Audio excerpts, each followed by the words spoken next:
Wanderer, I know what you are.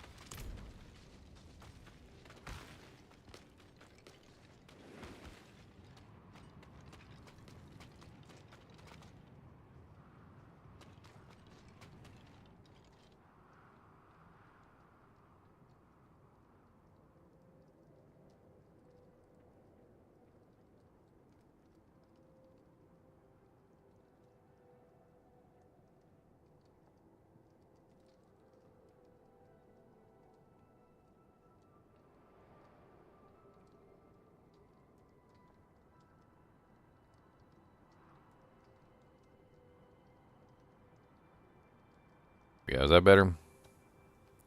I think it fixed itself. Sorry, I just got the headset, plugged everything in. Of course, it messed up my sound settings. I was saying my lights are like freaking, I don't know what's wrong with my lights. I think they're possessed by demons. I think there's demon possession. So let's start again. Hello, guys and gals, and welcome. My lights are demon possessed, and they won't turn on. I don't know what's wrong with my demon possessed lights. Demon possession. Hey, you can see me though, so well, you know, I'm only blocking up like a giant corner of the screen, so it's no big deal. I know what you are. You don't need that corner of the screen. That's an extra corner of the screen. It'll be fine. It'll be just fine. Let's just go do a dungeon or something. I don't know what I want to do. Let's go kill Beast in the Ice real quick, just for lulz. I need more time.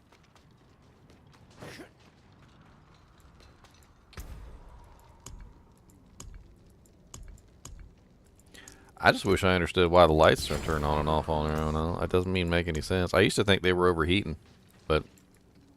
And they do overheat. That is a thing. But they just... They do what they want to do, so...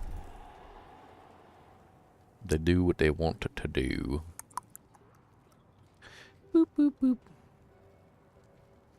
Eventually, and you guys will see it, eventually they'll come back on. I won't touch anything. Just randomly, you know, maybe after like 10, 15 minutes of being off. They'll just come back on. And I don't know why. It doesn't. None of it makes any sense. I swear they're ghosts. There's ghosts in them. They're ghosts in there. If I turn them off and turn them back on, they might stay on for a couple seconds and then turn right back off. It's like something is literally telling them to telling them to turn off. Hey, you like the Flay build, Chad? It's pretty fun.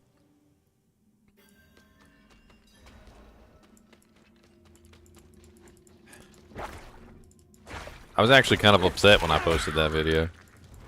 The Flay build video. First thing out of somebody's mouth was, why would you play this build when you can just be a Hoda Barbarian and dish out 7 trillion damage in one hit? I was just like, okay, I guess.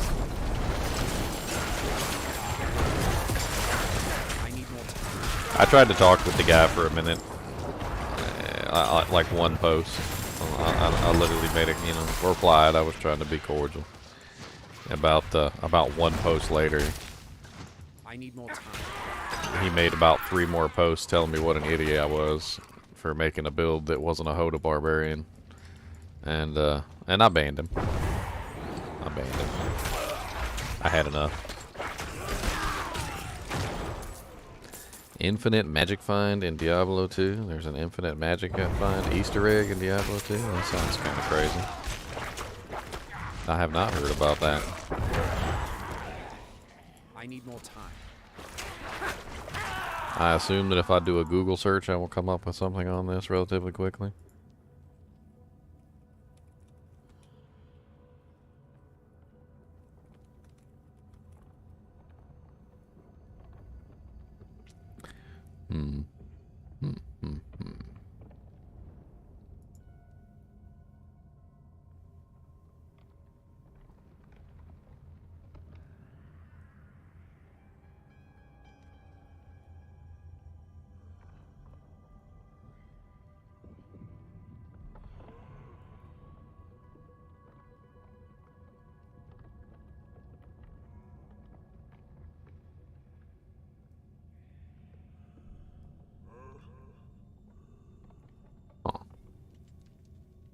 Apparently gives you a massive MF boost, but this is not shown on the advanced stat page. A YouTuber named Goldeneye did a pretty neat test to find out how much MF this actually gives. 4,200 after a full ritual. Goldeneye put a lot of hero edited charms and gave 100 MF and then tested with monsters that should drop magic items. It was mentioned on Discord that the full ritual of a soul pack gives you 4,200 MF here is verified. He's the hero edited character. Further testing shows that the partial ritual gives you a fraction of 4,200 MF, and that the MF stacks if you repeat the ritual. From testing, it seems that the MF of each letter gives 150 number of souls participated. Since 600 MF is way more than enough, one can simply go farming after they finish the letter D.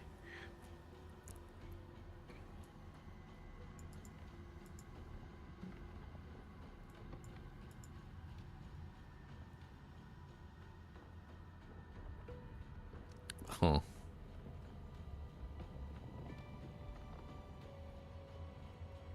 That sounds absolutely ridiculous. And also absolutely pointless. Apparently you can draw letters with the souls or something, and if you draw the letters with the souls, it creates magic find or something along those lines. I don't even know. I'm not even sure how the hell you would even do this. Like, what's the... How would you even obtain the ability to create these letters? Are they doing it automatically? I mean, whether it works or not is not even a question. I mean, if I told you that you had to stand outside, put a watermelon on each one of your feet, you know, like work on a turnip with a carving plastic spoon, and you know it takes you about 6 hours to get that to happen, and then once you've got it all done, you totally get what I tell you that you're gonna get. But like, is it worth all that effort?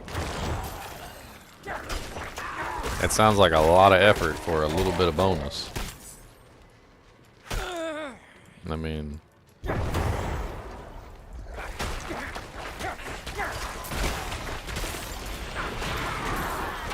Here's a good example, alright? Let's say I told you that if you went outside and peed your full name, first name, middle name, and last name, your full name, and just and I'll give you like $1,000. It's gonna take you a while. 5 minutes is a long time. Plus you gotta find souls. So that means a couple games because there's not always souls. I need more time. I mean, I understand. It seems interesting. You also don't even have to do all the letters because anything past like 600% magic find is pointless anyway. Unless you're trying to find magic items. I need more time.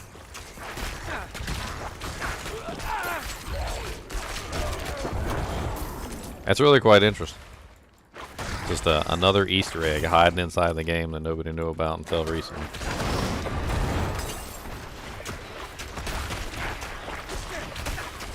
I need more time. What is boss at? I want to see if I can one-shot him.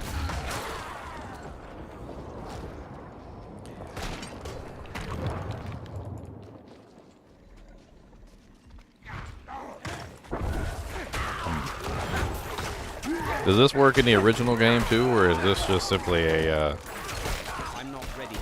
or is this just simply a Diablo 2 Resurrected thing?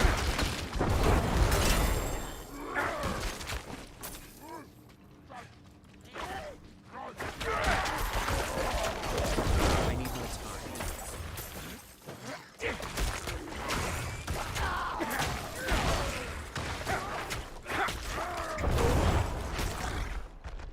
June of this year, and I never even heard of it.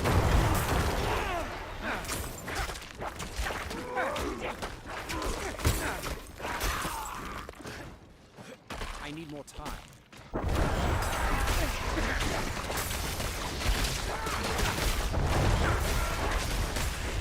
So they just do this automatically, huh? Automatically. I kind of want to try it out just for lulz.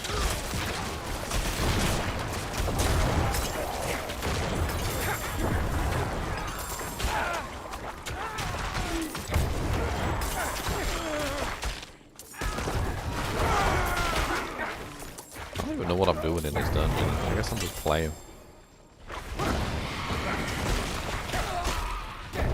I have fun blowing stuff up with the bone spirits. It's hilarious. Am I missing my hat? I don't even got my hat on.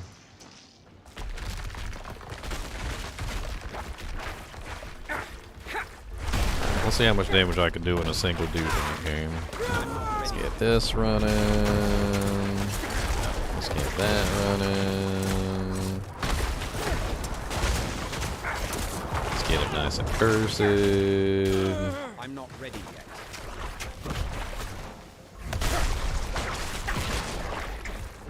Alright.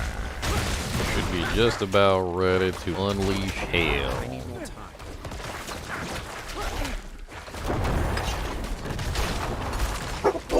Oh, here comes the barking dog.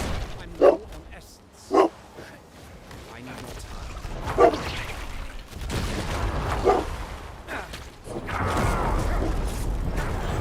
I don't even know what he's barking at. I swear to ghosts. He's barking at the ghost too. The lights are the ghost, and the dog's barking at the ghost.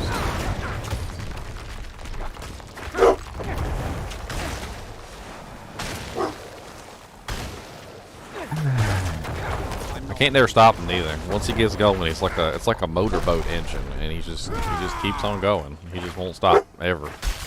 He's like starts puttering out a little bit. Like after a while, he'll start puttering out. But then once he gets the engine going, it's just like boom, boom, boom, boom, boom, boom, boom, boom, boom, boom, boom, boom, boom, boom, boom. I'm not ready yet.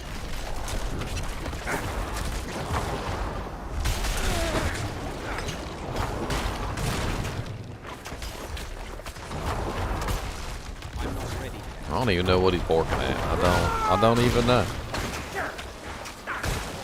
Why is the background so dark? Because my lights are possessed and they don't want to stay on. We covered that at the beginning of the stream.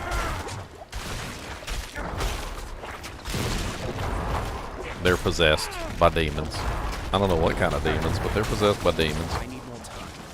I'm pretty sure it's nothing major. It's like a minor demon, like a Beelzebub or a...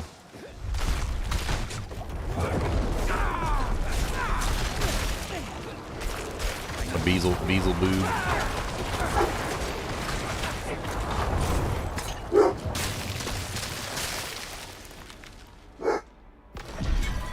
Beelzebub, the monster dog.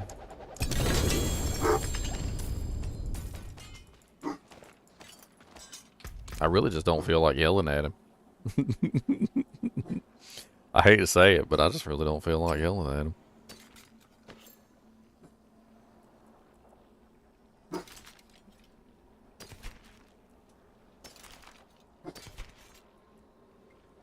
I'm telling you, my lights just like, I don't understand what they're doing. It's like they ignore all everything. I don't know what they're doing right now. Who told you to do that exactly? Nobody. Can you work for 5 minutes so I don't look like an amateur hour streamer? But you're what are you doing? You're just gonna ignore the buttons? Now it's so bright I'm on the surface of the sun and I can't do jack about it. Jack and Jill went up the hill and the lights blinded Daniel. This light won't do nothing. I don't even understand. I'm so frustrated with my equipment these days. I don't even know what's going on. Like, it just... Can you work for a second, please? I'm literally... I'm on the surface of the sun right now, guys. I don't even understand what's going on. Oh, dear Lord Jesus in heaven, help me. I think he's laughing. That's what I think's going on. He's just laughing at me right now. They'll turn back off too on their own. They won't even like. Okay, there you go. One of them just turned off. I got one that's the surface of the sun, and now one of them is off and doesn't want to do nothing. Can you listen? Can you listen to the remote, please, sir, ma'am, madam, it, thing, button? I don't...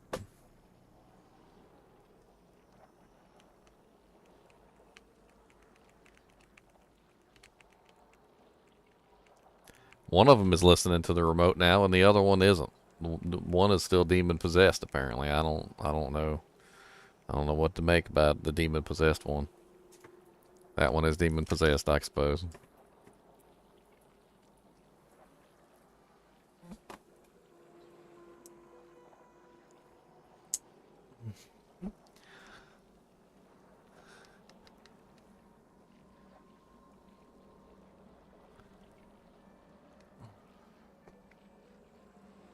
Oh my. Are they actually working now? I think they might actually be working now, guys.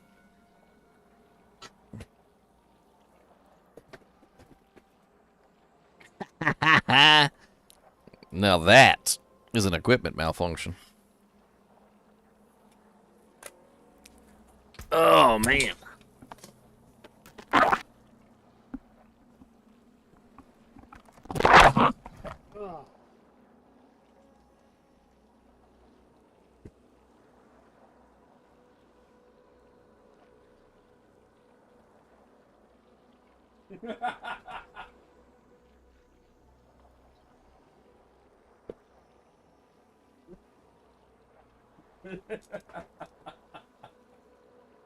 Oh, man.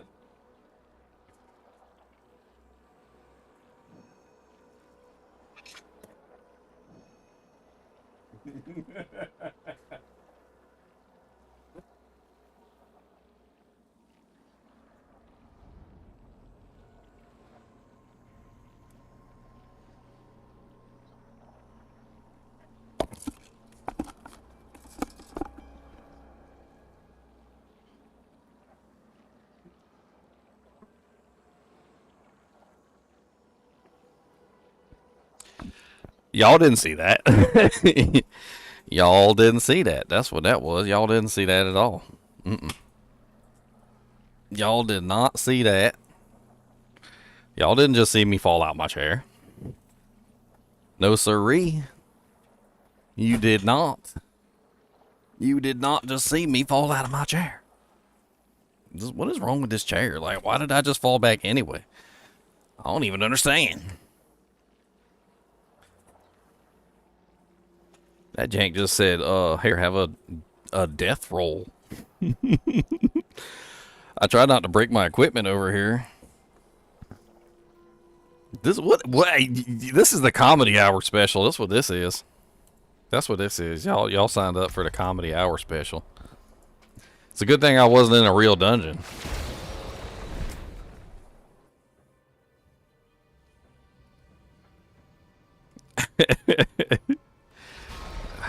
Man. I don't even understand why this thing is falling like this. It don't even make no sense.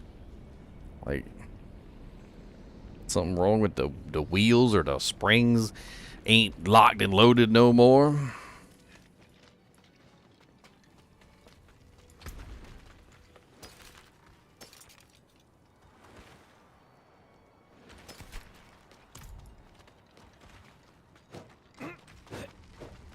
See, now you guys know why I haven't streamed in a couple days.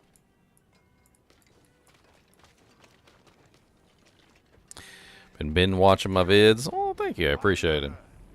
I know what you are. I need time to do that. I think it's the first time I ever fell down on my chair in stream. I did it one time while I was off stream. You guys have never seen that. What's up, Mouse Hunter?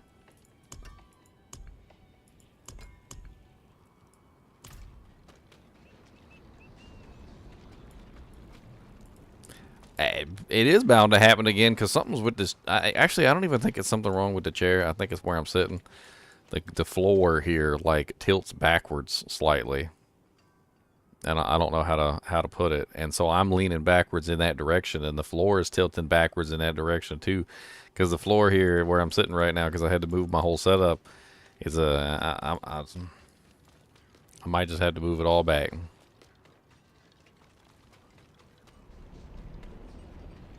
It's terrible. That's what it is. It's terrible.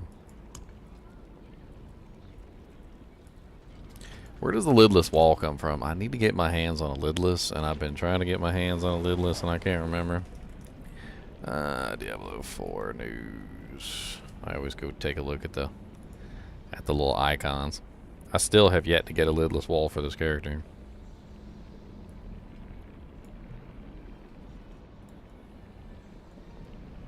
I think it's Zir, but I could be wrong. Necromancer. Yes, it is Zir. Okay, well, I don't really have a whole lot of Zir blood.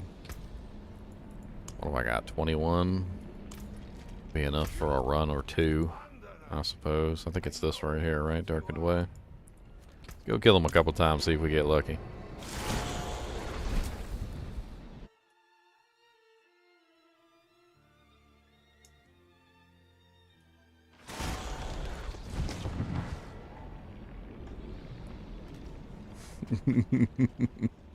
I cannot do that. You know, I was laughing because it's happened to me once before because I leaned back too far or whatever, but I don't feel like I left, but I leaned back too far. I think it's just something wrong with the chair. I might have to eventually replace this chair, I guess. That's one of my favorite chairs, but at the end of the day, I guess not everything lasts forever. Seems like the hardware on the underside is starting to fail. That might be an idea. Maybe I could see if I could purchase new hardware for the bottom. I wonder if that's even a thing. I need more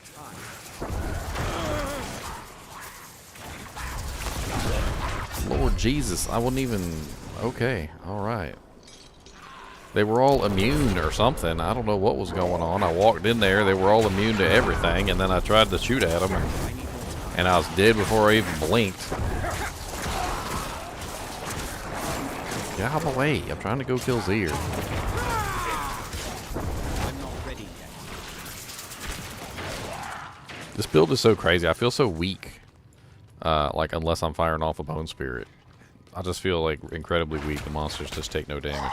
And then I fire off a Bone Spirit, and everything falls down.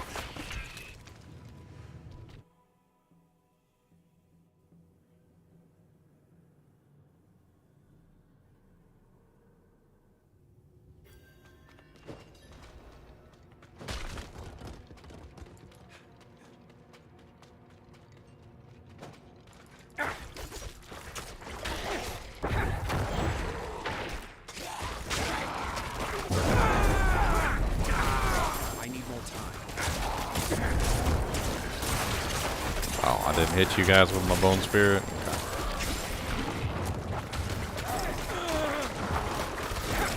I'm not ready yet. All the monsters.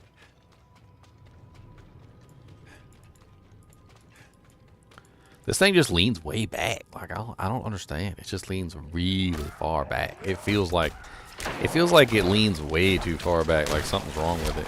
Like it's broken. I think maybe it's broken. It shouldn't lean this far back. It definitely should not.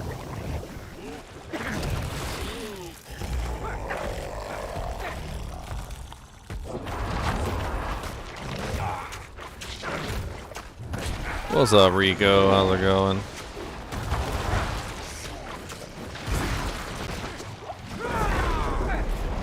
I'm trying to get a bunch of blood orbs running so I can do this. Aw, I didn't quite dish out the kind of damage that I was hoping for, but I like to build up as many blood orbs as I can and then run around and collect them all. I think it's funny. It's one of the ways that you can get tons of damage from this build. Is just build up blood orbs. It's not quite the fastest build in the world, but it does have a little bit of a prep. And then once you prep, well, then you just like rip people to shreds with your big old giant bone spirits. Hey, I got it. I got a lidless, y'all. I'm kind of excited about that, actually. I think this is the first lidless I've gotten. Has up to a 15% chance to spawn an additional bone storm at their location. Each of your active sacrifice bonuses increases the chance by 25%, and the total additional bone storms you can have by +1. Okay, well, I got my lidless. Now I can finally make a video on the lidless, which I never did, by the way. Never did.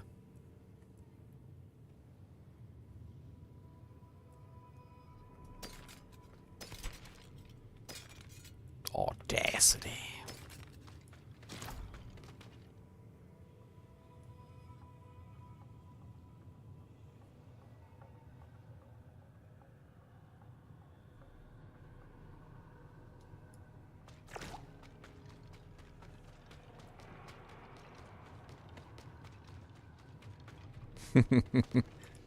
The IKEA chair. I don't know what chair I want to get. Okay, there's another item I need to get. Beast in the Ice. Alright, hold on. I gotta transform my mats. I need to get an Oculus. I still haven't made a unique item video for the Oculus.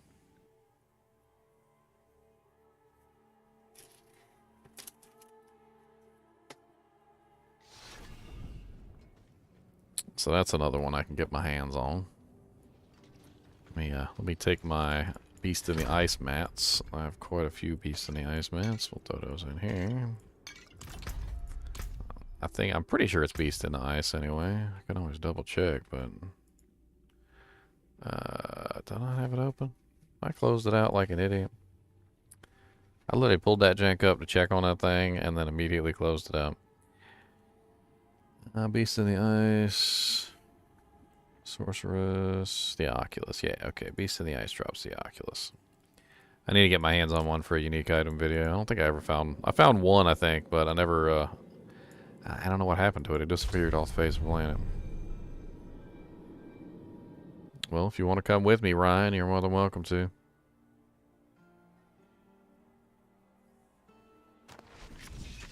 Shoot me a friend's request. Here, I'll put my tag up there for you. There's my tag. You can shoot me a friend's request, and I'll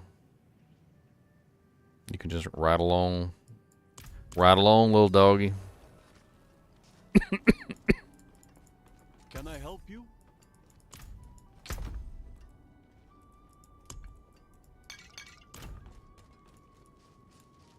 Ride along, little doggy. Yeah. Ride along with me. Ride along, little doggy. Yeah. How are my tabs different colors? You can make them different colors.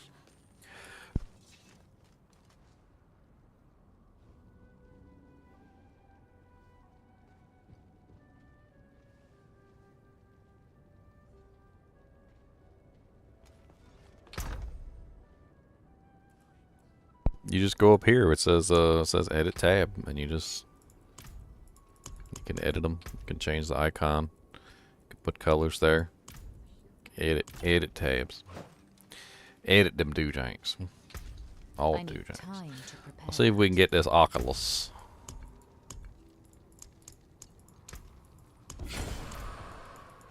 You know what?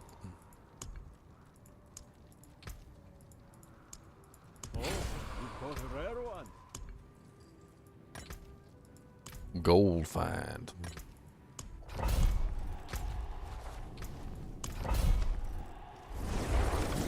I don't even know if this character has all her equipment on. I mean, not that she needs it for Beast in the Ice. Even if she was missing her hat or whatever, she'd probably be fine.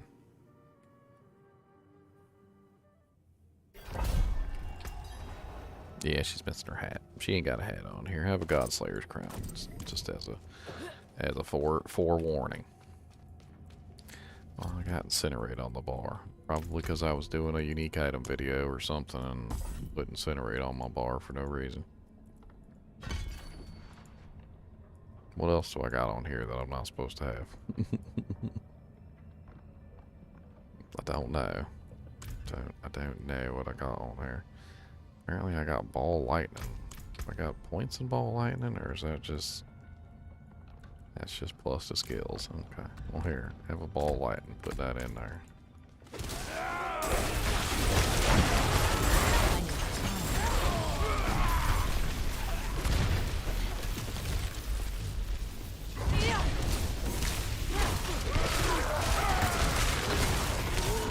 I need time to prepare.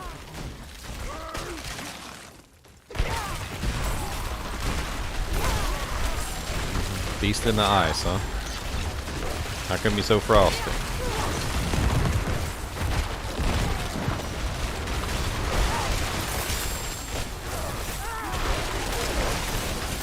Everybody go pop, pop, pop like little popcorns. Everybody go pop, pop. Oh, pop, pop, pop like little popcorns. They gonna go pop, pop. Everybody go and pop, pop, pop. Pop, pop, pop in yeah. Pop, pop, pop like a little popcorn.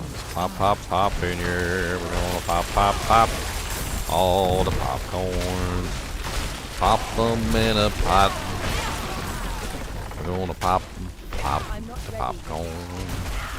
We're gonna pop, pop, pop, pop, pop.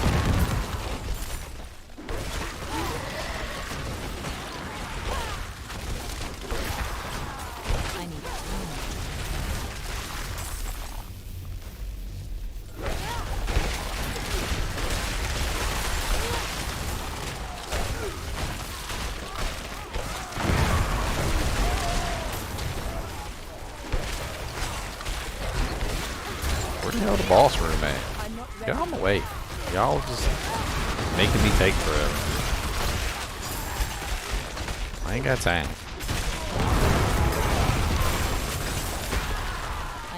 I just want an Oculus.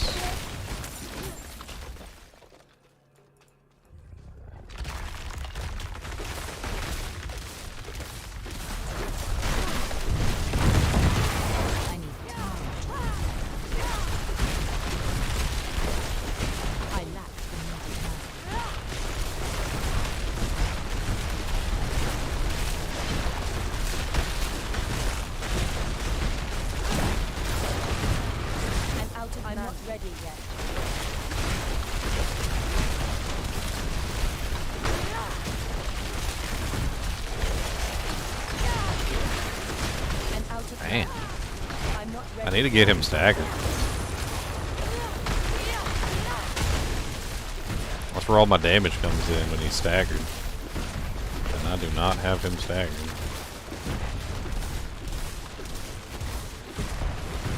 Let's just prep it up as much as we can. We're gonna prep it. Get as many of them doojanks running as we can. Throw a little fire shield up. Get that jank on the doojank. Alright, now he's nice and staggered. Alright, let's go ahead and lock him down. Lock him down in town. Okay, you got a little jump around, you gotta do your little thing. Okay, I see.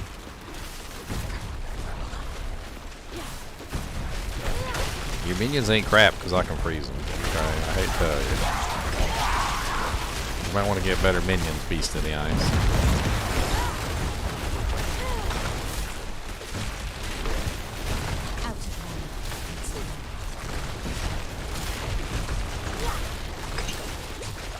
I'm not ready yet. She's not the greatest boss killer in the world, but I certainly have a lot of fun on this character. I'm not ready yet. Ow.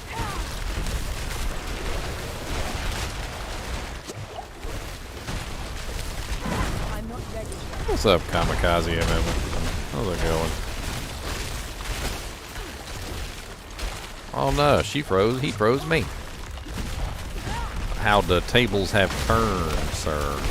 How the tables have turned. Give me my Oculus, though. It'd be nice if I didn't have to come back here.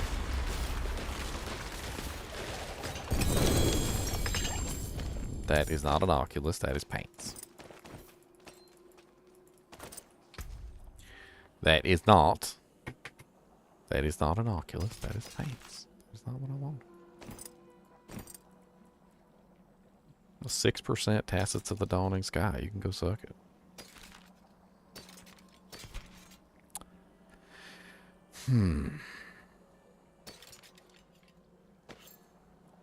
What's mine? 37? Yeah, that's pretty terrible. Trash. Throw it in the trash can. Tell it to be gone. Throw it in the trash can while you sing a song.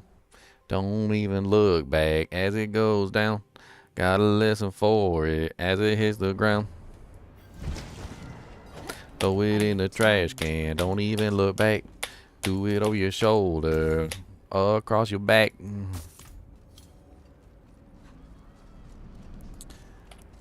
Put it in the trash can. Don't even look back. Am I playing WoW? No, I'm not a big WoW player. I don't like the graphics in WoW. For the same reason I didn't like the graphics in Diablo 3. Honestly, Diablo 3's graphics look better than WoW's, though. And I hated Diablo 3's graphics. I mean, I get it.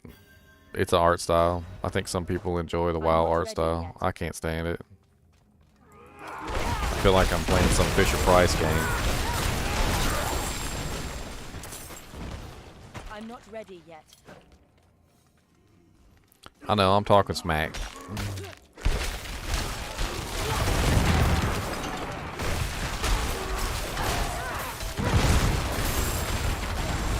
I'm not ready yet.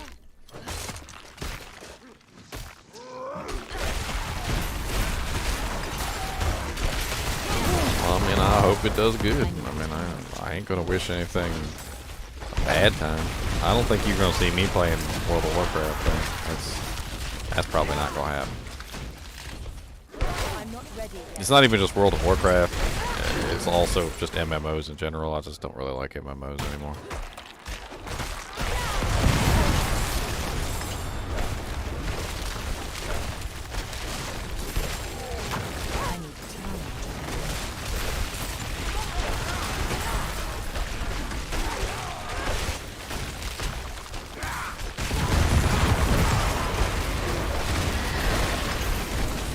It's kind of like a magic trick from a magician, you know. You go see the magic trick, and it's a really cool magic trick, right? I need It blows your mind. Just can't figure it out. And then one day, you learn the trick. You learn the magic trick, right? You learn the secret. And then the next time you see him perform the magic trick, it just doesn't quite have the same pop anymore, right? It doesn't amuse you in the same way it did before, right? You've now seen behind the curtain, and because you've seen behind the curtain, you know, like you're not fooled anymore, right? And that's kind of what MMOs are. A lot of people don't realize it until they do. And once you finally do realize, once you finally do see the trick behind the curtain, that's where you generally end up, you know, like moving away from MMOs, because now you're no longer a fool, so to speak. You're no longer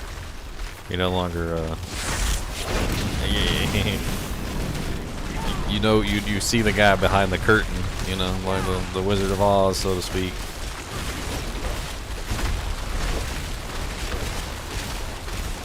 Oh, Andrew, thanks for the sub, man. I appreciate it. Or the membership, rather. I always get my terms mixed up because, you know, Twitch it's a sub. On YouTube it's a membership. I really appreciate it. I wouldn't say the MMO addiction is gone. I think it's more just so understanding the underlying mechanics of being manipulated. MMOs are very much so a form of manipulation, psychological manipulation. It's something that you start to realize as you know, become more understanding in what's going on. I'm not ready yet. I could write a whole course on MMO manipulation. I'm not ready yet. I could.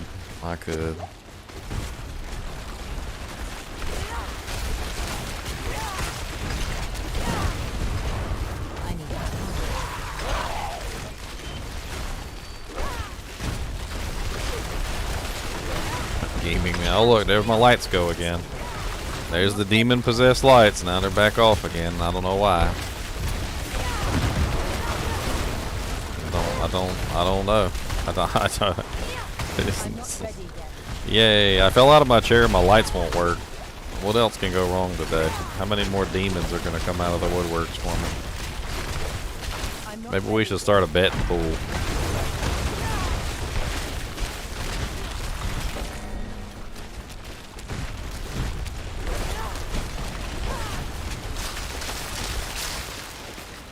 Come on, Oculus.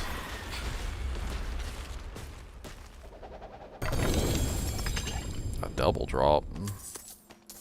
The hell?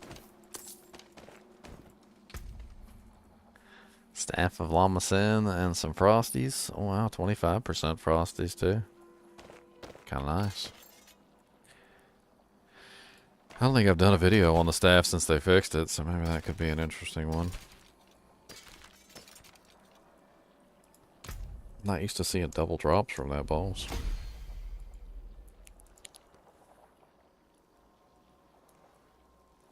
You just brought Diablo 2 Resurrection? Nice. A solid choice, my friend. I don't think you're going to regret it.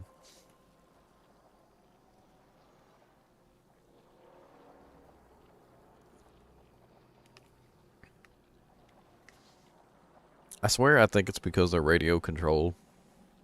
And I think what's going on is that somebody somewhere is also has radio controlled stuff.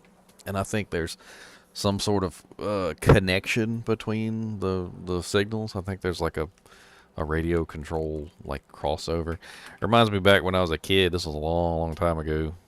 Back when I was, I don't know, like 12, maybe 13. I don't know, maybe a little bit younger than that. And I think I went to Radio Shack. That should also tell you how long ago it was. I went to Radio Shack and they got a bunch of RC cars. And the RC cars had the same radio frequency. They didn't know that when they bought them though. And they bought like 2 or 3 of them or whatever, and they brought them all you know, home or for Christmas or whatever, and everybody opened up their RC cars, and they were everybody was trying to drive their RC car around, and you could basically only operate one RC car at a time because they all use the same radio frequency, and they would just interfere with each other constantly. And maybe it's something like that. Maybe there's somebody out here using some sort of radio frequency which is very similar to the radio frequency of my remote, and I guess maybe it's just interference. I don't know. Sometimes my lights will cut off when the vacuum cleaner goes on, but that's the vacuum cleaner. I figure the vacuum cleaner probably makes a bunch of a frequency, you know, like static, I guess. But the lights, on the other hand, though, these lights, I don't know. Like, I don't even understand. They just do whatever they want to do. I think I'm gonna have to replace them. I don't know exactly what I'm gonna replace them with, but I guess I need to replace them.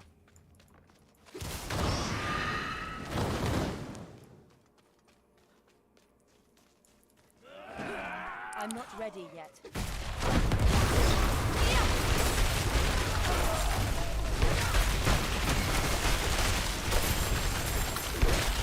I need time. Oh yeah, back in the 90s. Have I had my box checked out? My box? You mean up here, my head? I need to get someone to check out my head. I need time.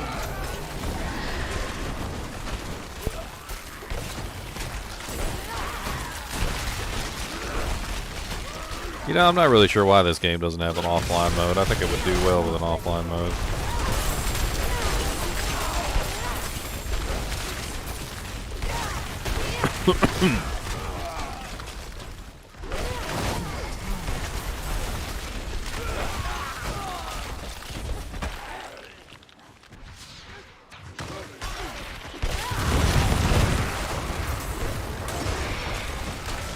I need time.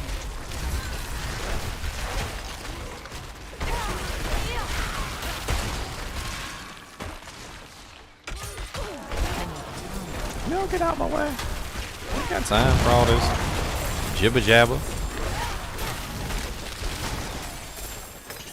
I'm just trying to get to the boss, and y'all is in my way. I've been trying to kill the big boss all day long. I've been trying to kill the big boss, and the big boss, he ain't mine. He can hear that icicles crusting on his balls. Can you see that mean monster doing his draws?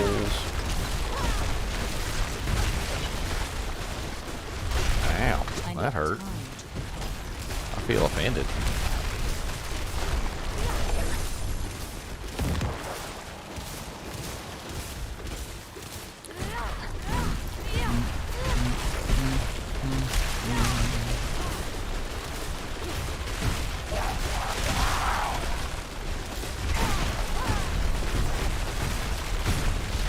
Alright, here we go.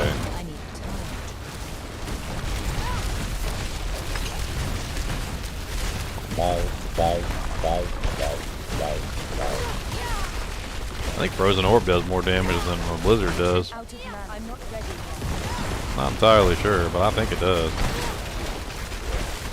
I think I might be better off spamming Orb.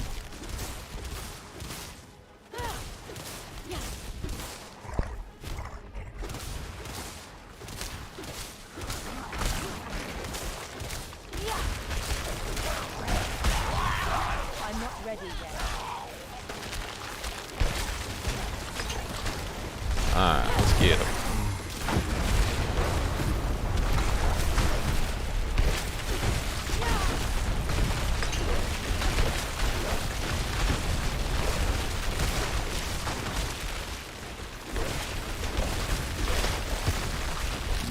I don't really know, to be perfectly honest, which one does better damage than the others.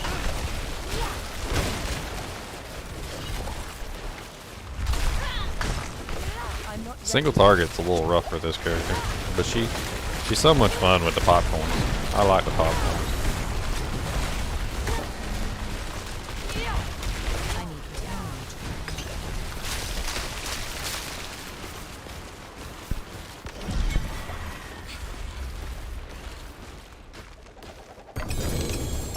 time. Other staff. That's not what I want. I want the wand. Why you gotta give me the staff? I already got a staff.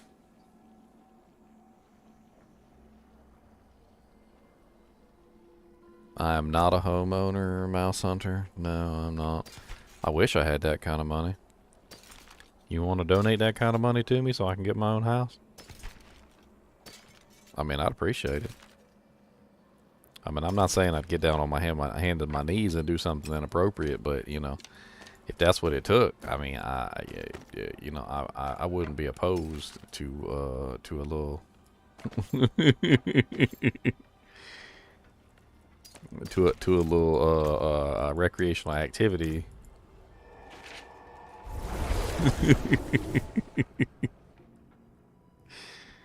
I would not be opposed.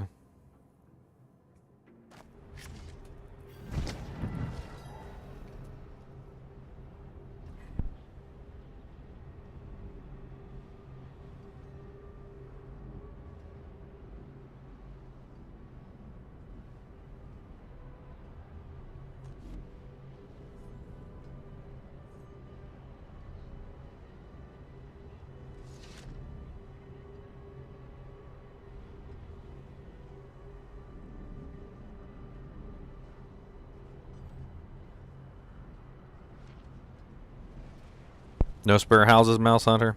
That's terrible. Oh, man. No spare houses. Alright, well, that's 3 Beast in the Ice down with still no Oculus. Well, raise the father.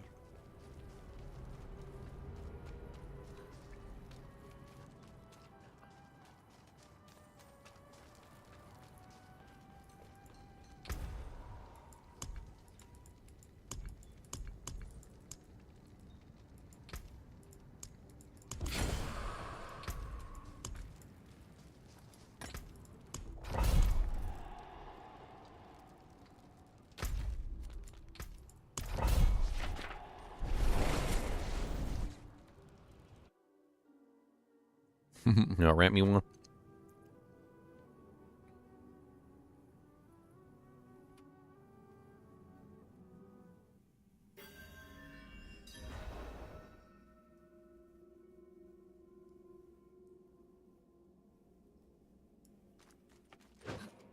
I'm not ready yet. Man, I hear the cost of living in California is insane. I don't know about that. I don't think I could afford that. Barely afford to live here. I need time to prepare.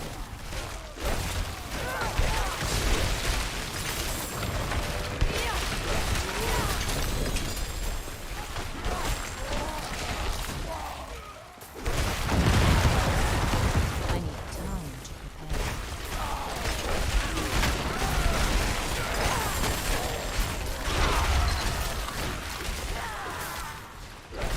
I'm not ready yet.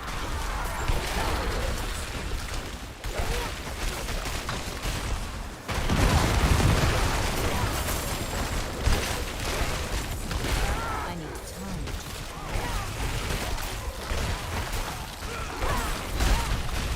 Can y'all get out my way, please?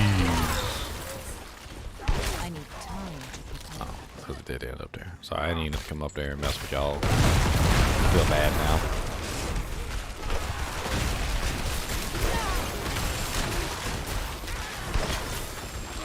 I need time to prepare.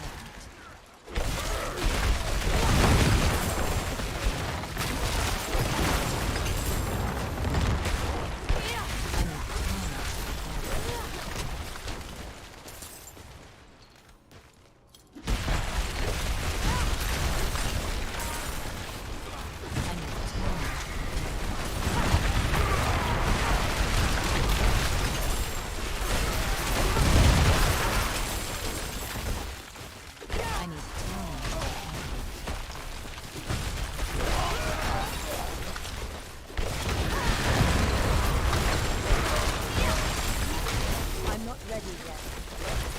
Holy Jesus, the demon lights just turned back on. Dear Lord Jesus, why? Why am I suddenly on the surface of the sun? Why? Can you turn down? Can you lower the brightness a little bit? Okay, demon lights. You're gonna be nice to me for like 5 minutes? And then you're gonna cut back off randomly, right? The demon lights have suddenly decided that they're okay for the moment. I lack the need mana.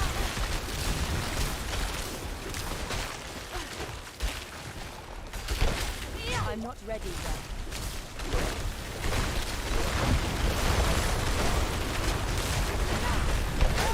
Man, everything went up like crazy when they upped the minimum wage. I told like everybody that too. I was like, look, as soon as you bump up the minimum wage, and I don't think they federally brought it up, but most of the companies just, I guess, decided to, I don't know. I think there was like some counties or whatever had kind of like raised it, and then I think it kind of domino effect, and before you know it, everybody was getting the minimum wage increase, right? And then, but look what happened. Look, everything went up. Inflation hit immediately. And people always tell you that too. They're like, well, when you raise the minimum wage, you also raise literally the price of every single, you know, like product that you're going to purchase. Like everything is going to go up in price. And they're like, no, it won't go up in price. I don't know what you're talking about. You're a crazy person. And then everything goes up in price, and then they're like, Oh my God, I can't believe everything went up in price. I don't understand why they did that. That doesn't make any sense. Why would they increase the price of everything? it'd be like, because you literally, I'm not ready yet. I mean, I assume at some point there's got to be like a causal relation. I'm not ready yet.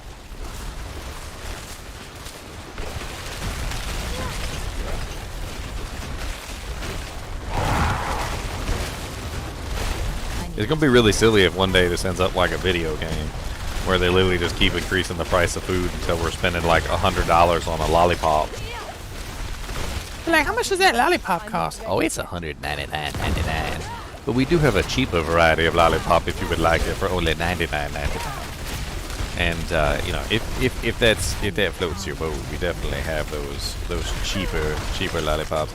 Now they do taste like dirt a little bit, and I will admit that they do taste a little bit like dirt, but they're definitely still $100 cheaper than the regular lollipop. So you know, if you wanted to get the dirt variety, we do have that available. It's sweet. It's just sweet. It tastes like sweet dirt. It's like somebody took some dirt and poured some sugar in it, and they mixed it all around, and they heated it up a little bit so the sugar came to a little bit of a melt.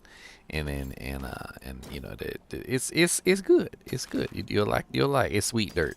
It's the sweetest dirt. You'll like it. It's only a $99.99 plus tax, of course, which does bring it over $100. And I know that's a little expensive, but the $199.99 one, that one also comes with tax.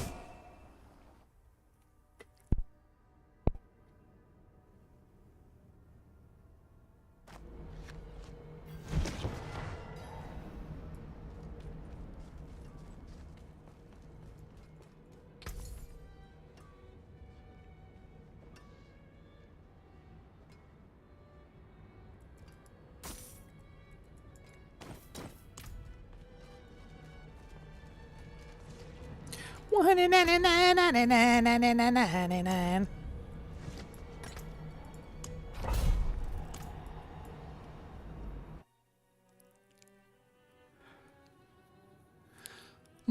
I mean, food stamps have a real purpose, Mouse Hunter. It's not. I wouldn't look at them negatively. I mean, some people do abuse them. Yes, I agree, but it's not a negative thing to keep people fed.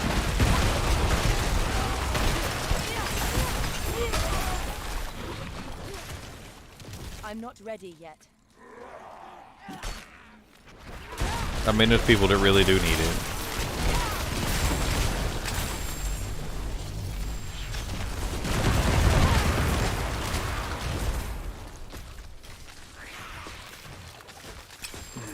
And I'll tell you, when you're feeding a bunch of growing little kids, I'm not ready teenagers. To teach you how to house and home. Man, I don't know. You can spend like $200-300 a week on groceries. I ain't say a month, I said a week. Like $200-300 a week.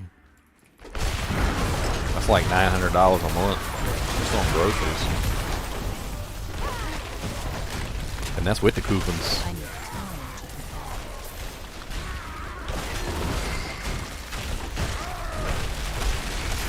I always think back to the fall of the Aztec Empire.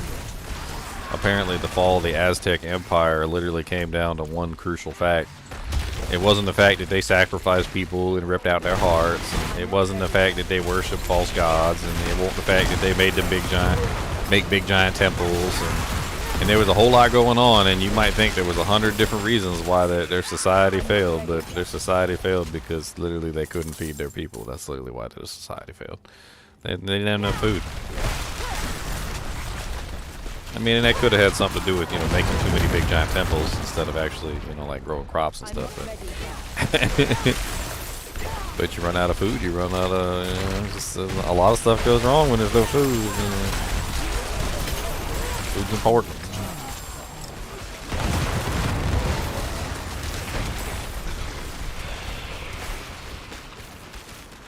Yeah, you can't do that in society no more. Like, there's a whole lot of rules and things that prevent you from doing that, Andrew.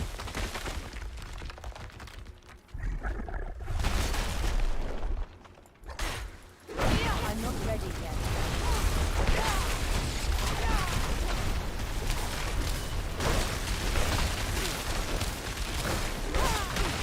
I need time to prepare. Oh, Lord, here we go again. Cody's revving up his engines. I don't know what he's revving up his engine for. I don't even hear nobody, but I guess he does. There's a monster outside. That's what it is. A monster. A monster outside. Outside the door. There's a big old monster, man. He's sneaking on the floor. Hear a cracking, cracking of the wood. And that monster comes on real good. Oh, him's a monster, a big old monster dog. And he's gonna tell you all about his song. He's got them monsters is a sneaking and snacking around, and they're trying to sneak up on me while I'm down. I was taking a nap on the bed right here, and I heard them coming without fear. I said, monsters, you won't catch me. Napping and snacking or taking a pee.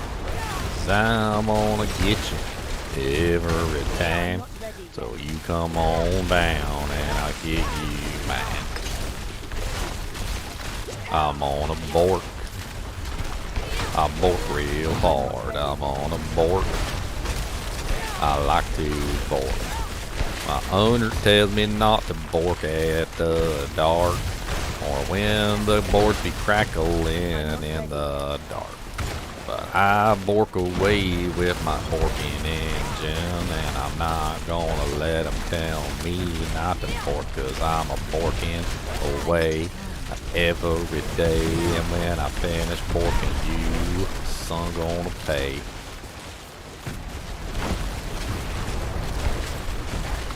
I'm not ready yet.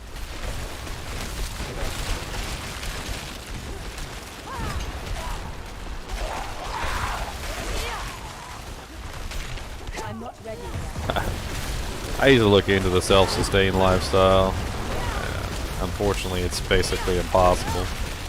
There's too many rules and regulations involved in all sorts of various things that prevent you from being able to live on your own. Like, houses have to have water lines running to them, and apparently there's a bunch of other regulations that come into play that prevent you from being able to live out in the middle of nowhere. And you gotta own the land, and a lot of land that's way out in the middle of nowhere is government protected. There's a lot that prevents you from being able to do any of that. I mean, and granted, you could always just go out there, you know, don't even worry about the law, and just take the law into your own hands. But if anybody ever catches you out there that's a officiate of some type, you know, and once you've been spotted, it's not like you can pick up your old house and move.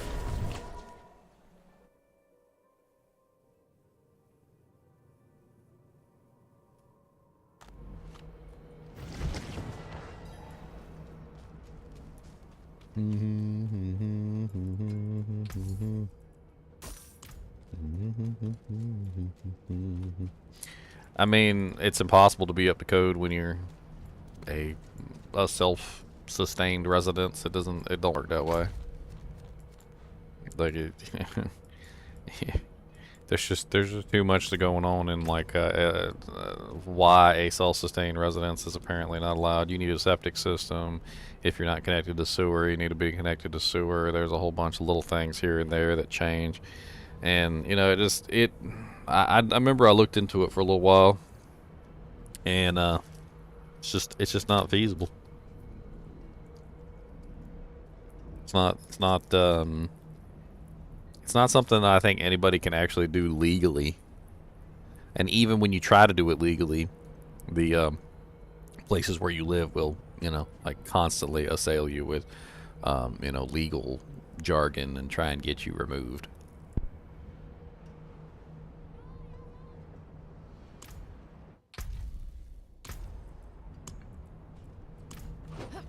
I'm not ready yet. Government don't make it easy for you to self-sustain. We don't want that. All right, traveler.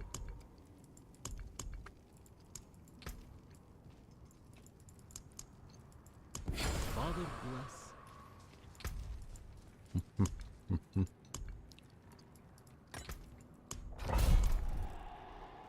There's too many rules and regulations now.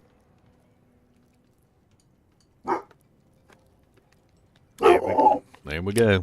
Mr. Borkin. Cody.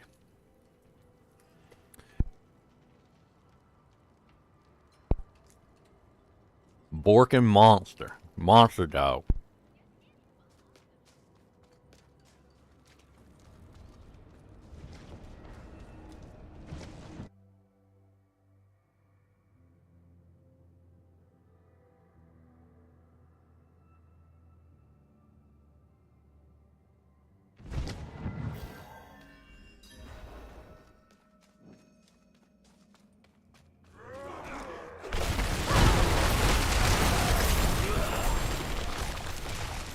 I used to love that movie when I was younger. I can never remember the name of it. For the life of me. I think it's actually a Disney. I think it's a Disney product. It's about the little boy who runs away from his family to go live on his own. And he, you know, he's just living his best life out in the woods. He hollows out a tree, a pretty big tree, by the way. Hollows out the tree, makes himself a home in there. Waterproof, you know, it's warm, keeps it warm. Like it's very well made. He ends up training a falcon to help him hunt, and he gets like rabbits and stuff, and he eats those. He's not very old in the movie. I think he's only like 12, 13, maybe 14 or something like that. Kind of like a family that's nearby kind of befriends him, and they try and figure out what's going on with him, but he seems to be able to take care of himself, you know. They're worried about him, but every time they go out there, he's fine. So, you know, they don't really bother. And then in the movie, what was it called? I can't remember the name of the movie. In the movie, a snowstorm, a big blizzard comes, and he's safe inside of his little house. But he had never thought about, I guess, air. He never thought about air intake, and the snow kind of, you know, covered up the majority of the tree. You know, kind of built up on the tree, and covered up the base of the tree, so that the air intake that he had, or where they.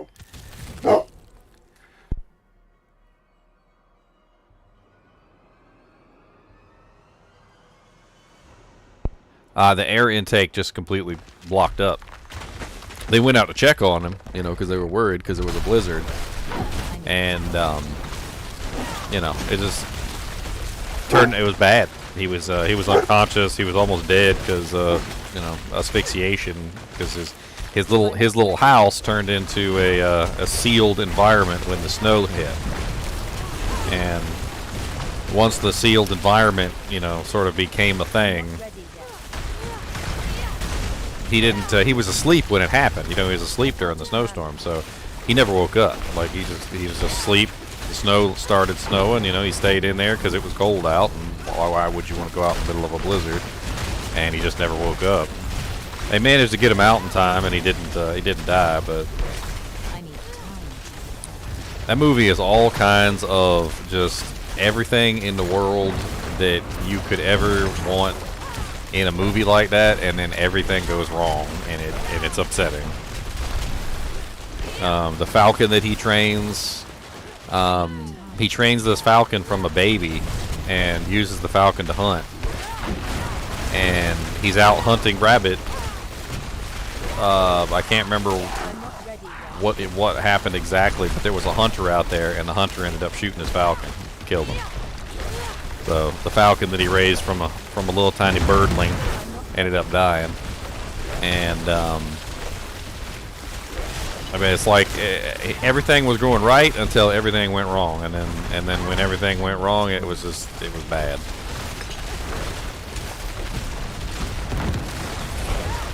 And I suppose that's what it's like if you live out on your own in the middle of nowhere, right? Everything goes right until it doesn't, and then all of a sudden everything goes wrong, and you're just, you know, like maybe you step on a nail or something, or you know, you cut yourself real bad and it gets infected and you can't get back to civilization to get some antibiotics or something, you know, like I think that's how it would turn out. Is it would be one of those situations where you're just kind of, you know, just hoping nothing ever actually goes wrong, I guess would be the way to state it.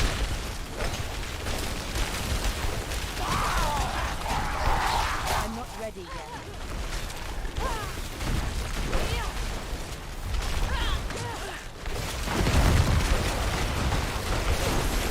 I'm not ready yet.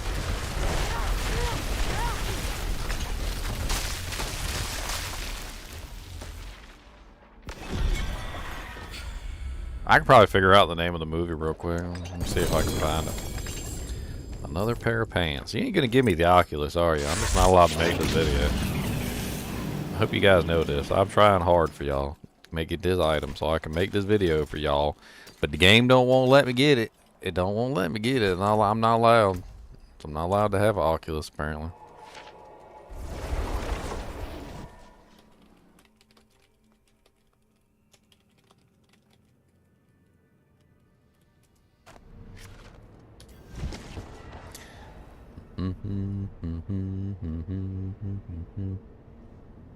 I think it's My Side of the Mountain. I want to say that's what it's called, My Side of the Mountain. Yeah, that's it. This is it right here. I did not want you to go big mode. A boy who dreams of leaving civilization, of living all alone in the wilderness, of doing his thing, and who does it. There's this falcon that he trains. He's got a little pet raccoon. Like I mean, he does a good job, like in the movie. That's what I'm trying to say, is that like even as a little boy, he's capable of taking care of himself. He's capable of sustaining himself. But the problem comes into play is that when something bad happens, a lot of the times there's nothing you can do about it. You're just dead, right? It's dead.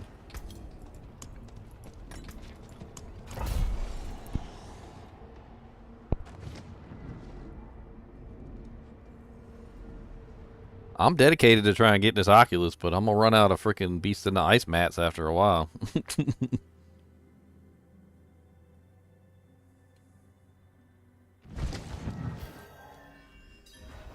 Raccoons and squirrels and dogs and cats always staring at me while I'm dropping my scat.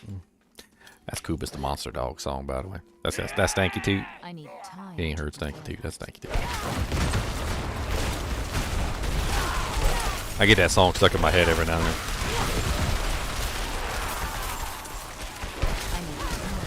Yeah. Life is, you know, life is life. I had to move my whole setup. My headset broke. And we got that campfire chat tomorrow. I want to take a look at that. I did spend one day just working on videos. I mean, that was a fun day. I got a whole bunch of videos made, so those are in the pipes to all come out. I was trying to get the thumbnails finished for them today. Quite a few of them have to be re-recorded, unfortunately, because, well, the microphone went bad on my other headset, and I can't do nothing about that.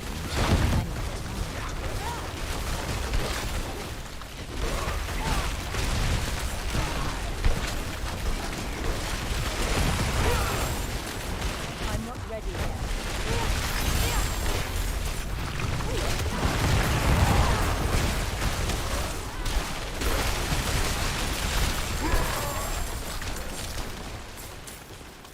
I need time to prepare that.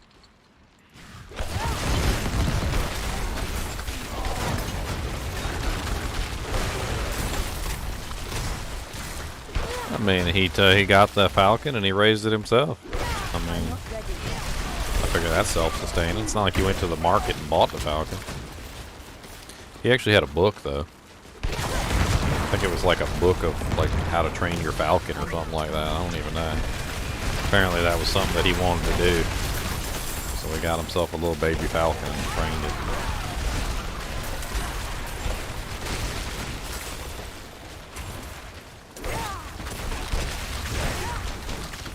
Man, running through here to find the beast in the ice is half the trouble. I don't even know.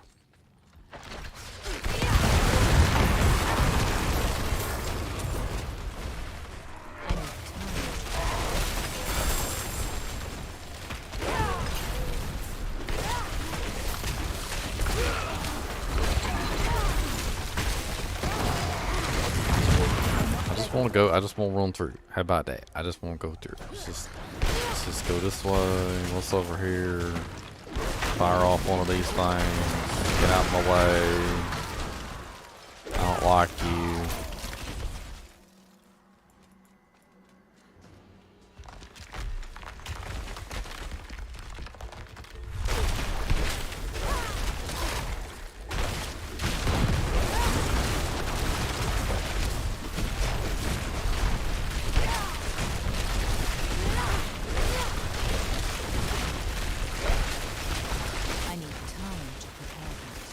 Oh no, ice frozen. I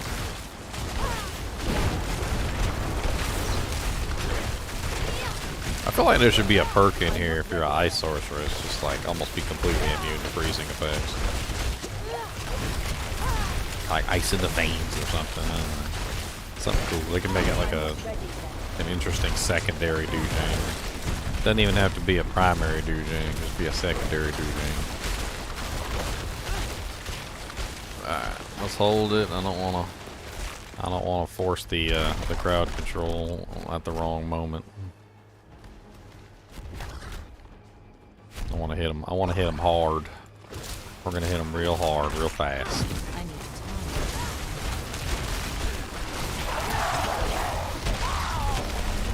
There we go. There we go.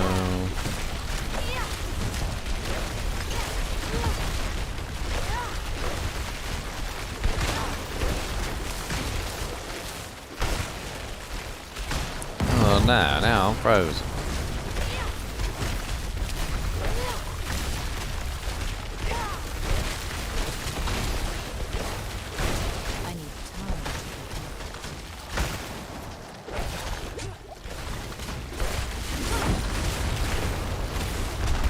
Talking about the Jews, Andrew, I mean, they specifically were told to integrate into other societies. That's literally written in the book. It literally says, "Go forth and what did it? I could pull up the actual verse. So I'm gonna paraphrase it though, and I'm probably gonna butcher it. But it was basically something along the lines of go forth into other countries and make them rich." Like, you know, like act as if you are part of their world, you know, and do your best to lift them up and be a member of those societies. Like, it's, I mean, that was literally their mandate. I need time.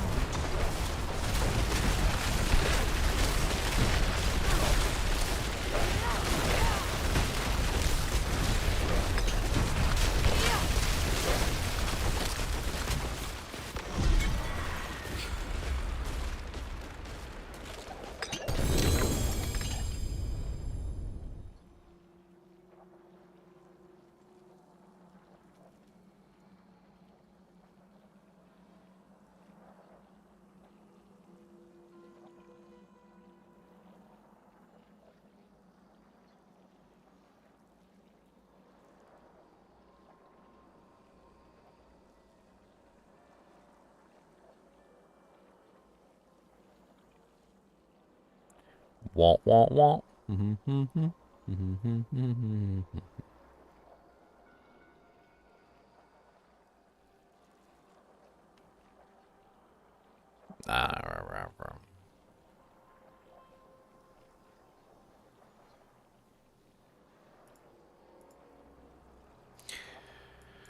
Still no Oculus.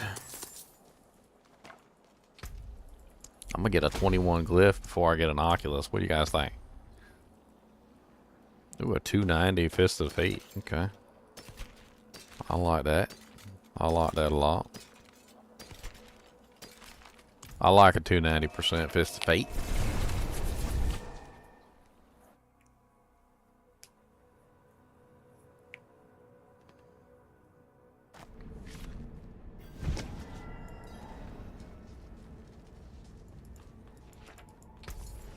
Well, praise the Father.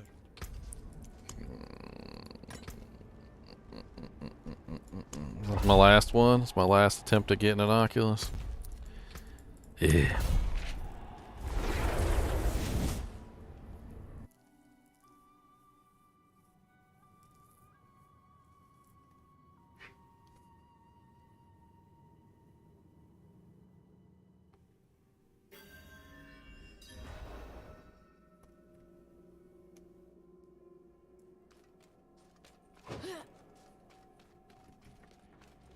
I'm not ready yet.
There goes the demon lights again.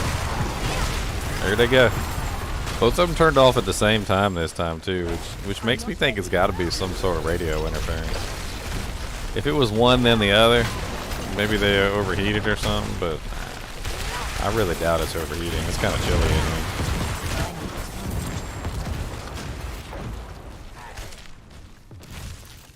What other places in this dungeon can one get an Oculus? I mean, you can get an Oculus anywhere. There's a possibility that it will drop in just about any dungeon, like just doing the dungeons, but I have yet to see one. And it has a special chance to drop from Beast in the Ice, which is why I'm killing him. Alright, Mouse Hunter, you have fun, man. Thanks for stopping by to my Demon Light freaking enchanted stream. I need time.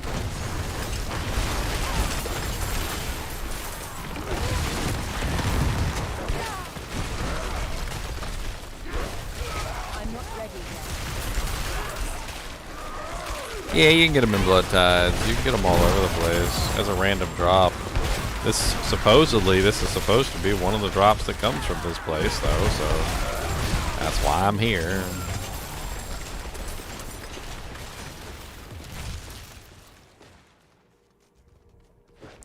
Alright, here we go, into the boss room. Oh, firing off my doojanks. I'm gonna let them freaking know. Firing off my doojanks. Are gonna kill that beast in the ice. Oh, come on down, Mr. Beast in the ice. Give me an Oculus, something nice. I really want to put a video out on the Oculus without a doubt. But if you won't give me one, then you're so mean, and I don't get nothing from me. I just need a freaking Oculus so I can make a big old mess. All the monkeys and cats and rats and bats always showing me their ugly tats.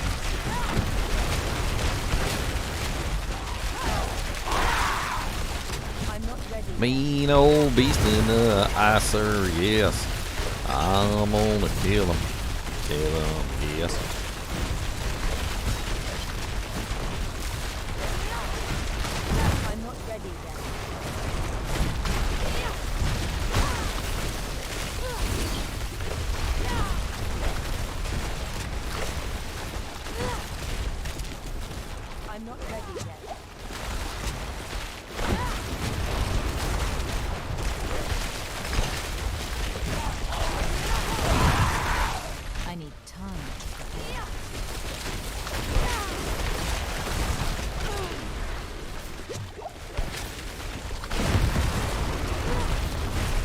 What's up, Michael?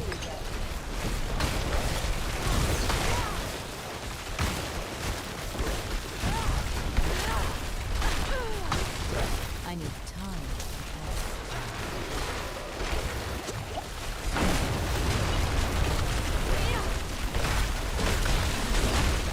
I'm not ready yet.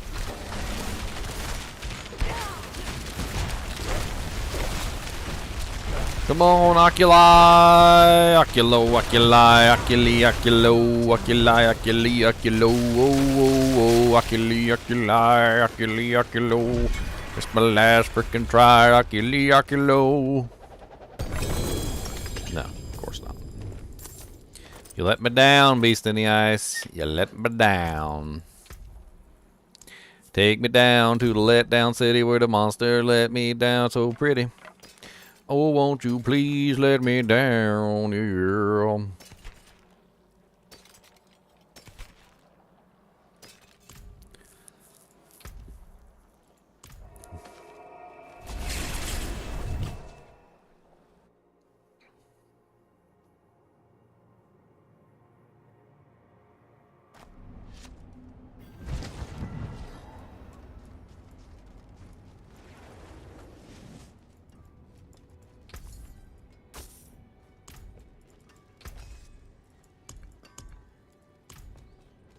Akko Taco? Why are my lights still off? I don't... This jank is pissing me off. Like, they just randomly will work, and then they just randomly won't, and I don't...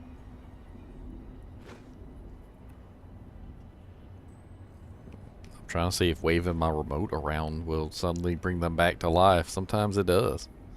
Sometimes it doesn't. I don't know.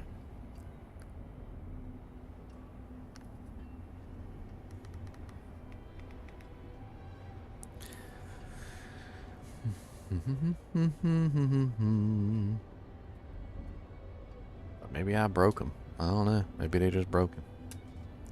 Oh well. Choco Tacos. Choco Tacos, my friend. Choco Tacos.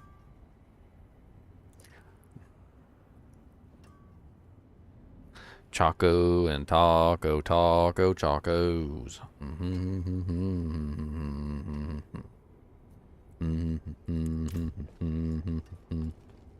The switch is the lights have an on and off switch, and that's it. Just the on off switch. And they're currently set to the on position. Of course, being on doesn't actually mean that they're on, because, you know, reasons. I don't know what the hell's going on with them.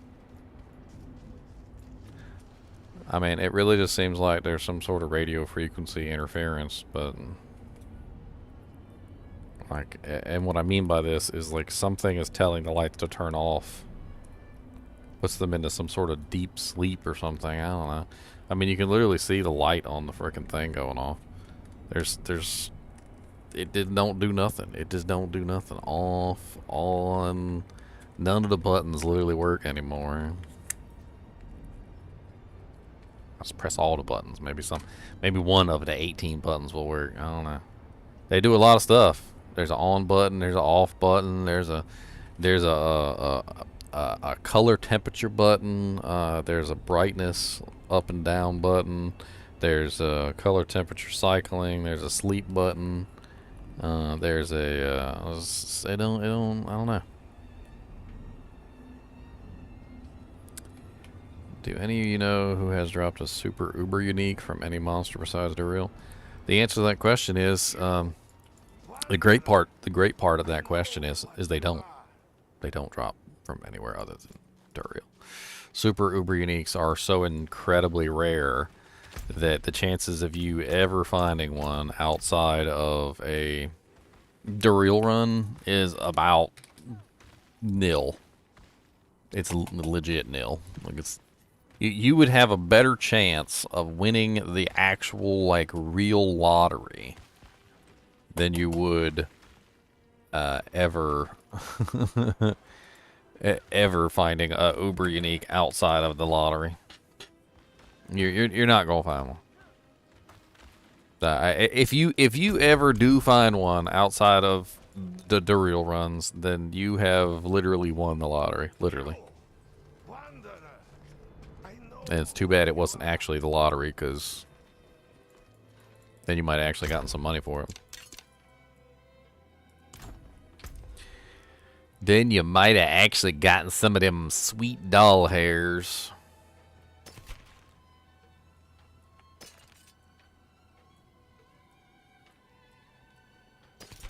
Well, that's a nice one.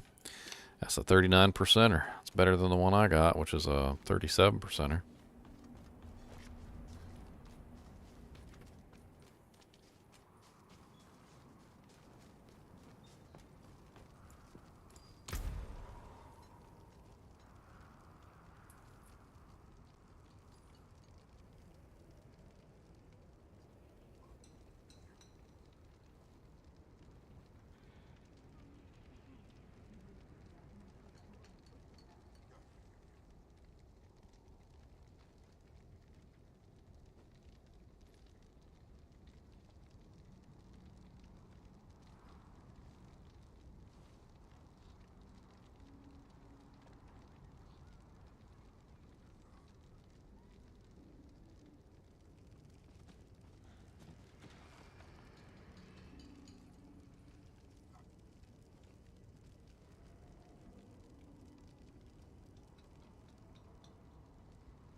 Raccoons and squirrels and sharks and cats.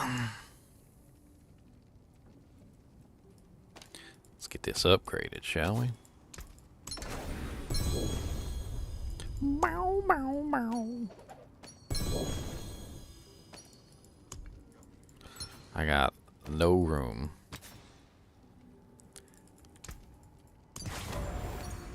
Fare thee well.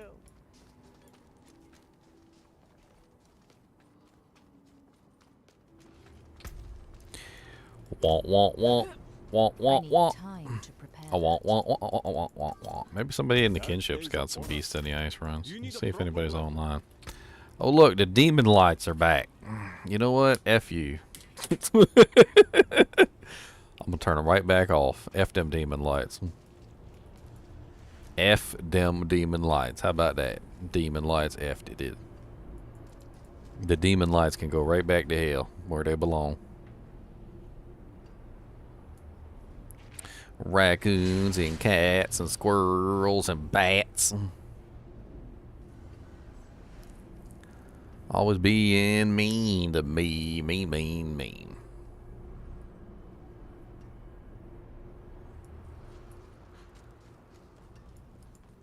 Arms for the light. Farewell and good fortune.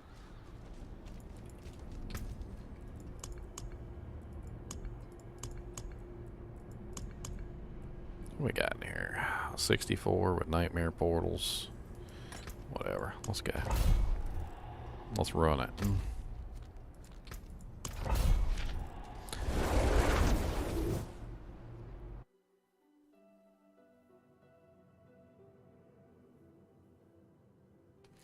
Mean Kubus punches me in the butt. One of these days I'm gonna tell him what. Kubus is half asleep on the bed. He don't know what to do with his life right now.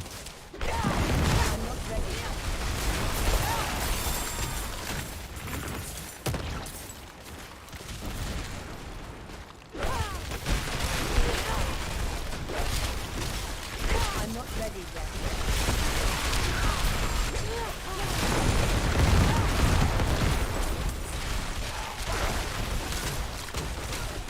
I need time to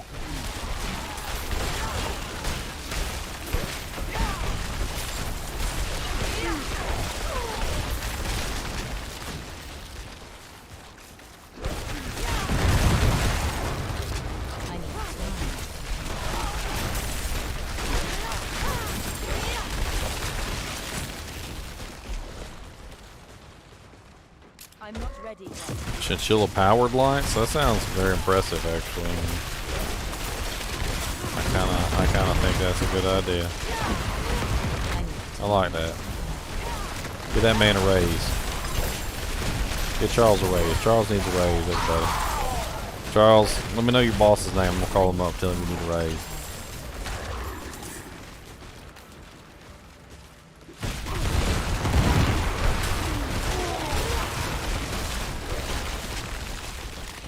I'm not ready yet.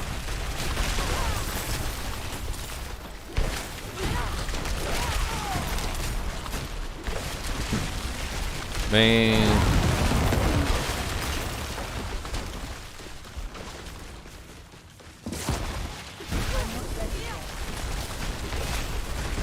I'm so silly. I'm sitting here thinking I'll call them up and talk your boss into giving you a 1 penny raise. Just a 1 penny an hour raise. I mean, yeah, 1 penny an hour would still be something, but I mean, I don't think that would be a lot even over the course of a year. How much would that be? Let's do a little calculation real quick. So, if I gave you 1 penny an hour, and you had 40 hours a week, and so 40 hours a week, so you're talking about $4 a week. So for $4 a week, and then times 4 weeks. So I gave you 4 weeks. That'd be $16 a month times what? 56 week. No, it's weeks. 12 months in a year. So that's like what? It's an extra $192 at the end of the year. 1 penny. 1 penny. We could do that 1 penny. Of course, in taxes. You know, I gotta take the taxes out your check. Sorry about that. It was 196. It was 196, but we gotta take like 15% taxes out of that. So I'm sorry. Now you're gonna get Social Security. We gotta take Medicare out of that. I need time to Oh yeah, what kind of woodworking do you do, Charles? How come you don't have your own woodworking YouTube channel? That's the question.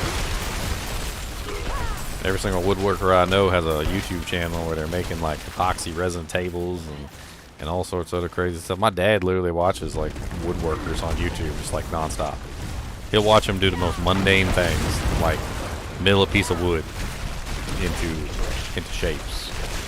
You know, like he'll watch a guy like pull a stump out the ground and then get burls. And he literally, I swear, one time I saw him watch like for 2 hours straight. He was watching a video, and it was nothing but like a machine. It was like a milling machine making planks. Like that's all it was doing, was just making planks. And he was just watching that for like 2 hours straight.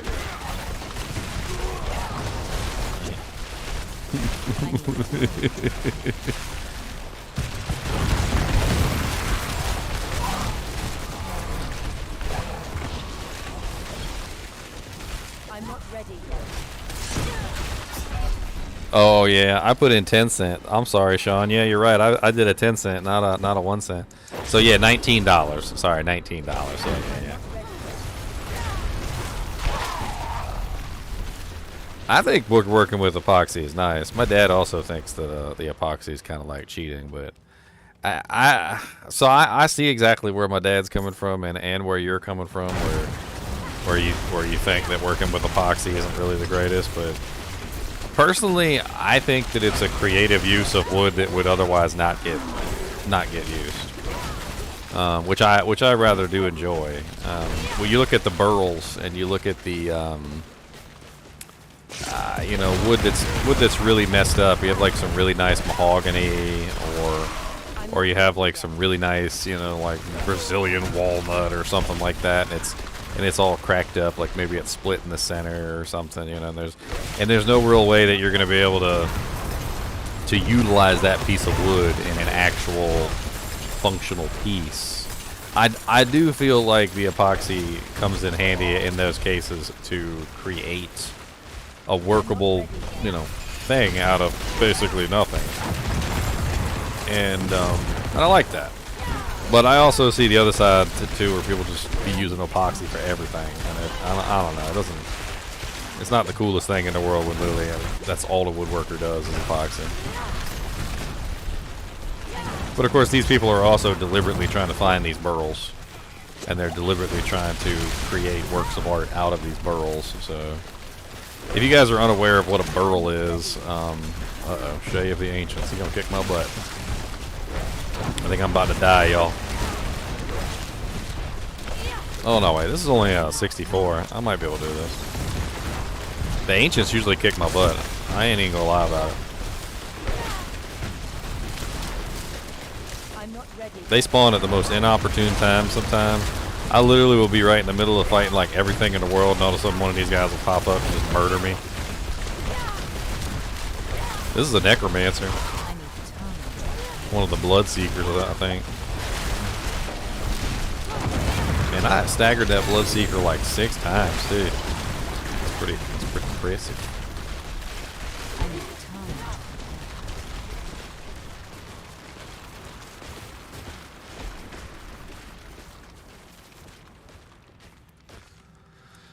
I mean, it does kind of suck when you have a knot in the wood. Knot is basically just dead space. But, I mean, I see what you're saying, too.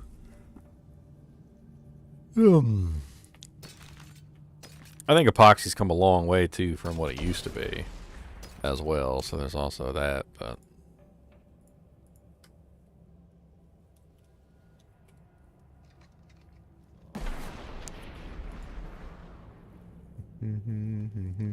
Some wood burls can be really pretty, though. I'll tell you what. There's definitely some really pretty wood burls that can be taken advantage of and made into some very interesting little works of art. I think the burls themselves are oftentimes prettier than, you know, anything, but they're completely unfunctional. Like as actual like works, they're usually very oddly shaped. I mean, they got like nipples on them. Like I don't even know how to put it. They don't function right as like an actual piece of wood. Look at that one. Look at that donk on the tree. That's a burl right there, but that looks like some butt cheeks. That boy looked like he got two giant walnuts. I don't even know what to tell him. He got some walnuts. There's a big old burl right there.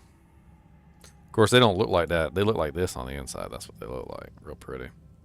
I think epoxy just gives you the ability to take those and turn them into actual, you know, like tables, chairs, cabinets, whatever you're trying to do with them. I saw somebody take one, turned it into doors. That was really pretty.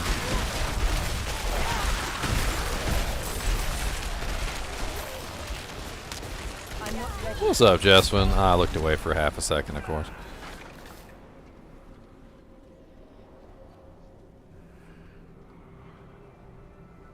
Yep, 25 years ago the wood was firewood, and now it's worth thousands of dollars. That's right.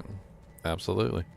And that's because the beauty of those pieces is unmistakable. It's just they were completely incapable. Up until a certain point, it was completely, you know, impossible to actually use them in a functional piece. They're just not without ruining the burl, not without ruining the pattern. I mean, if that's what you want to do is ruin the pattern, I guess. You could probably cut out some functioning pieces from the burl, but even then, it might not necessarily be the best. I'm not ready yet.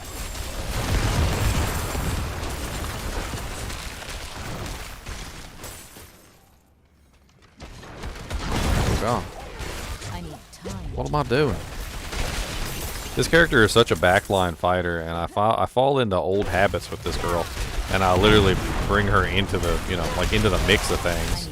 And I know she doesn't belong into the mix of things. Like she's designed to be a backline fighter. That's what she is, and she works extremely well as a backline fighter. But occasionally, I put myself in danger for no reason. Put myself in the middle of the fight when I don't need to be. I can literally freeze everything and just fight from the back line, but occasionally I'd be a dummy, and that's just really all it is. I'm not ready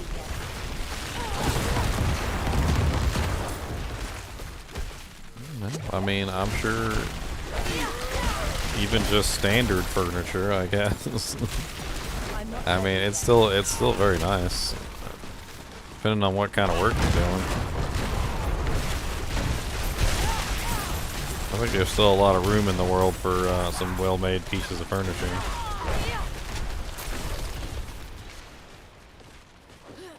I need time to prepare that.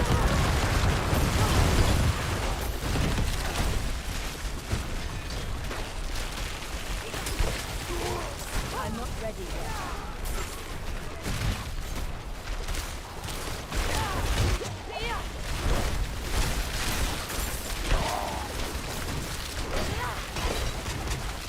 My dad's definitely one that was more into the woodworking though than I ever was. I played around with it. I built some some very sad things, but I remember when my first Chinchilla died, I made him a coffin. I'm not even kidding, I made him a coffin. And, you know, it was, it was real fancy.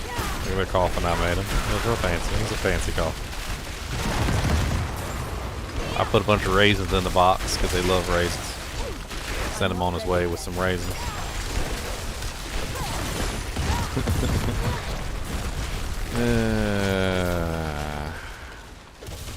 I'm not ready yet.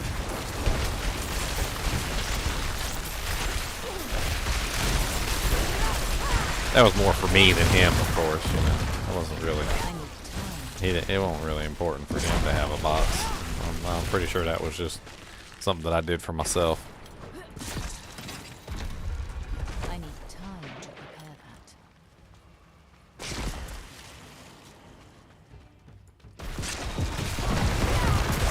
that. Well, that's what the internet's for. That's to help you find clients that are willing to pay $30K for a table.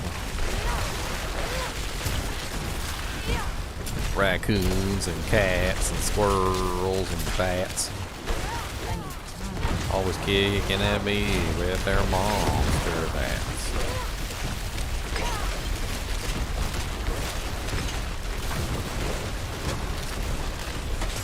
I need time.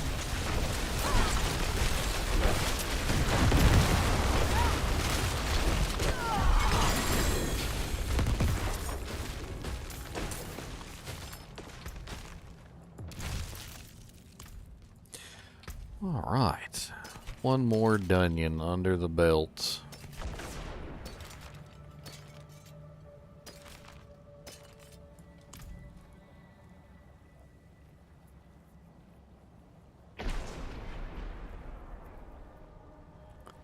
Big shot money guy. I think I'd just give away most of my money if I was rich anyway.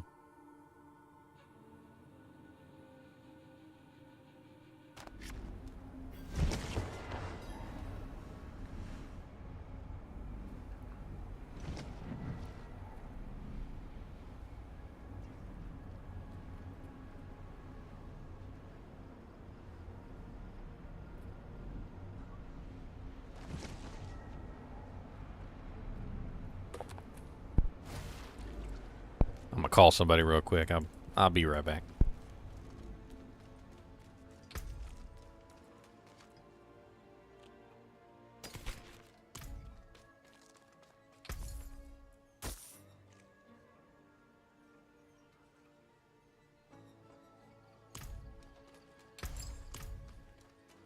I need time to prepare that.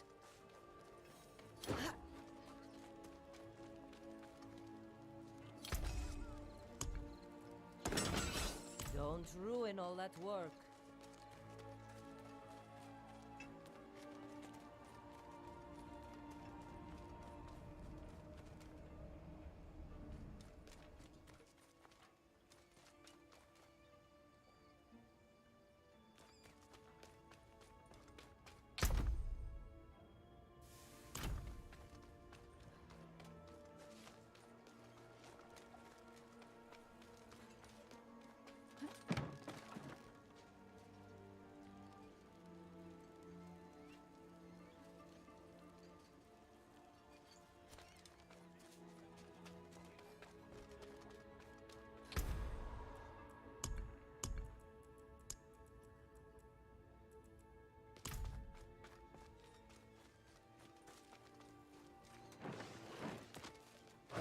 I need time to prepare that.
See anything you like? Don't ruin all that work.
Don't be a stranger. Come back soon.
How long are we gonna stay here? This place reeks.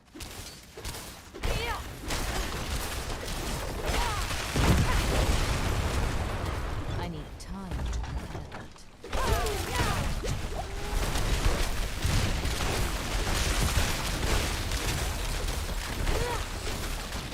I'm not ready yet.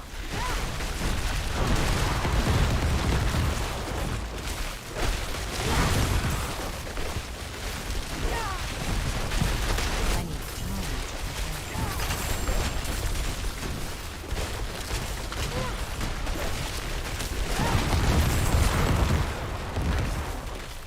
I need time.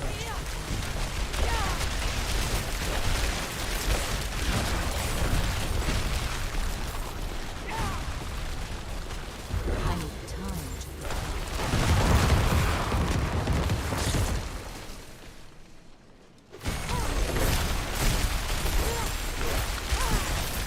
I need time to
I need time to prepare that.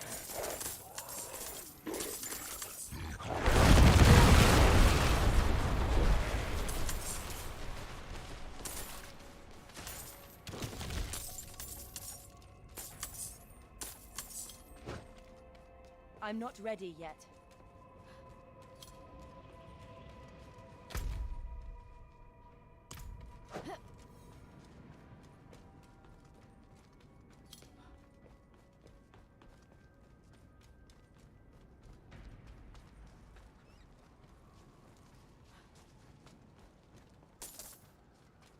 It's locked.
I'm not ready yet.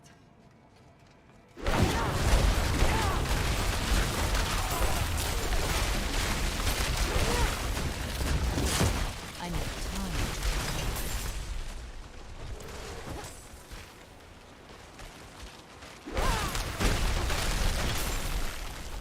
I'm not ready yet.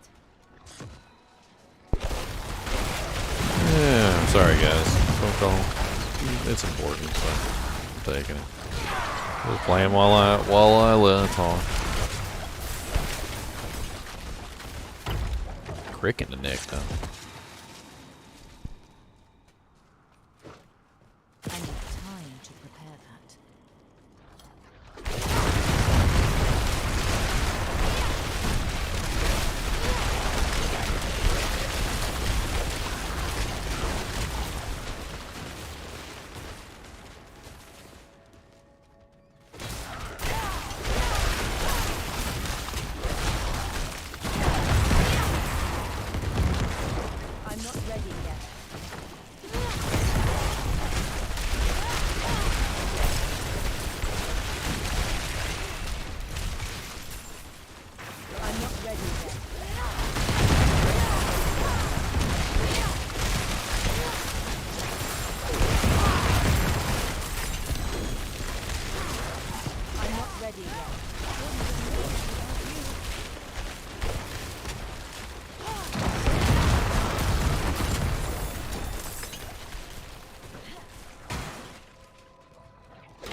I'm not ready yet.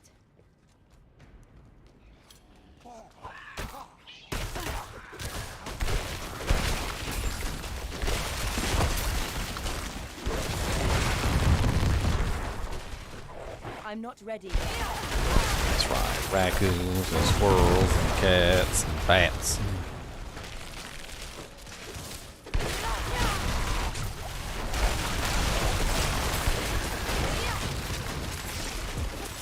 I'm not ready yet. This build is rather fun. I actually really do like playing this build. I gotta admit that out of all the builds that I've created so far, I think this one is it's just very pleasing to play. It's a very fun backline fighter. It's not exactly the best in the other terms.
You, wanderer, I know what you are.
I'm back. Sorry about that.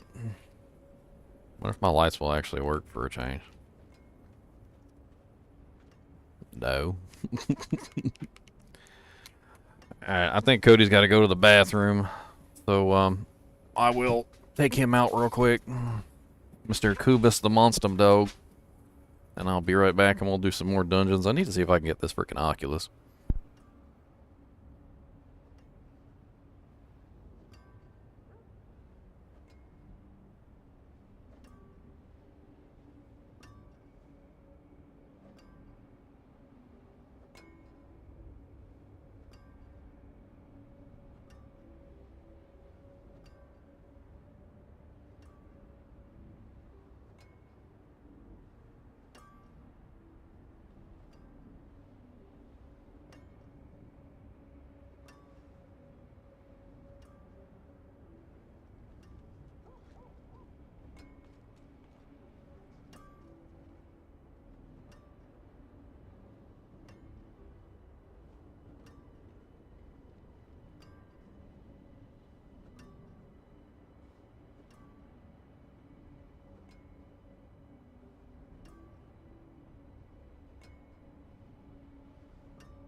Oh, man.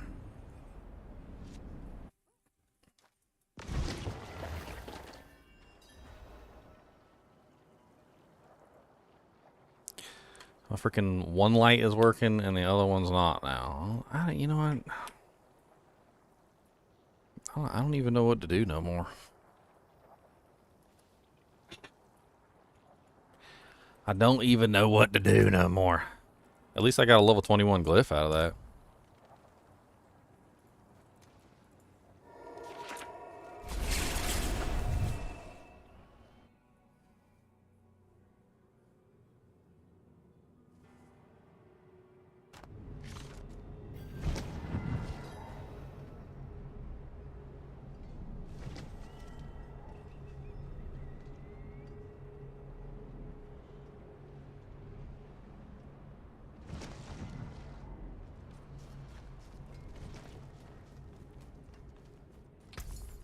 Be wary on the road.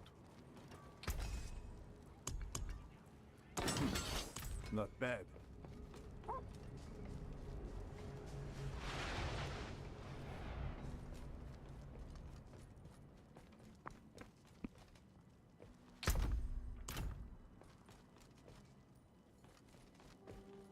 Ooh. What we got now? Poison enchanted level 70. Let's do this one.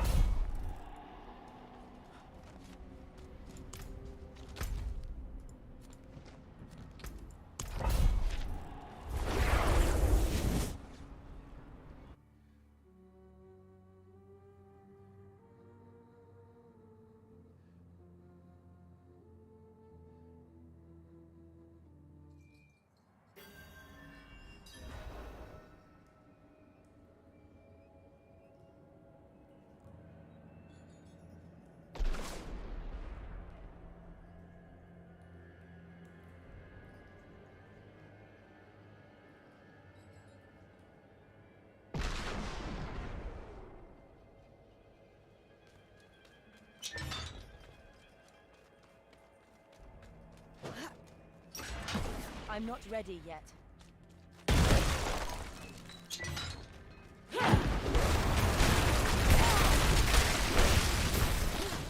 I need time to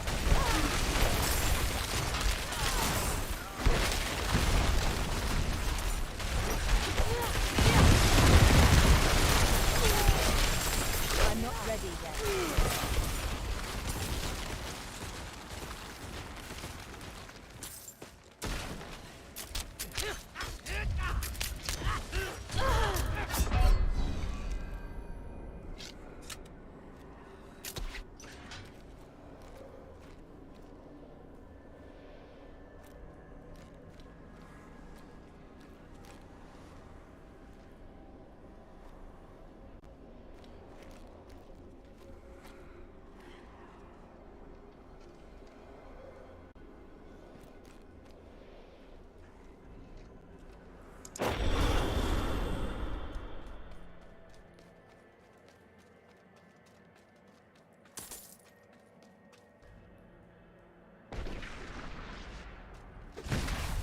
I need time to prepare that.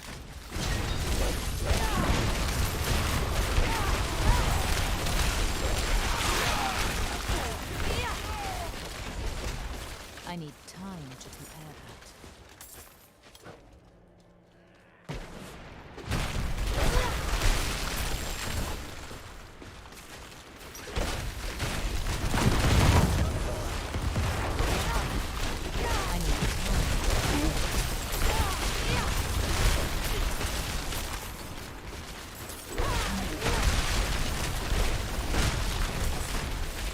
I need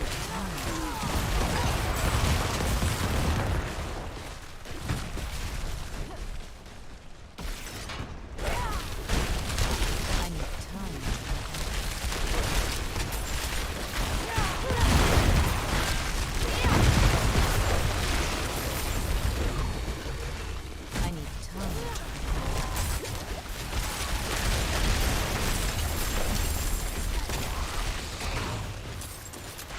Frickin' build is just amazing with how it plays. I really just enjoy like the ability to freeze everything. I wonder if I could refine this build even more, make it into even more of a powerhouse than it currently is. There's got to be a way to up the damage on the blizzard high enough so that I can do boss counters easier.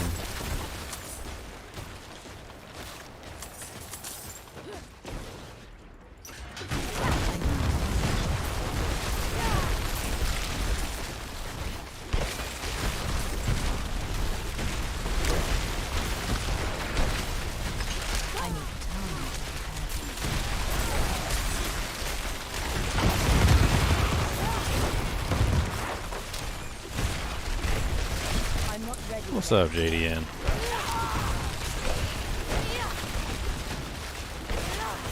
Bandit Captain. What's up, buddy? I'm not ready yet.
Sorry. Just important life stuff going on in the background that I can't ignore. It's more important than you guys. I'm not ready yet.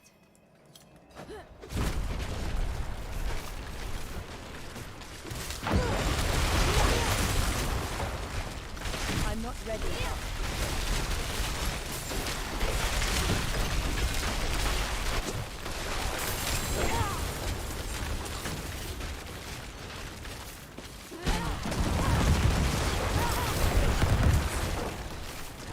Oh man, I do snore too.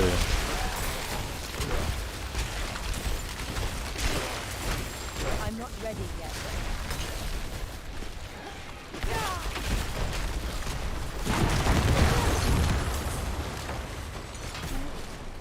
I'm not ready yet.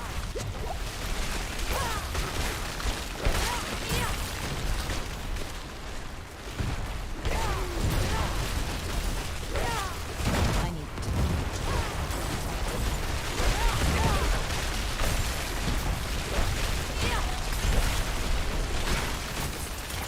I'm not ready yet.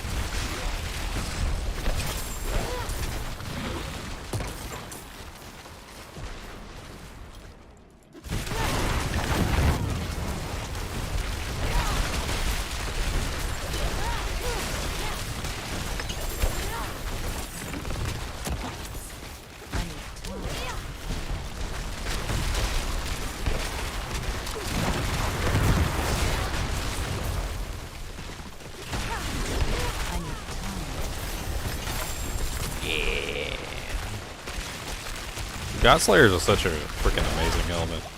It's one of the few helmets in the game. There's a couple, but like, it's one of the few helmets in the game that makes me not want to put the Harlequin Creshako on. Just simply because the Harlequin Creshako is amazing, don't get me wrong, but the Godslayer just has that, I don't know, that certain something. Pulls everything in, knock it all down.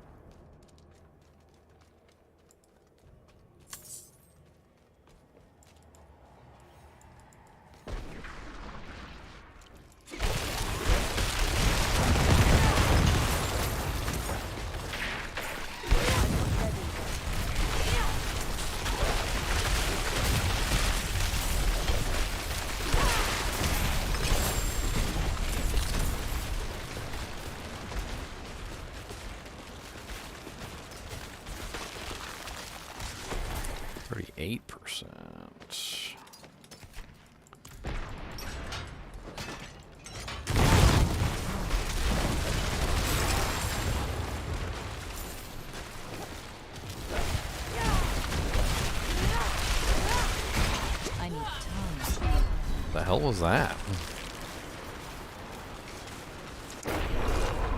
That was strange.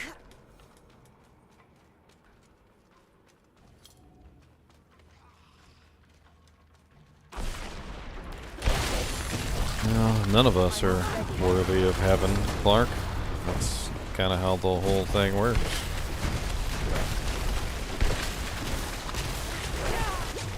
I can't help but feel like you're probably just a spam account that's just spamming things for no reason, but there's not a single one of us who's worthy according to the Bible. That's literally what it says.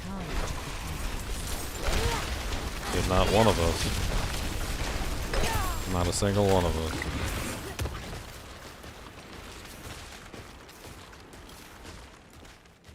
I think that's a common misconception that some Christians hold in their heart. They actually believe that.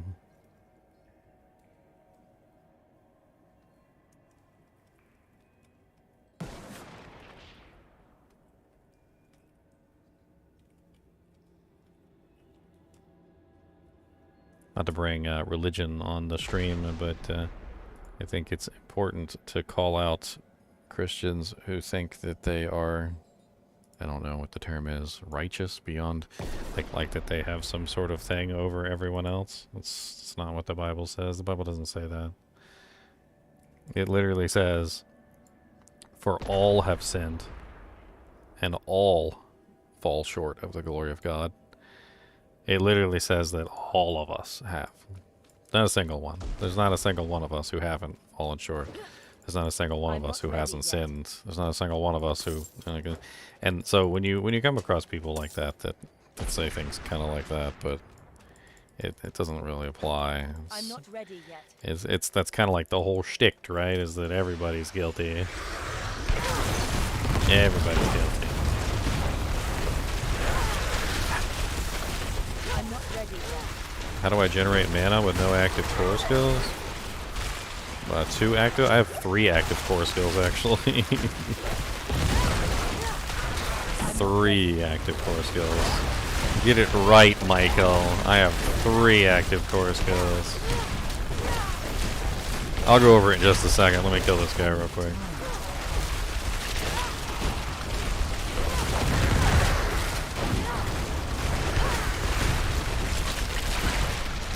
I'm not ready yet.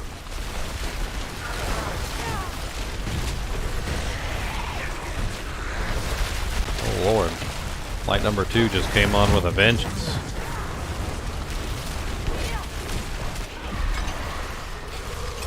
Okay, calm it down, surface of the sun.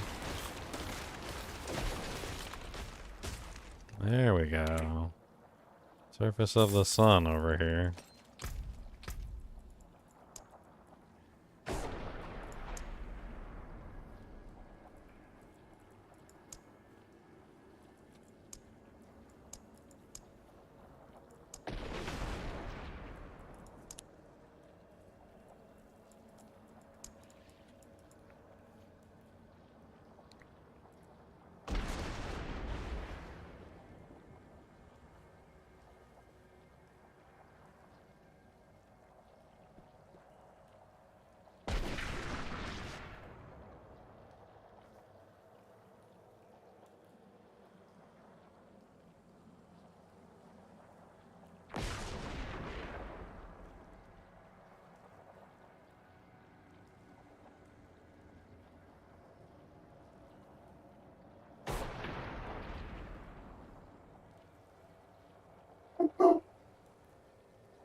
Cody the monster dog found something to bork at again.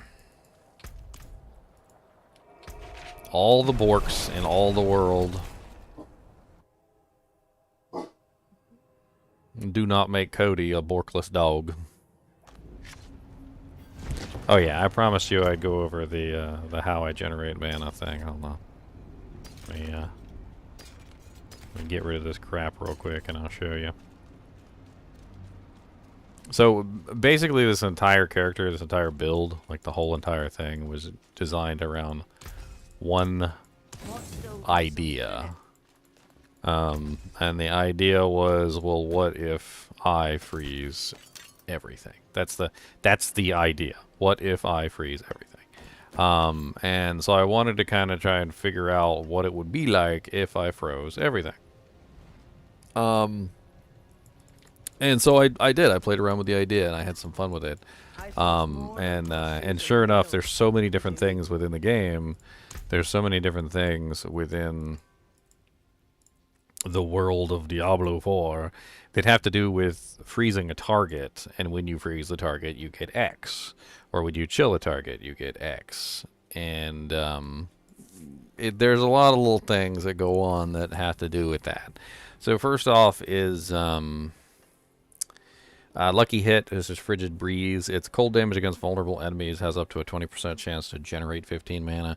So this one right here is, it's nice because if the monster is vulnerable and then they're also cold, you're dealing cold damage. So I deal primarily cold damage, and I have lots and lots of it. So that's one way that I can generate essence, or in this case mana. One way I can generate mana.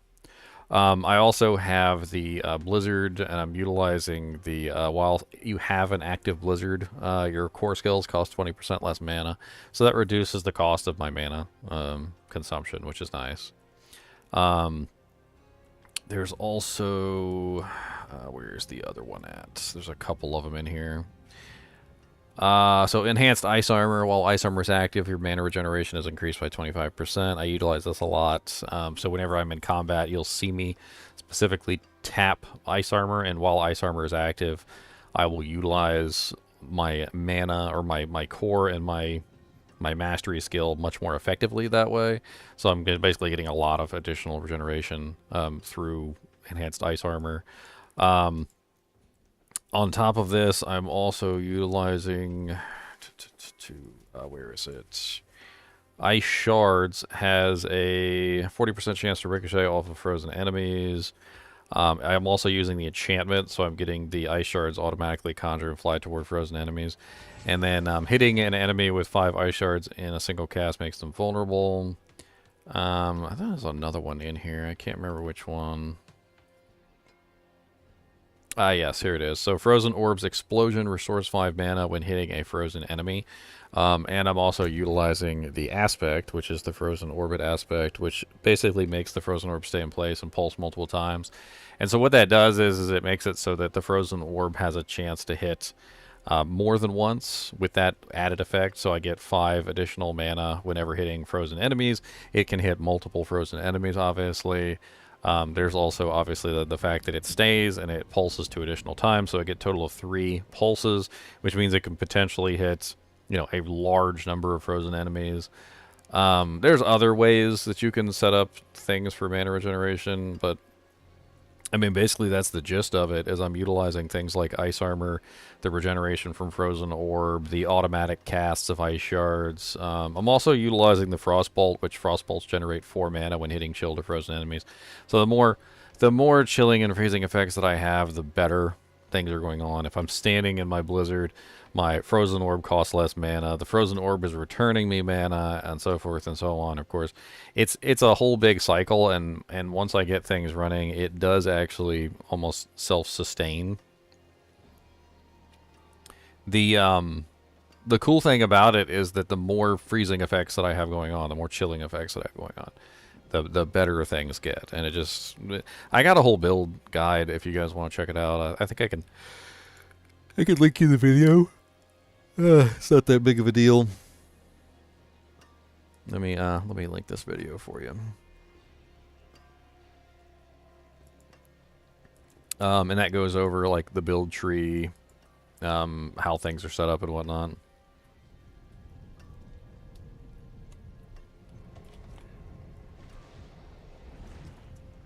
There you go. Post it for you guys on Twitch too, just in case you guys are interested.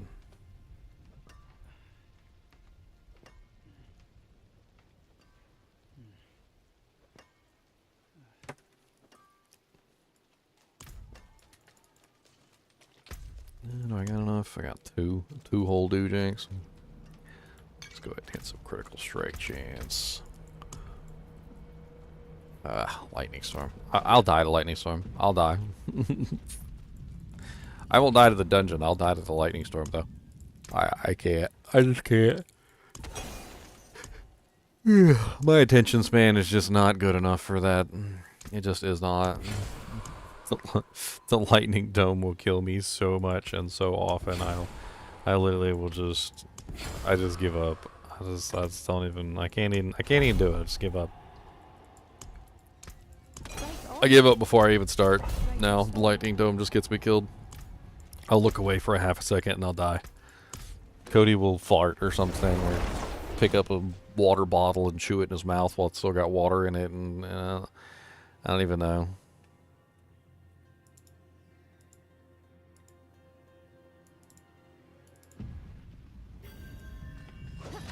I need time to prepare that.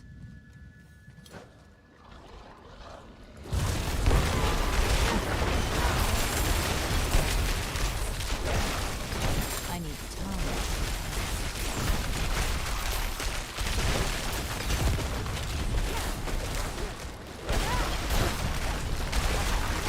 You got a grandfather and a starless guy? Holy crap.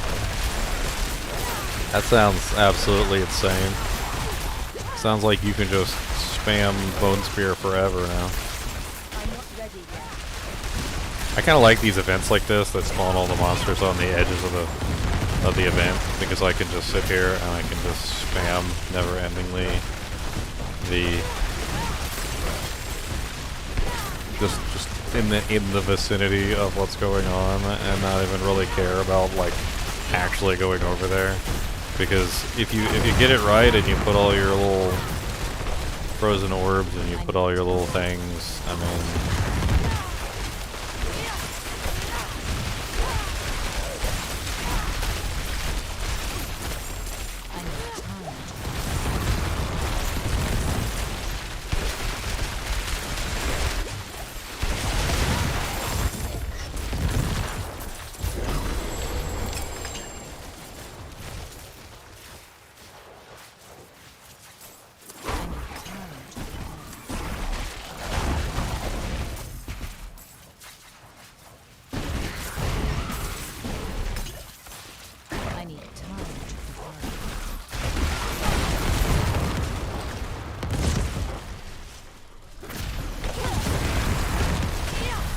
oh yeah, freaking grandfather and the Song of the Starless Guy on a Bone Spear Necromancer. Forget about it. I think I remember when I first started playing Diablo 4 back when nobody really knew what the Uber Unique's drop rate was, and it wasn't really, you know, nobody really knew the answer of they're basically impossible to find. You know, we didn't actually know. I was really always hoping for a Ring of the Starless Sky for the Bone Spear Necromancer, because I thought surely the Ring of the Starless Sky would be absolutely insane with that build, and it's pretty ridiculous. I mean, being able to spam core skills also opens up doorways into other things that I don't think a lot of people realize. Is that there's a couple abilities that literally can give you like massive amounts of attack speed. You could stack things like Ravenous, of course, because of course if you have no limit to how many of you can fire of your core skill, then it becomes a different equation entirely. Because as it is right now with your core skill, what you do with your core skill is you basically just utilize it until you're either out of resource, or you have some way to generate resource which you can swap back and forth between. Like there's really not a matter of like just simply spamming your core skill to oblivion and back, because there's always some kind of limit. Even with this particular character that I have right now, like I have a rotation that I have to follow, it's never just a matter of press the button and get it done. So if you can spam your core skill and only your core skill, you can use things like the accelerating aspect, I think it's what it's called, which is the one that gives you like the huge attack speed bonus when you get crits with a core skill. It just gives you like extra attack speed. You know, you can utilize obviously lots of attack speed bonuses to increase your attack speed further, so you can just like spam the ever like crap out of the ability. Lucky Hit becomes more interesting in that respect too, because obviously with Lucky Hit, you know, you get the more that you can spam an ability like that, the more Lucky Hit you're going to have, and the more chances that you have in general. So you're just going to see it affect, you know, activate more often. Azure Wrath is one of those. Azure Wrath is very unappealing of an item. It's very unappealing, and then what happens is, if you ever Ring of the Starless Sky, Azure Wrath becomes a lot more appealing, because instead of it being an effect that only happens when you know, hit with a core skill, Lucky Hit with core skills, it's actually now it's, okay, well, I can spam core skills like I would a basic skill. So what's my percent chance now that I can literally, you know, spam this core skill? How often is it going to activate? And then you realize, well, it activates a lot. It activates a lot. Like when you can spam the core skill, like you realize it's a whole different ball game. And so, you know, now it's not you, Azure Wrath, the worst item in the game. Now it's, oh wow, Azure Wrath is actually pretty OP. You know, now that I have a Ring of the Starless Sky and I can spam, say, Double Swing or Whirlwind or something like that, because now I'm getting tons and tons of friggin' freezes, which is making my whole life a lot easier, because everything's nice and frozen and I don't have to worry about actually fighting anything or dodging attacks. It's such a lazy way to play a character, and I know it's the irony of it is that I'm literally playing a character right now that is based around freezes, but I mean, that's the funny thing, is that because it's based around freezes, you literally can just be lazy. You know, everything's frozen, so what do you care? Most of the stuff that's trying to attack me at any given time is frozen, so I don't really even have to worry about it. Which I like. I like everything being frozen.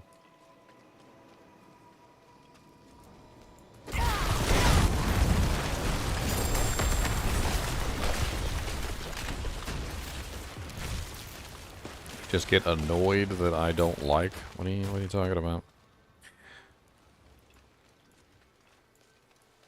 300 times worse than D2R. I mean, I try not to compare them so directly. D2R is a masterpiece that's taken decades to get perfected. I mean, it wasn't always that way. Diablo 4 is definitely not better than Diablo 2. But at the same time, Diablo 4 is still in its infancy. Given time to mature the same way that Diablo 2 did, and you never know what it could be capable of. Season 2 has been very fun. I definitely have enjoyed Season 2. A lot more than I enjoyed Season 0 and Season 1. But I'm kind of excited to hop back into some Diablo 2. I got the Assassin Solo Self-Found run coming, so we're going to play around with that.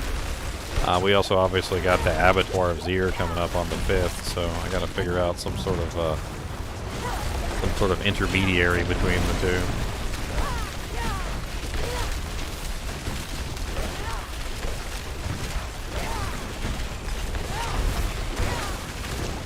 I'm not ready yet.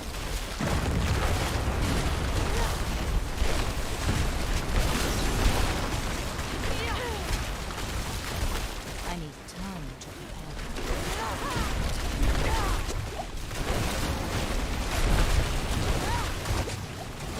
No, people don't remember how jank Diablo 2 was. I do. I played it in the original days. It was not a good game in the original days. I did like some of the original features, but I mean, if you go back and you play Diablo 2, like even just Diablo 2 Classic, Diablo 2 Classic is, unfortunately now that they've added the synergies, it's very painful. It's not a good game mode. Without synergies, pre-synergies, it would have been a lot more fun. Unfortunately, though, it's it's been infected by the synergies. To give you guys a much more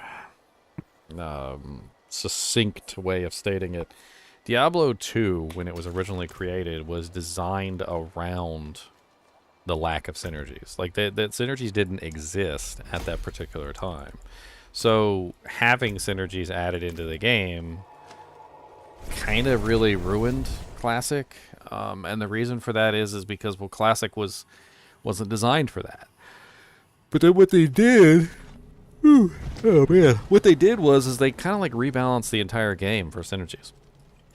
A lot of people think that synergies actually gave you more damage. But the truth of the matter is that synergies actually took away a large amount of your flexibility and damage.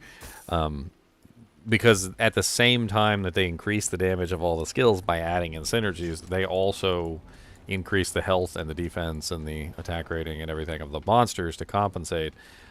So essentially it was a wash. Like, it didn't actually give anything. It's actually more or less just taking away the flexibility of everything.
D2 is boring? Why? D2 is not boring, John. What are you talking about? Diablo 2 is one of the most engaging games I've ever played. You know, there's... as you grow older, it's a little bit difficult to stay awake when you're playing video games. Like, sometimes you'll sit down and you'll just, like, immediately fall asleep.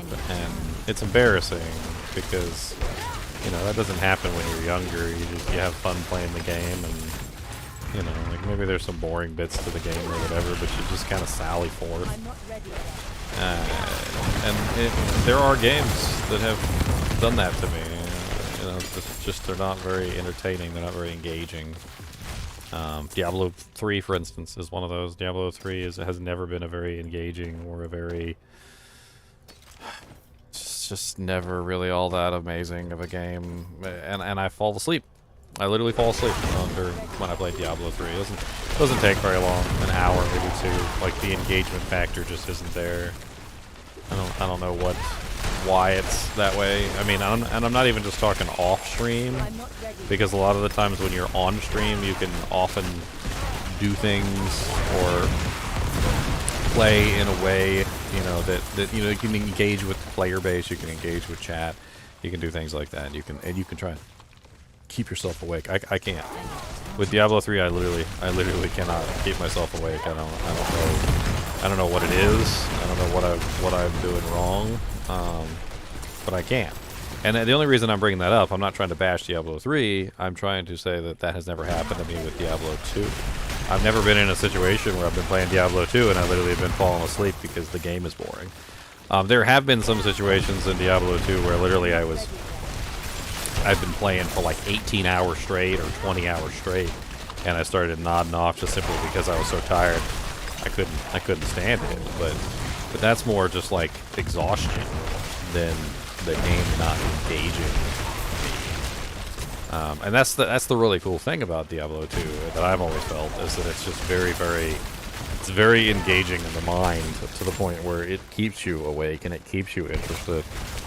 And I don't know if it's just simply because I have a really strong imagination. Maybe it's because I really like to theory craft builds. Maybe it's because I pick up items and I actually look at what they're capable of as opposed to, you know, whether or not they're good for me. I don't know. There's also an element there, I think, of looking for items for other people too, which I really enjoy about Diablo 2. And Diablo 4 has it as well. You know, I'll pick up items and I'll be like, oh man, that would be really good for, you know, like a specific build, and then I'll hand it to that particular person because I know that that's a really good item for that character. But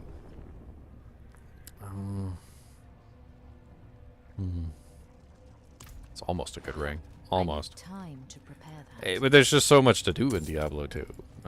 Whether it's farming a magic finding or farming keys or trying to find a ridiculously good item or theory crafting new characters. There's a lot. It's a lot to the game.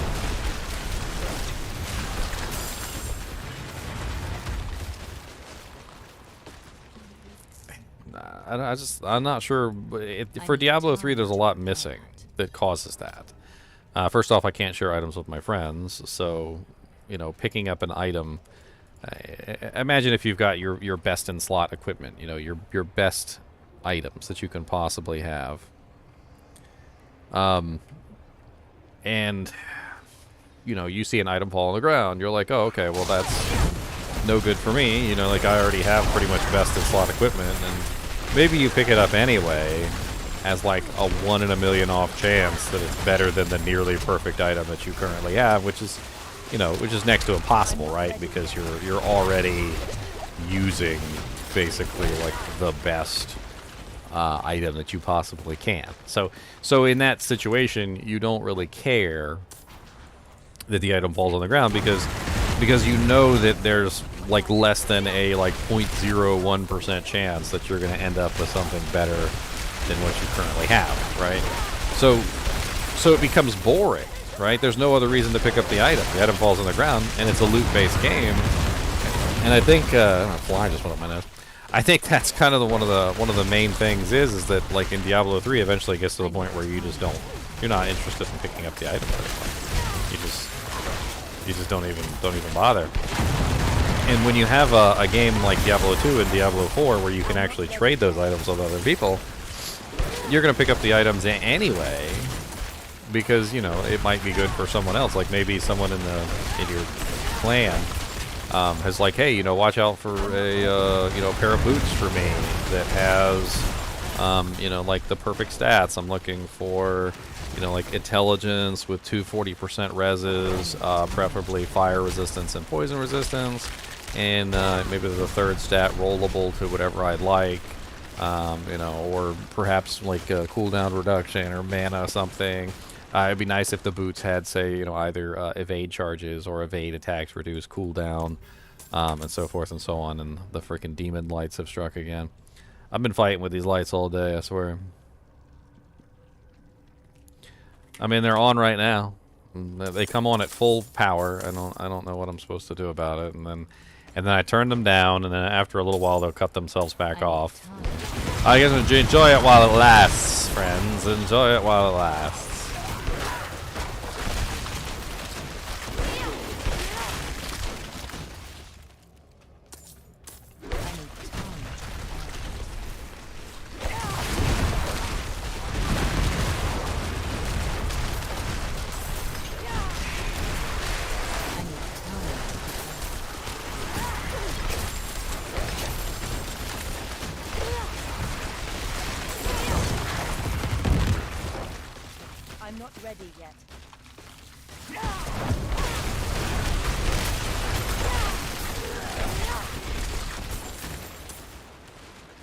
I'm not ready yet.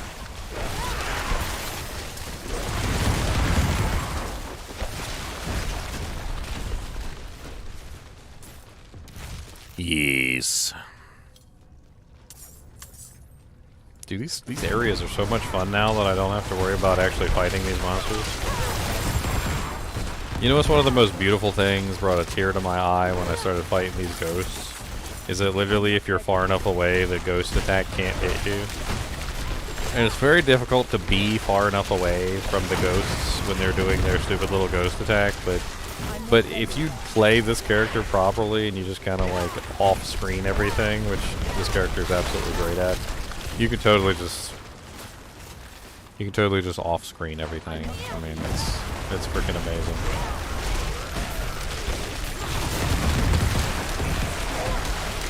Like, take this for instance. I had a whole bunch of monsters just falling on top of me, right?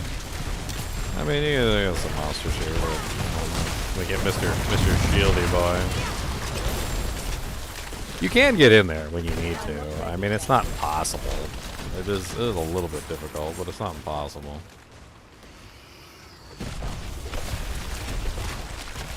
I like how I can freeze ghosts. The ghosts just have, you know, the ability to be frozen, I guess. As you can see here, there was a huge pack of monsters. Of course, you wouldn't be able to see them on the screen, but you can see them up here on the thing. And I'm looking at the mini map. I like it when they show me where the monsters are in advance, because I'll just cast all my spells, you know, over there where they are. I got one behind me, but I'll just cast them where they are, and that way when they try and get through the nearly impenetrable barrier of ice effects that I'm putting down, it's very difficult for them to actually get through and do any damage. Which I love. Just cast everything right here at the edge of the screen. Just let it melt everything. And we got a boss over here. Sometimes I do have trouble with monsters that teleport, though. Like when they teleport directly on top of you. Anything that's going to directly close the gap without actually, you know, me having much of a say over it, can cause an issue. I'm not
ready.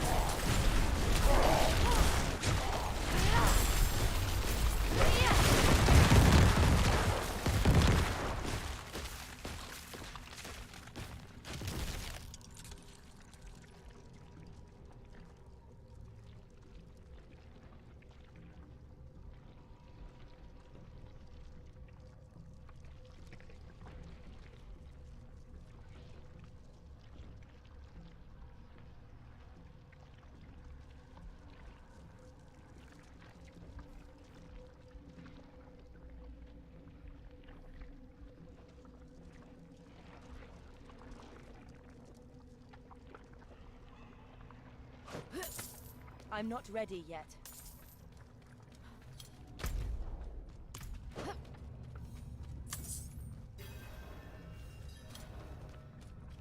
Thank you, Oliver. Without you, I'd be dead. Think I can manage from here? Strength, dex, Devouring Blaze, meh. I always have to look at the amulets because you never know which one of the amulets is going to be amazing. And it's so hard to find a good amulet these days. Actually, just ever. It's so hard to find a good amulet ever. I need time to prepare that.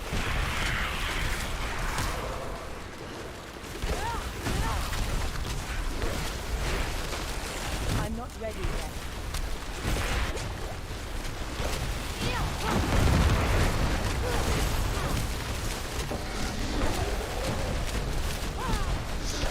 I need time to prepare.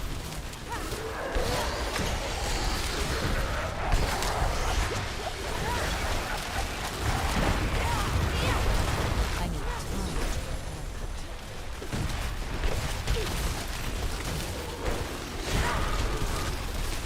Resurrected Malice. I need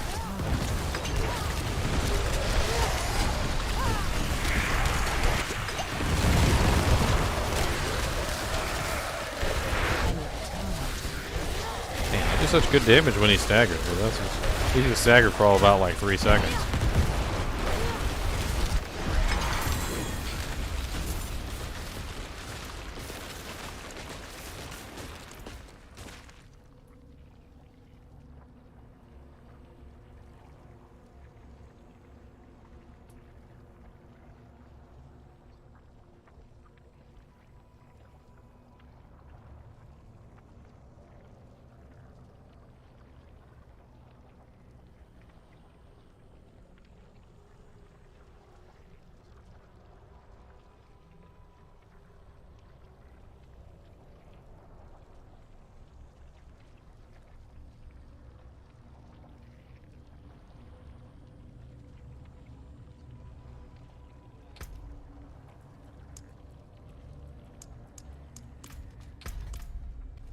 I cannot carry more.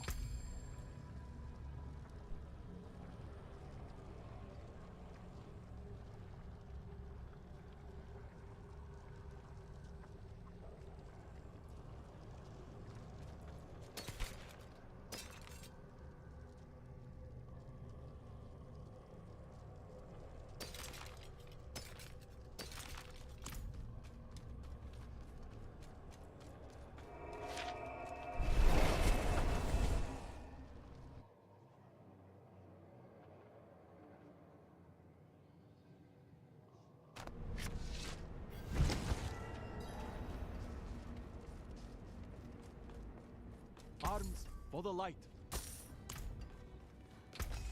I cannot salvage that.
I'm not ready yet.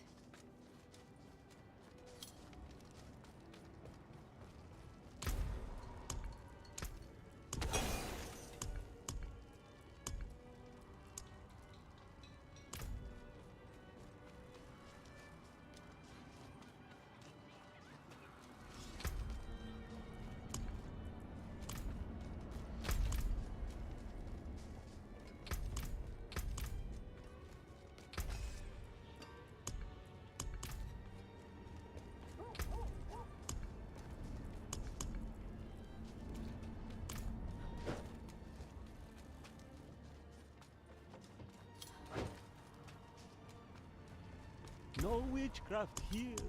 Only honest magics. Until spring.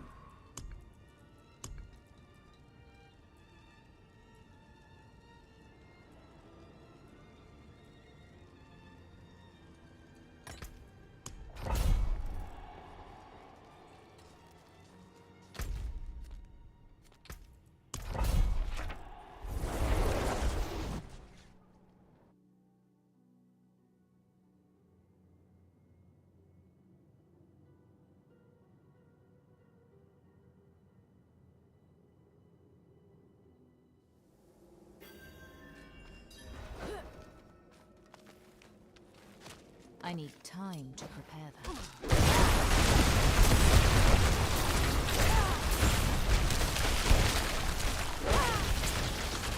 I need time to prepare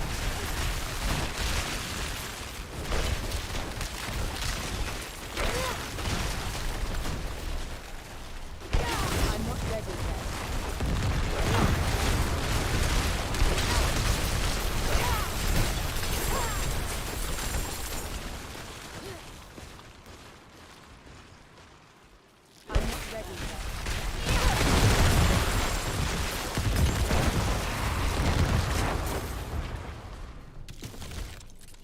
I'm not ready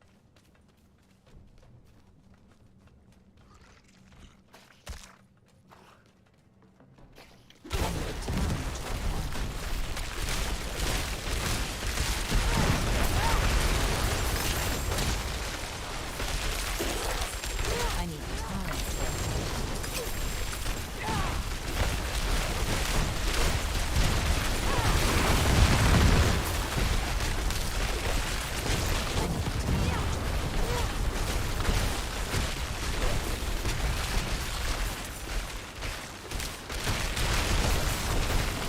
I'm not ready yet.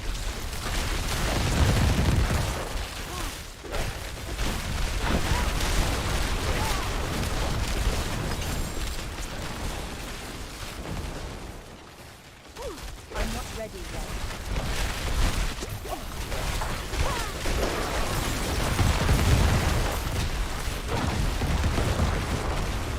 I need time to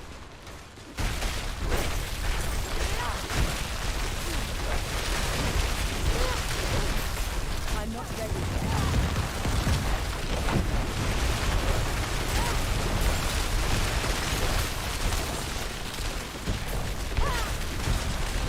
I need time.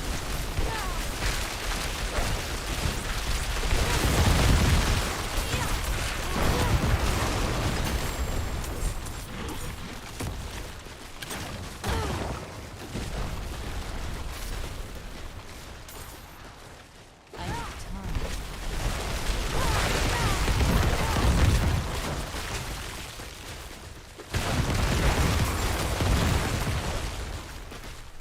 I'm not ready yet.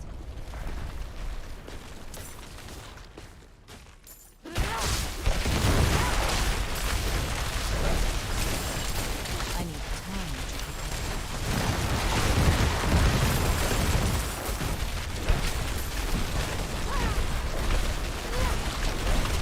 I'm not ready yet.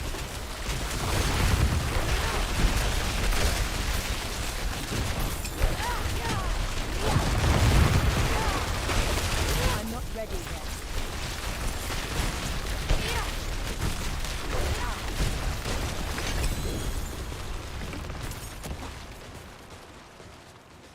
I need time.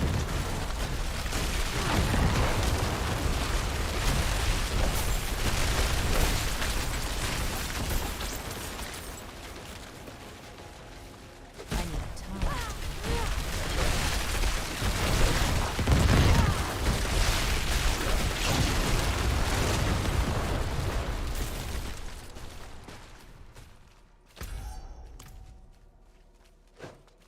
I need time to prepare that.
I need time to prepare that.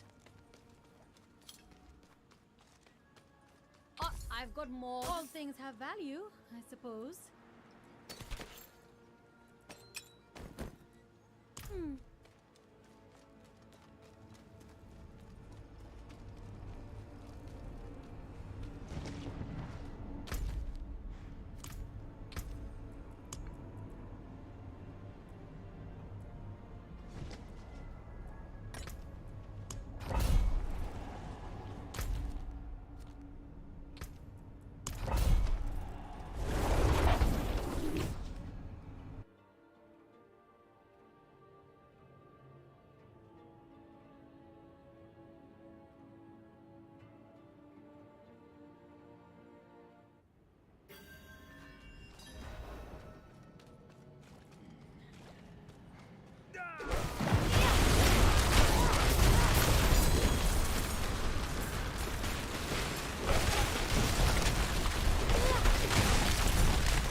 I'm not ready yet.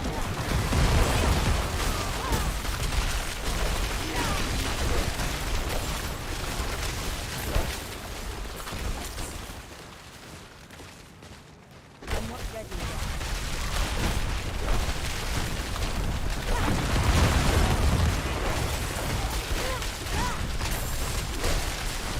I'm not ready yet.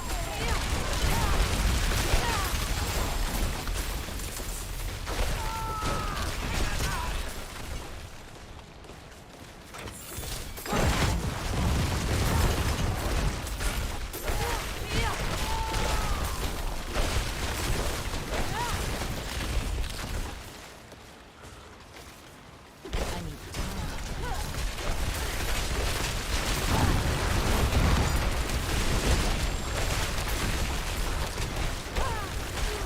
I need time.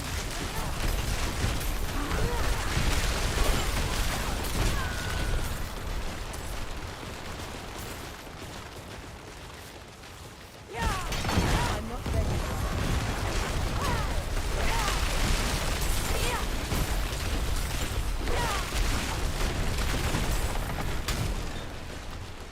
I'm not ready yet.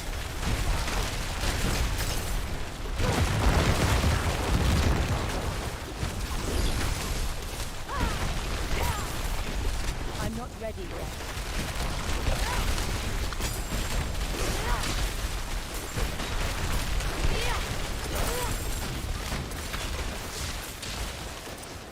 I need time.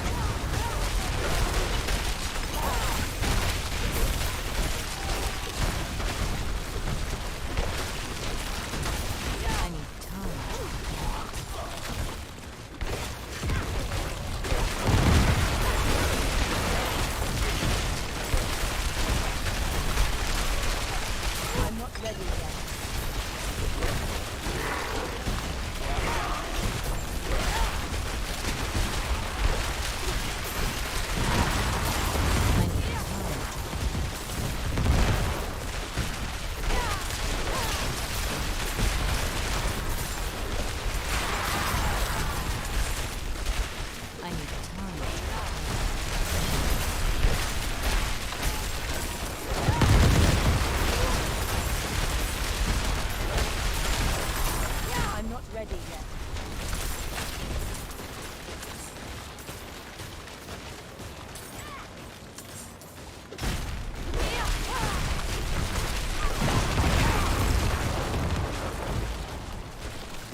I'm not ready yet.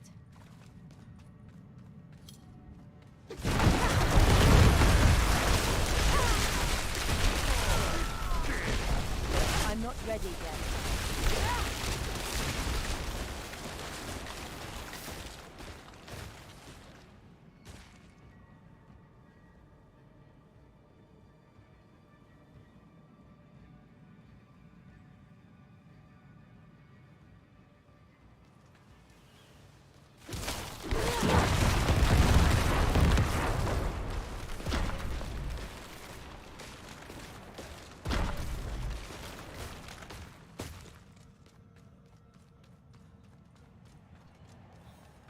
I need time to prepare that.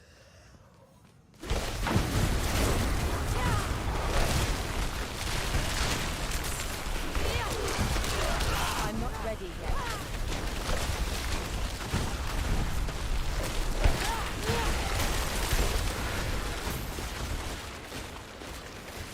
Bless you. I'm not ready yet.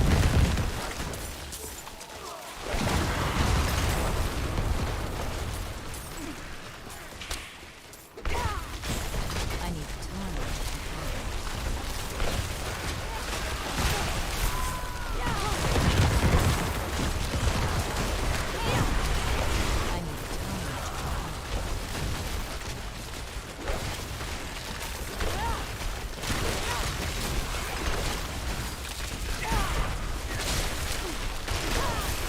I need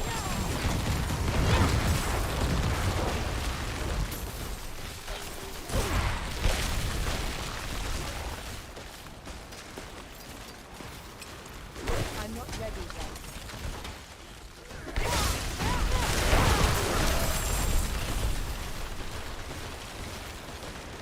Wouldn't have made it without you.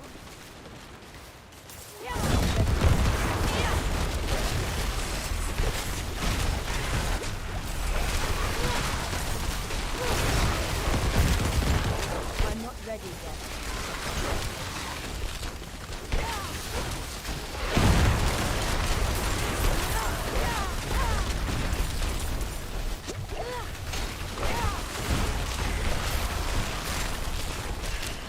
I need time to prepare that. Wouldn't have made it without you.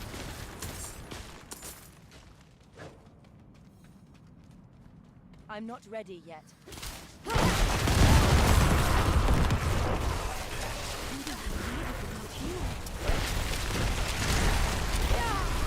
I'm not ready yet.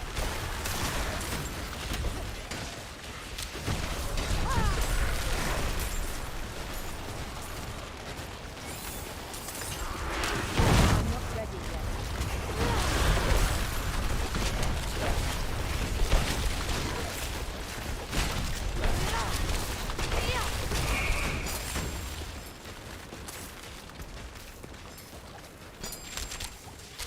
I'm not ready yet.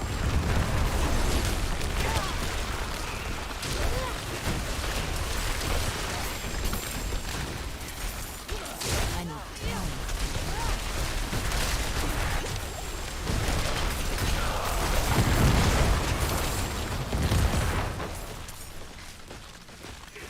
I'm not ready yet.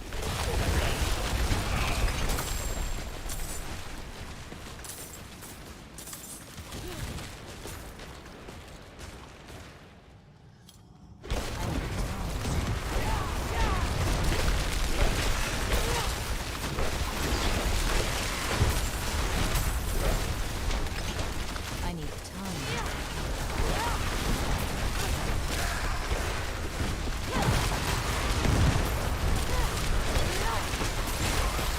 I'm not ready yet.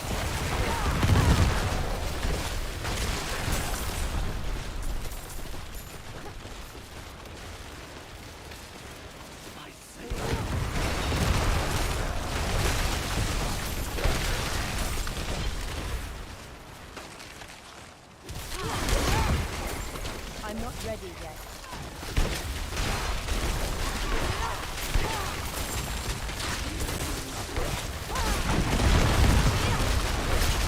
I need time to prepare that.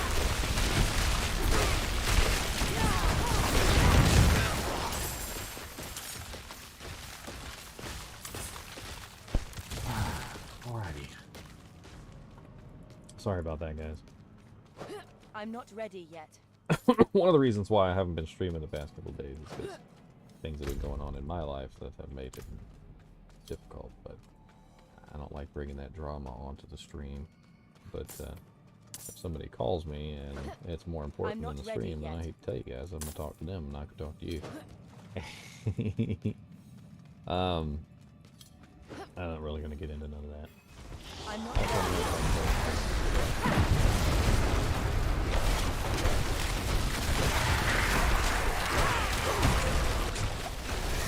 I need time.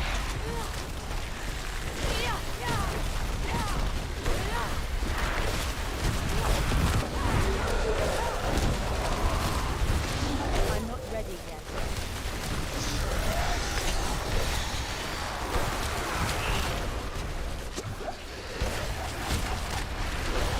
I'm not ready yet.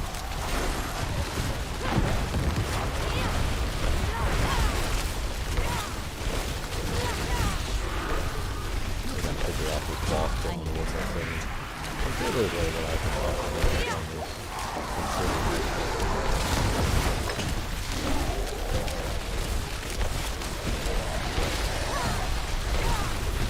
Gotta figure it out, man.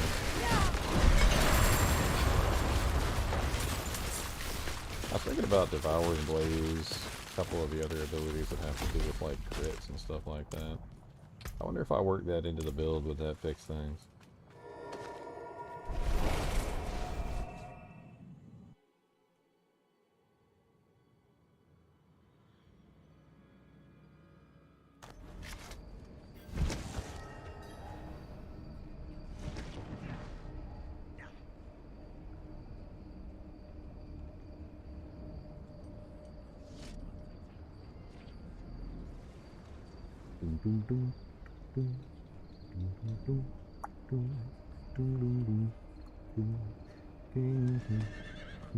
Oh, singing copyright. Strike did songs.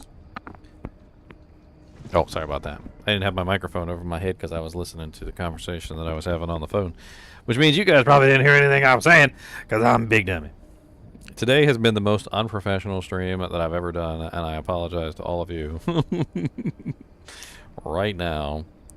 But I really just wanted to hop back on the horse and get a little bit of streaming done, especially since we got the Campfire chat tomorrow, so I'm going to obviously be streaming that. Wanted to make sure I got all my sound settings right, and apparently my lights don't want to work and they're demon possessed, but other than that, I mean, seems like I'm doing alright.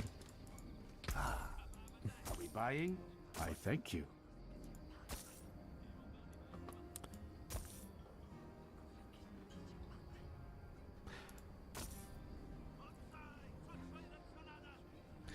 Demon possessed.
Boom, boom, boom, boom, boom, boom.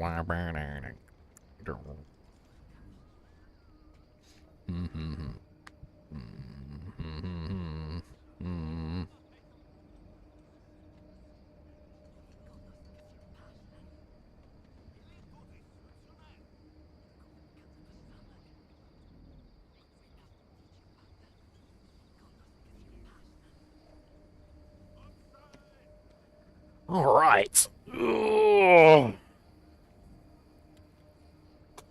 Win the night. is old, and it's growing mold. And your darling, what is with the demon-possessed lights? It's like this one went off, and then that one went off, and then now they're both off, and now neither one of them is active. So I guess they're just terrible. You know what? It's just so stupid. Like, I don't even understand. Are they like overheating or something, or is it hot in there? Doesn't feel hot in there. You know what? I guess I'll just be in the dark. I doubt I can adjust the. Let's give it a try, just for fun. Why not? Without my lights, it never really works quite right with the green screen, but I can at least give it a try. I can turn the brightness up on the Logitech camera and see if I can increase the brightness to the point where it actually works. Although, look, now the frame rate's gone down to, like, dirt mode. I guess that's a little bit better. Hey, look. It looks really bad, but whatever. It's better than it did look, I guess. Maybe.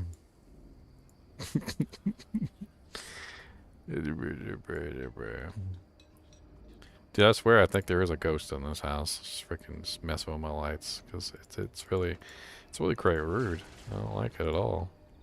I don't like it at all. The frame rate on the camera goes really bad when you up that too. Like, it does not. It does not appreciate. Does not appreciate that at all, does it?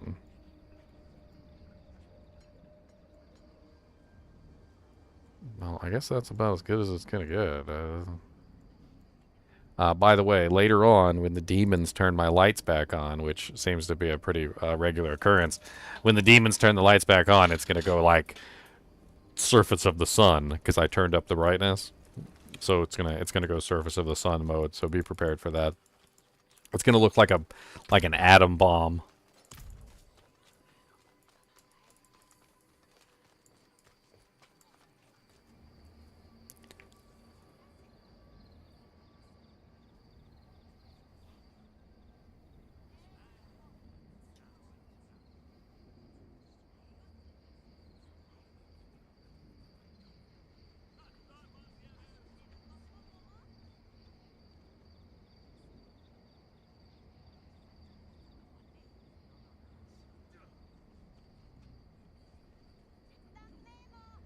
Boom, boom, bow, bow, bow. There's like nobody online today.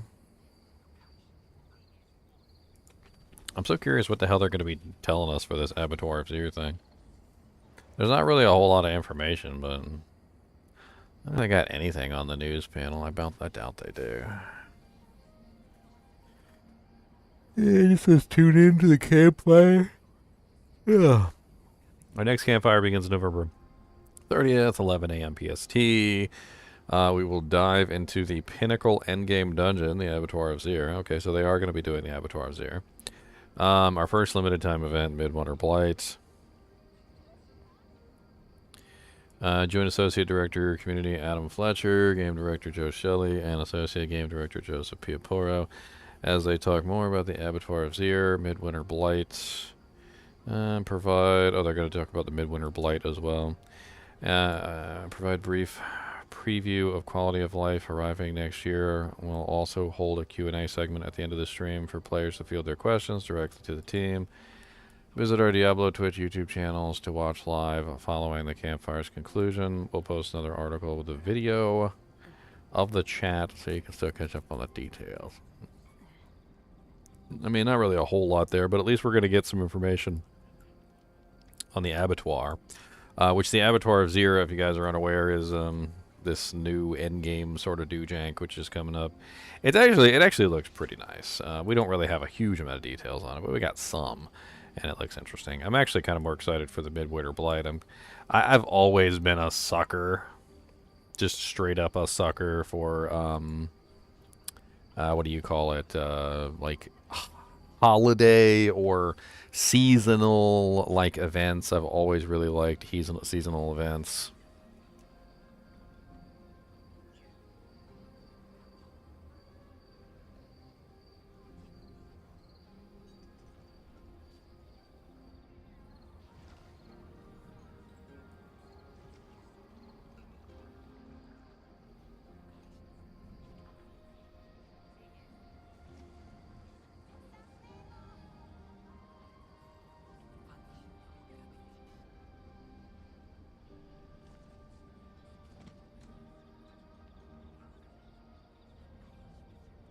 I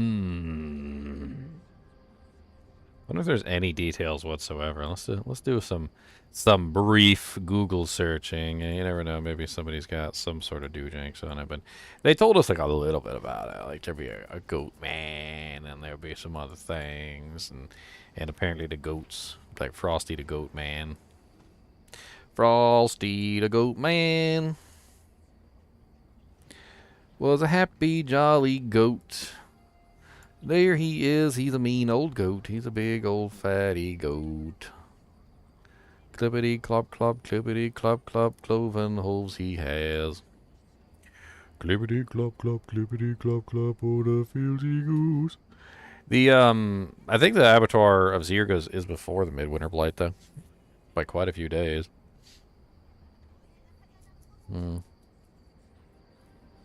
Savage Blight fiends aim to disrupt any cheer the denizens of Fracture Peace have managed to scrounge for themselves from December 5th to the 21st. Cull the cursed fiends and stay vigilant in case you receive an untimely visit from the Red-Cloaked Horror.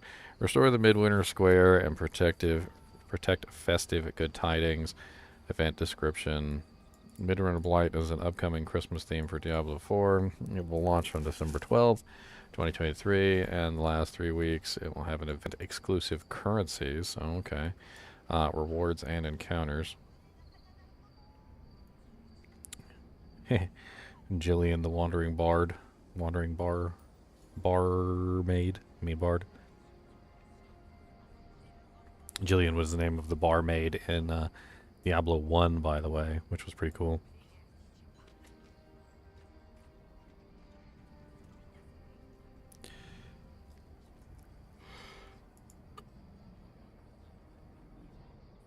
Oh yeah, they gave us a picture of the boss too. Rudy the Red-Cloaked Horror. It should be pretty cool. Yeah, big old axe. It's a monstrous looking axe though, ain't it?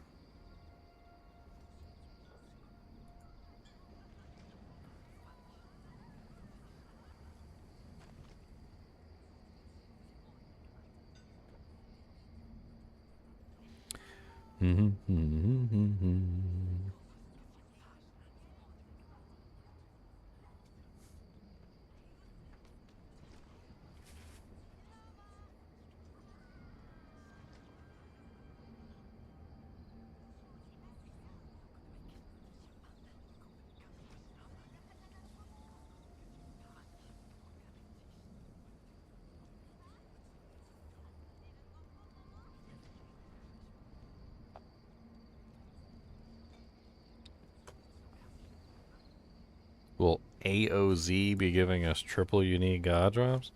Triple god slayers. Oh lord. I really don't know. I mean they kind of made it seem like the Abattoir Zero was going to be like this amazing ridiculous thing. But then at the same time, the Abattoir of Zir is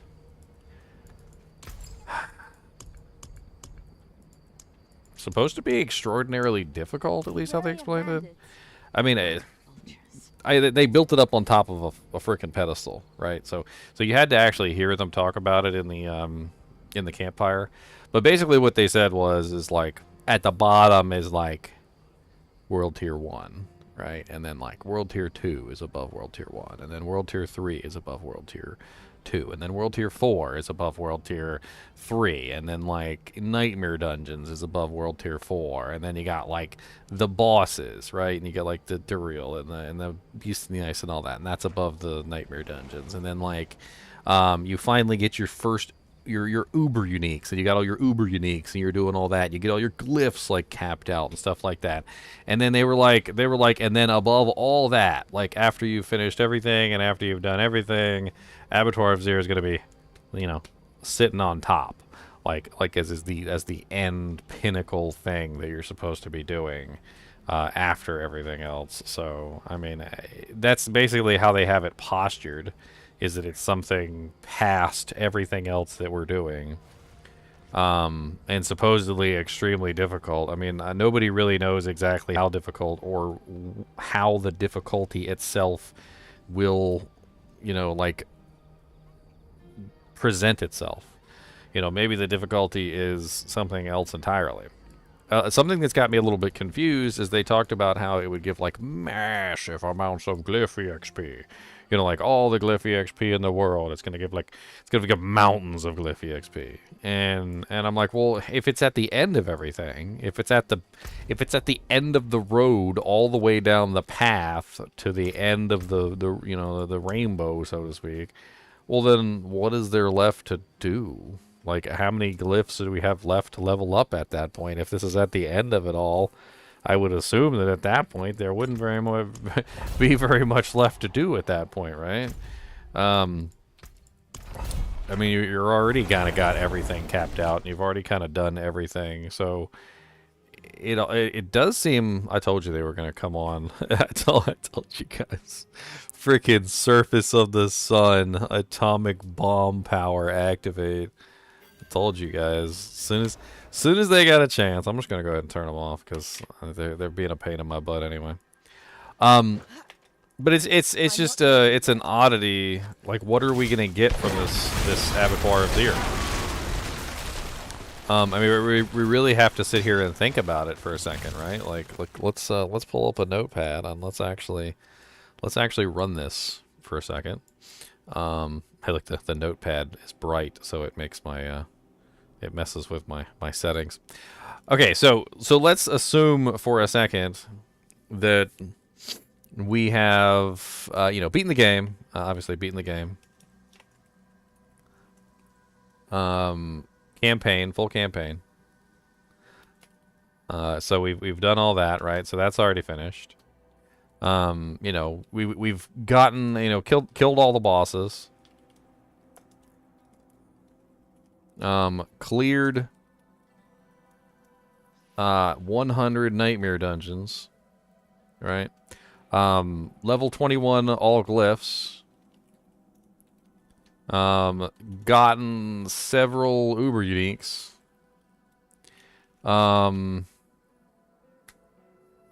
Decked out our characters to the max, right?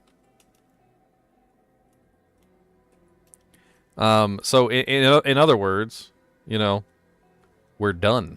Like, we're literally done with the game, right? So we've found everything, we've done everything, there's nothing left to do. So what is the Abattoir of Zir offer that we don't already have? And that's kind of the question, right? That's the ultimate question. And what really kind of makes me a little, you know, like weirded out or odd about this entire scenario. Sorry, Cody's over here rooting. Cody, come here. Come say hello. Come say hello. You ready? Got fingers up your nostril holes.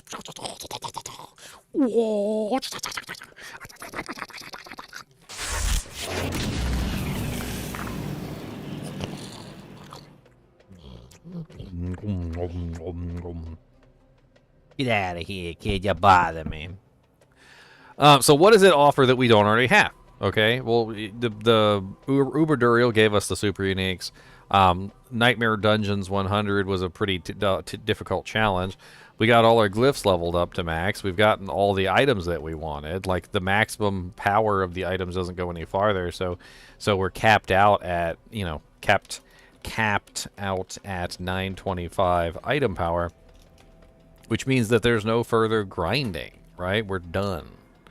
So what does the Abattoir of Zero offer that we don't already have? The only thing that we know of right now that it offers that we don't already have is the Tears of Blood glyph, which gives a pretty big buff and damage. But the thing that really kind of silly about this, all right, so damage buff. All right, you know, we can put huge damage buff because it's a huge damage buff, right? But what is that? What does this actually translate out to? It's like getting it's like being I used to use a Dragon Ball Z analogy. It's like getting a Super Saiyan blue mode and nobody else is even close to your power level, and literally you can fight everybody on Super Saiyan 1. You know, like in the Super Saiyan Blue is just overkill, right? Because if you're already capable of clearing Tier 100 dungeons, if you're already killed all the bosses, if you've already beaten the campaign, if you've already got all your glyphs to 21, if you've already gotten your uber uniques, if you've already decked out your character with maximum 925 item power, well, you don't need this damage buff. You don't need it. Because your character's already broken, okay? Your character's already, like, just absolutely dumb, stupid, insane at this point. So, what you know, like, is this literally just to scale the Abattoir of Zir? I guess that's the logical conclusion, right? The logical conclusion is basically that if the Abattoir of Zir is so difficult that it requires this huge damage buff that we're getting from the Tears of Blood, that literally the Tears of Blood is a self-fulfilling prophecy, right? So to do Abattoir of Zir, you must obtain Tears of Blood. Well, this is just TOB for short.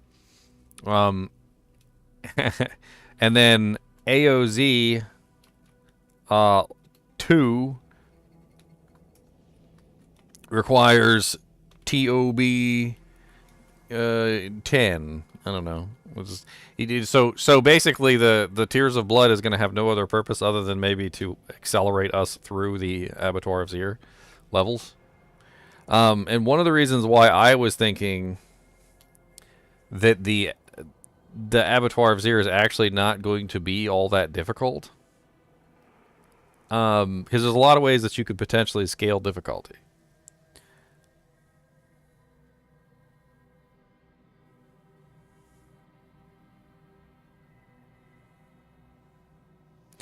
So let's talk about this for a second, right? So how do you scale difficulty? Personally, I like the way that Diablo 2 did it, which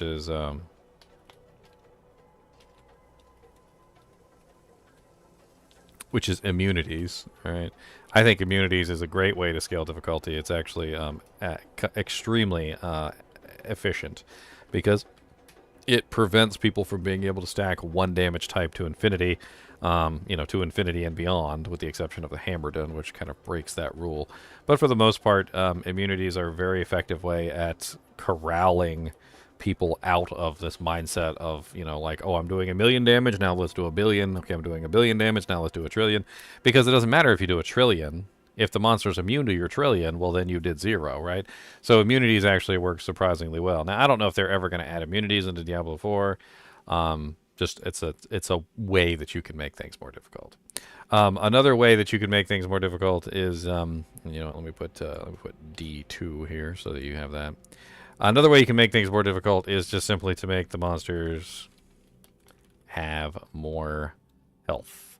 Which is the D3 way of doing things, which I definitely do not enjoy. Basically, you just continually rise the monster's HP higher and higher and higher until eventually there's no limit. Of course, Cordy just did the heckin' bork of the century.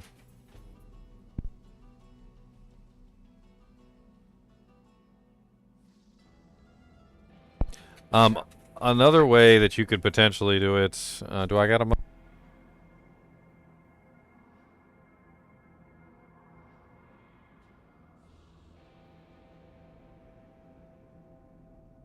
Another way you can potentially do it is you make the monsters hit harder.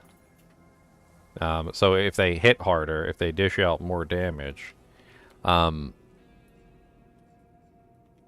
the dishing out of more damage creates a you know, a tankability problem, right? So this becomes more difficult not because you can't kill them, but because you need to be able to survive the hits that they're giving you, right? So it's the other side of the equation, which is instead of making the monsters tankier, you just make the monsters hit harder, so that it's much more difficult. You have to dodge more attacks, right? Well, what do you think is much more likely with the fact that they're giving us this huge damage buff, right? So they're giving us this ridiculous damage buff, which is going to give us, obviously, you know, a lot of additional output on any character, because the way that the glyph actually works, and this is basically what I was looking at, is it just looks absolutely stupid insane for damage output, because it's going to offer a huge multiplier on top of a bunch of other really good stuff. So let me pull up an image of it real quick. So this is the glyph, and it says unique glyph, which is interesting. There could be a unique glyph. But it says next radius increase at level 50, so it's already radius size 4, which, believe it or not, the ones that we have right now, if you guys haven't actually looked at this, the ones that we have right now are already radius size 4 when they're upgraded fully. So when you upgrade a glyph to its full capacity, this is radius size 4, all right? So if this is radius size 4 and the Abattoir of Zir glyph upgrades to a radius size 5, which I think, I'm actually kind of thinking that maybe it might, I don't know. It says radius size 4, next radius increase at level 50, which means that it should be increasing to radius size 5, which means that this is going to be, like, up here. I would assume at least one size bigger than the radius size 4, which means it's going to be even larger than the other glyphs. On top of this, we also have the for every 5 core stats purchased within range, you gain a 2% X multiplier, which is going to be huge. It's going to be a huge, ridiculous bonus. The amount of extra damage that's going to give every single character across the board is insane. So the scaling effect that you get from the Tears of Blood glyph is actually going to specifically give you massive amounts of damage. And obviously where you put it is going to be very important, because the more core stats that you can get, the better. We also don't know if it increases in radius again. So maybe it increases in radius multiple times. All we know is that it goes up to level 200, which I'm sure tomorrow we're going to get lots of this information, but it's fun to speculate in advance.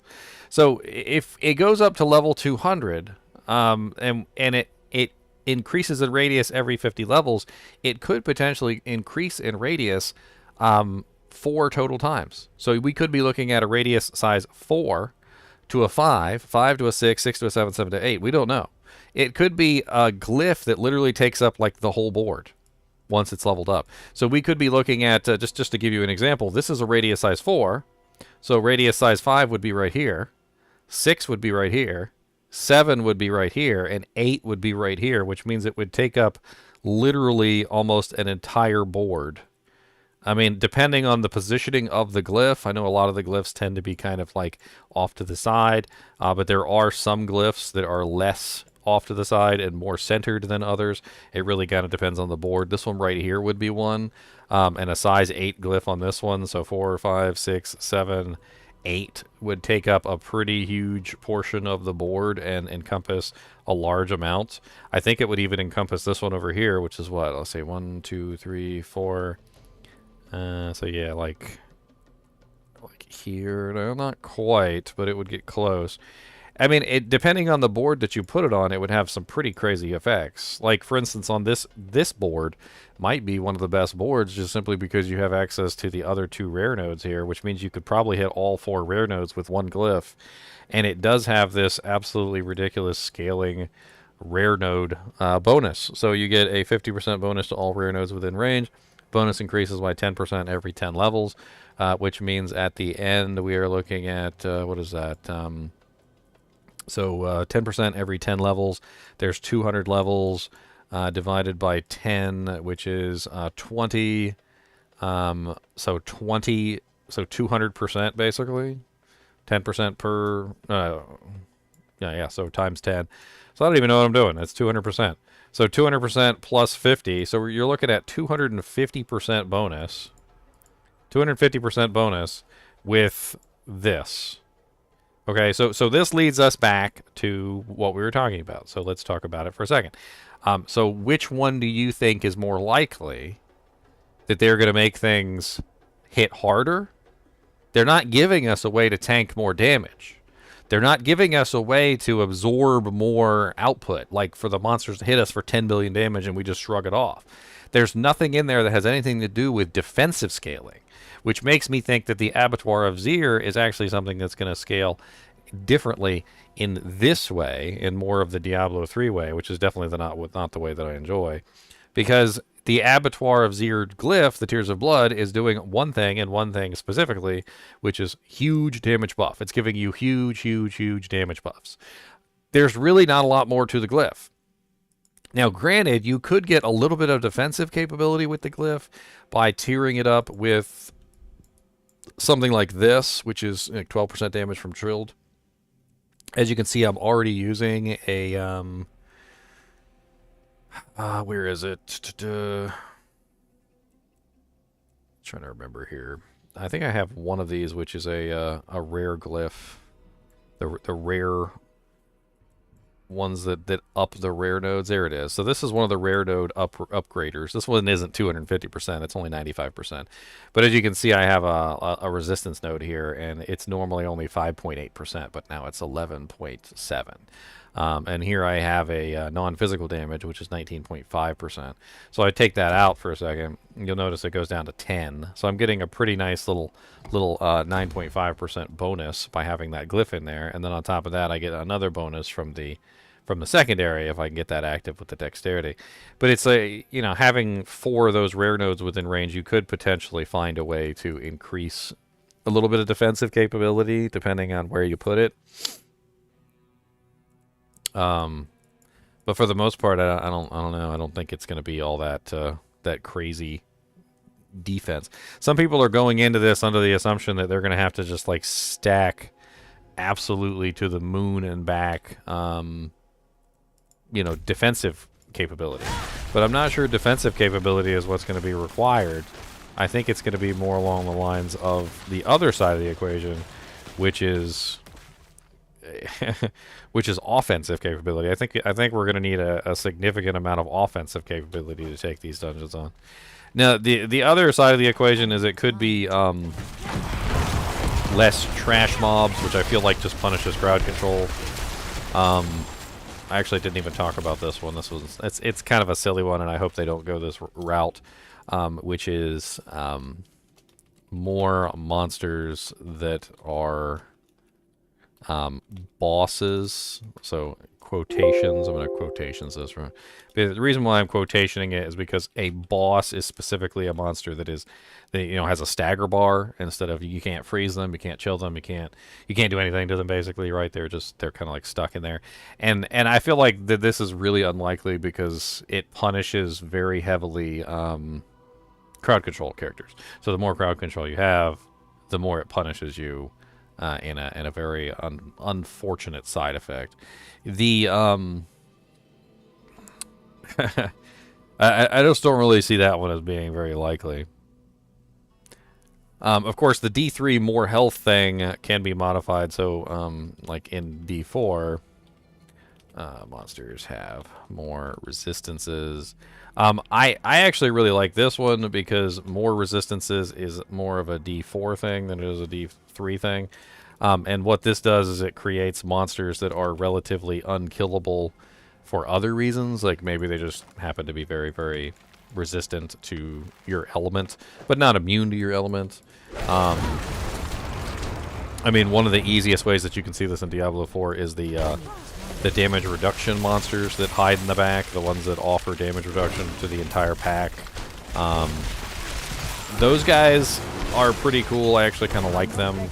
They're a little bit easy to kill. I always thought they would have been a little bit more difficult to kill, but once you get into a pack of monsters and you see those damage reduction guys, the first thing you do is go for the damage reduction guy's throat, right? You're just like, all right, this guy's slowing me down.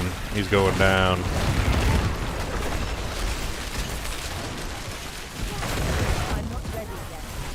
I mean, it's all very interesting to think about. I mean, I'm sure that the developers have very similar conversations about what direction they want to go, like how they want to change things. You know, whether or not they want to go in more of a traditional route or not. Personally, I think that the D3 method is a very bad method.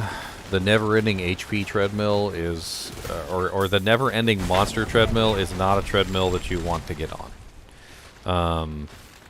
It's just that this one in particular, which seems the most likely for the Abattoir of Zir, is a type of treadmill that just has no end, and it makes you feel very, I don't know, hopeless. It makes you feel very hopeless, I think. Now, granted, there is actually an end, so the Abattoir of Zir glyph does have a maximum level to it, which if they had made it infinite would have definitely been no end.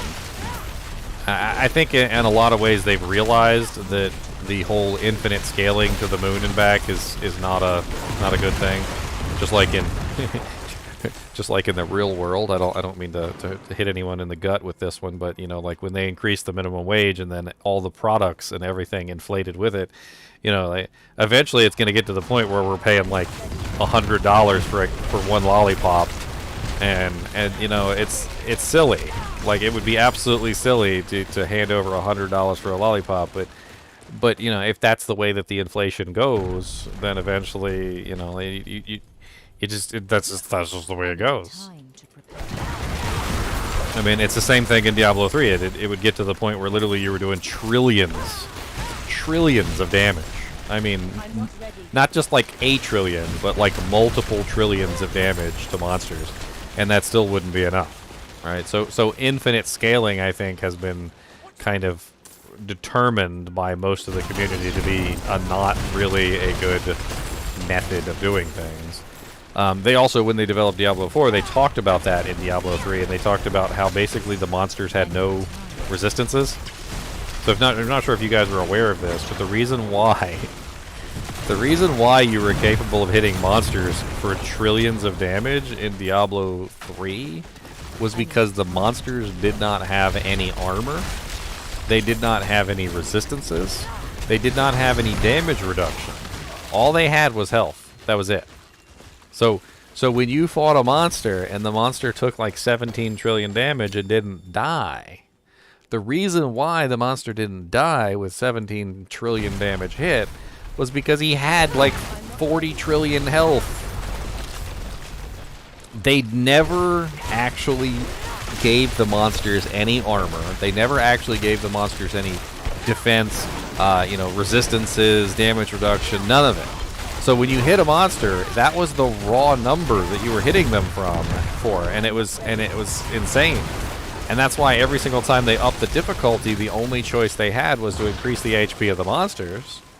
And then in turn, increasing the HP of the monsters was had to be so drastic, because of course people were hitting for billions. Like, you know, it didn't take very long before people were hitting for millions, right? And then it didn't take very long after that before they were hitting for billions.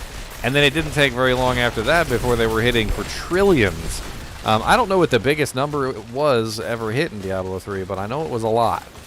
I bet you I could probably Google search, like, highest damage hit Diablo 3 and probably come up with some absolutely insane number on screen.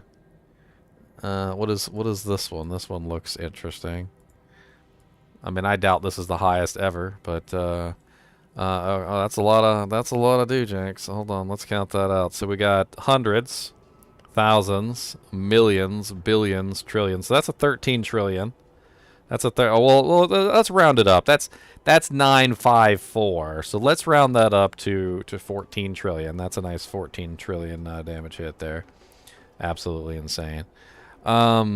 I never saw them written out like that, though. They were always truncated with the little T, like they would just show the T next to it. Oh, here you go. Here's a good one. This is one with a T. So this is a 92 T.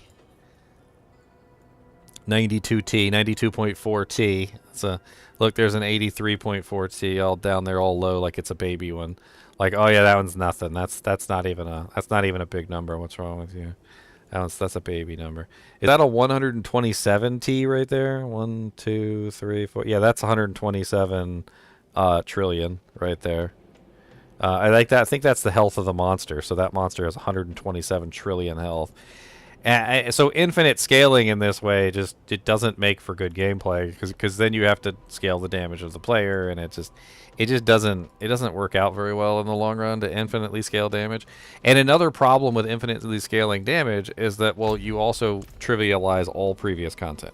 So this is something that a lot of people will recognize from Diablo 3 is that, well, if you could dish out 92 trillion damage, right?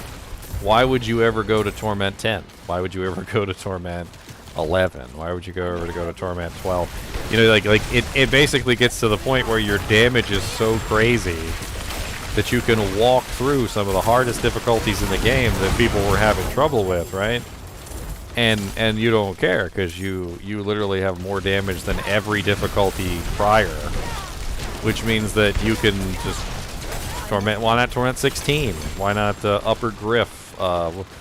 You know, like just go into the upper grifts, like the challenge the grifts and see how high you can get. I never had trouble doing damage in Diablo 3. I always had trouble surviving, because when you would get to the higher, like the grifts, like the really high ones, the monsters would just one-shot you. You would just walk into a room and they would just instant one-hit KO you. And a lot of the times you didn't even have time to get your buffs up because everything was so conditional. In Diablo 3, you would spend a lot of your time just getting all your buffs activated. And if you didn't have your buffs activated when you walked into a fight, there was a very good chance that you could just get one shot before your buffs were up. And God forbid your buffs went down in the middle of the fight. Because you weren't tanky. Like, your character was never actually tanky and couldn't actually survive anything. You were just relying on all these little buffs to make you tanky enough to be able to take the damage. But the moment that those buffs went down, bye-bye.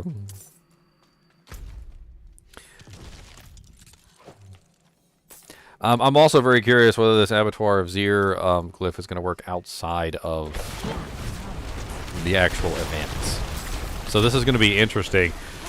It's going to be something to keep an eye on. If the glyph actually does work outside of the Abattoir of Zir, it's going to create a situation very similar to the Diablo 3 scenario, which is where you have an infinite scaling, and then all the rest of the game becomes trivial, right? So the Abattoir of Zir is powerful enough. That glyph is powerful enough that you can use it outside of the Abattoir. It's going to trivialize all content within the game once you get your hands on it. So you're gonna be able to essentially solo everything. I mean, tier 100 dungeons, no problem. Solo the world boss by yourself, no problem. I'm not ready yet. Kill Duriel by yourself, no problem. I mean, that's a walk in the park. The world boss is harder. You know, like this. Press one button, everything dies on the screen. It get a little boring. The only place left for you will be in the Abattoir. Now, here's the interesting thing. So if the Abattoir is fun, right? If the Abattoir is fun and it's a very interesting place to go and interesting thing to do, well then, you know, then yay, right? So Abattoir is fun, good. People are going to enjoy being there, right? So, you know, like Busch Gardens or whatever, like, how many times would you want to go back to Busch Gardens and have fun at Busch Gardens, right? Well, if it's fun, if it's a fun place to go, then yeah, you probably would want to go back to Busch Gardens. But if it's boring, well, then now they've got a big issue, right? So Abattoir of Zir could be potentially a very boring place. Maybe it's not fun. Maybe you go there and you do it a couple times, but you don't really like it. You don't really have fun with the encounter with the dungeon. So this is an issue because, well, okay, so once you get your Tears of the Blood glyph and once you start leveling it up, the Tears of the Blood glyph, if it works outside of the dungeon or outside of Abattoir Zir, is going to trivialize all other content within the game, which means that the Abattoir Zir will be the only thing left for you to do. That's challenging in any way, shape, and form, right? So the challenge for the game will be gone, and the Abattoir of Zir is the only thing left. And if the Abattoir of Zir isn't fun, well, then you've just created a monster, right? So you've created a situation where the majority of the content within the game is no longer playable, or at least it's boring anyway. And the only piece of content in the game that's actually challenging at that point isn't fun. So you pigeonhole yourself into a very odd place, which is why I'm kind of hoping that glyph, the special glyph that they have, is not usable outside the Abattoir of Zir, because I don't want to see the rest of the content in the game get trivialized. I mean, people are already hitting like Mack trucks. I mean, come on. How high have Hoda Barbarians hit now? Like 1 billion damage or something? I'm pretty sure there was like a 1 billion damage posted somewhere. I think they had Grandfather, and you know, they had a couple of the more OP Uber uniques, but still, they literally hit for like 1 billion, like in one hit, right? I mean, if the Abattoir of Zir glyph is usable outside of the Abattoir, how hard do you think that 1 billion damage Hoda Barb is going to hit now? And at what point does it not even matter anymore? I mean, I think you can already one-shot Duriel with the Hoda Barbarian, right? You can already one-shot him. So at what point does it matter if the damage goes up high enough? Then you're pretty much just going to one-shot everything on the screen, no matter what it is, and it ceases to matter if your damage goes up.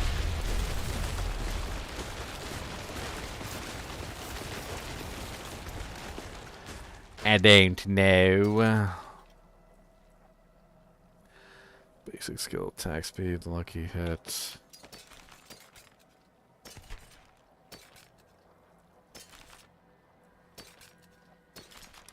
Intelligence, crit, chain lightning. Alright, let's take a quick break real quick. I think somebody needed my attention back there. That's what Cody was barking for earlier, and I totally didn't do it. I'll be right back. I'm gonna hop off and see what they needed, and I'll be right back.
Alright, sorry about that. I'm back.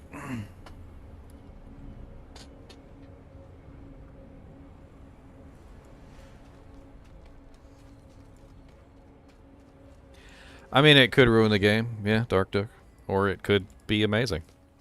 That's why, that's why they very tentatively said, and I think that's very important.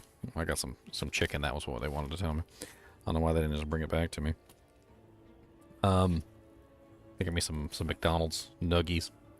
That's why I was saying is it really depends on how they set it up. If they set it up properly, well, it could be interesting. If they don't set it up properly, it could be very bad. On top of this, there's also another issue, which is, you know, it's temporary, right? So there's no guarantee that it's going to stay around, right? It's not going to, we don't know whether it's actually going to stick around. So they're going to test it. They're going to test drive it. If we hate it, I think it's important we make sure we let them know we hate it. Because, well, otherwise it might be very, very bad.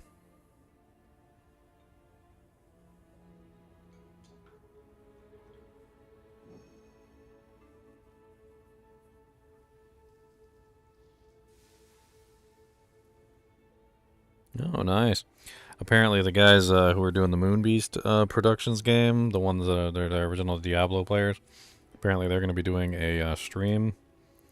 Said with Phil. They didn't say Sweet Phil. I'm thinking maybe Sweet Phil, but maybe there's another guy named Phil. Apparently mid-December. Sounds pretty cool.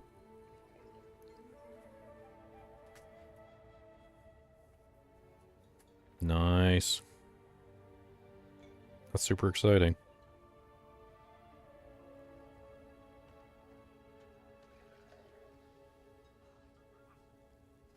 Cody wants some of my chicken badly. Cody, you want a piece of chicken here? Ready? Here, ready? Sit. Sit. Be a goodest and sit. Thank you. Yes. There you go. Have a chicken. It's all yours.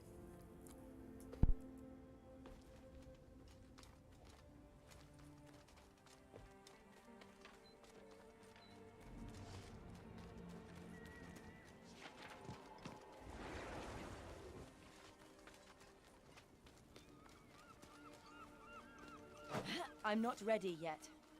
Yes, yes, I have wares.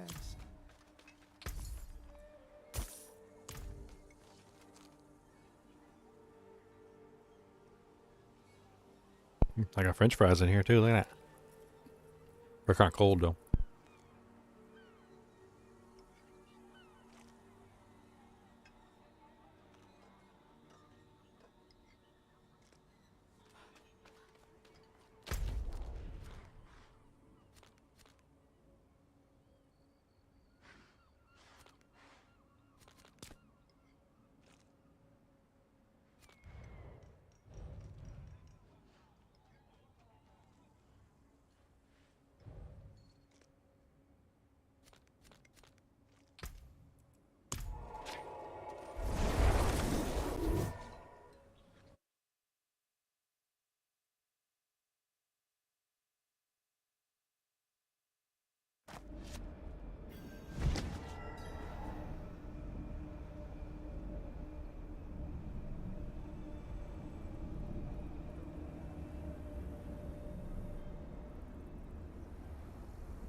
I'm so curious as to what this every 50 core stats mean. Or for every 5 core stats. I mean, what does it mean by core stats? That's an interesting question I have. Cody, you gonna knock my whole green screen over, buddy? Can you get the F out of here, turd boy? I don't know why you always gotta knock everything down. I don't even know what the hell he did. The whole thing is just like discombobulated. Or I guess he just pushed it out of his way. He's a big black dog, so he just pushed it out of his way. He said, "Get out of my way. This is my area. What are you doing in my area?"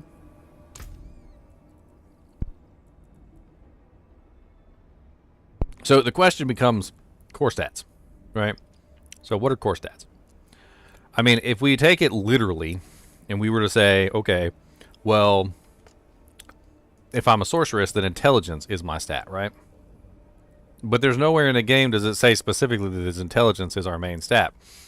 When it calls out for intelligence to be part of what we're doing, it says that specifically. It'll list intelligence, right? So a lot of people are thinking that core stat just simply means that we have any of the core stats within that area. Any of the core stats within that area. Not just some, but any. Right? So if it means any of the core stats within that area, then that's basically every single node that's within a certain sphere. Right? So let's take, for instance, what we're looking at right now. So we have a panel, and let's assume that the panel goes out in size. We know at least from the image that the panel at least goes one size bigger than what we currently have right now. So we know it's at least a size 5, right? We don't know if it goes higher than size 5, but we know it goes at least to size 5. All right, so let's do this real quick.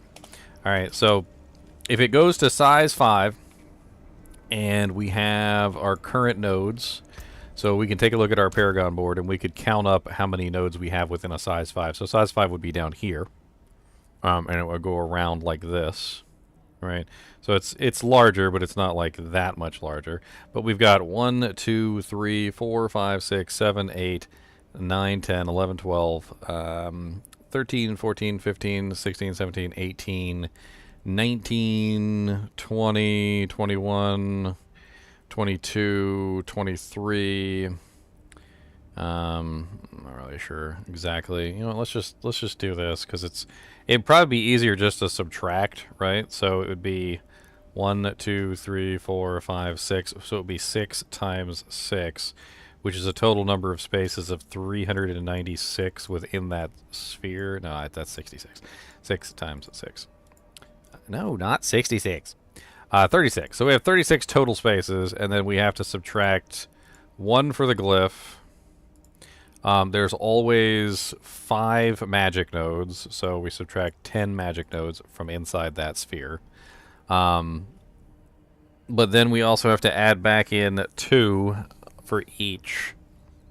So we've got, 4? So add in 4 for the... Well, we have to do those separately. Never mind, we have to do those separately. I think that's pretty much it. So we end up with 25 core stats. So 25 times 5, of course, because they're all 5s, which is 125 core stats. So let's write that down. So 125 core. And then we also have to grab the additional. So these are 7. So we've got 7 times 4, which is 28. So 125 plus 28, which gives us a total of 153. This is, of course, assuming no increase past size 5. And according to the Tears of Blood glyph, we get 2% increased damage per core stat within range. Okay? So we take our 153, we multiply that by 2, and we get a total of 306% increase. This is, of course, assuming no additional size increases, and it's also assuming that, and this is very important, this is also assuming that this doesn't increase.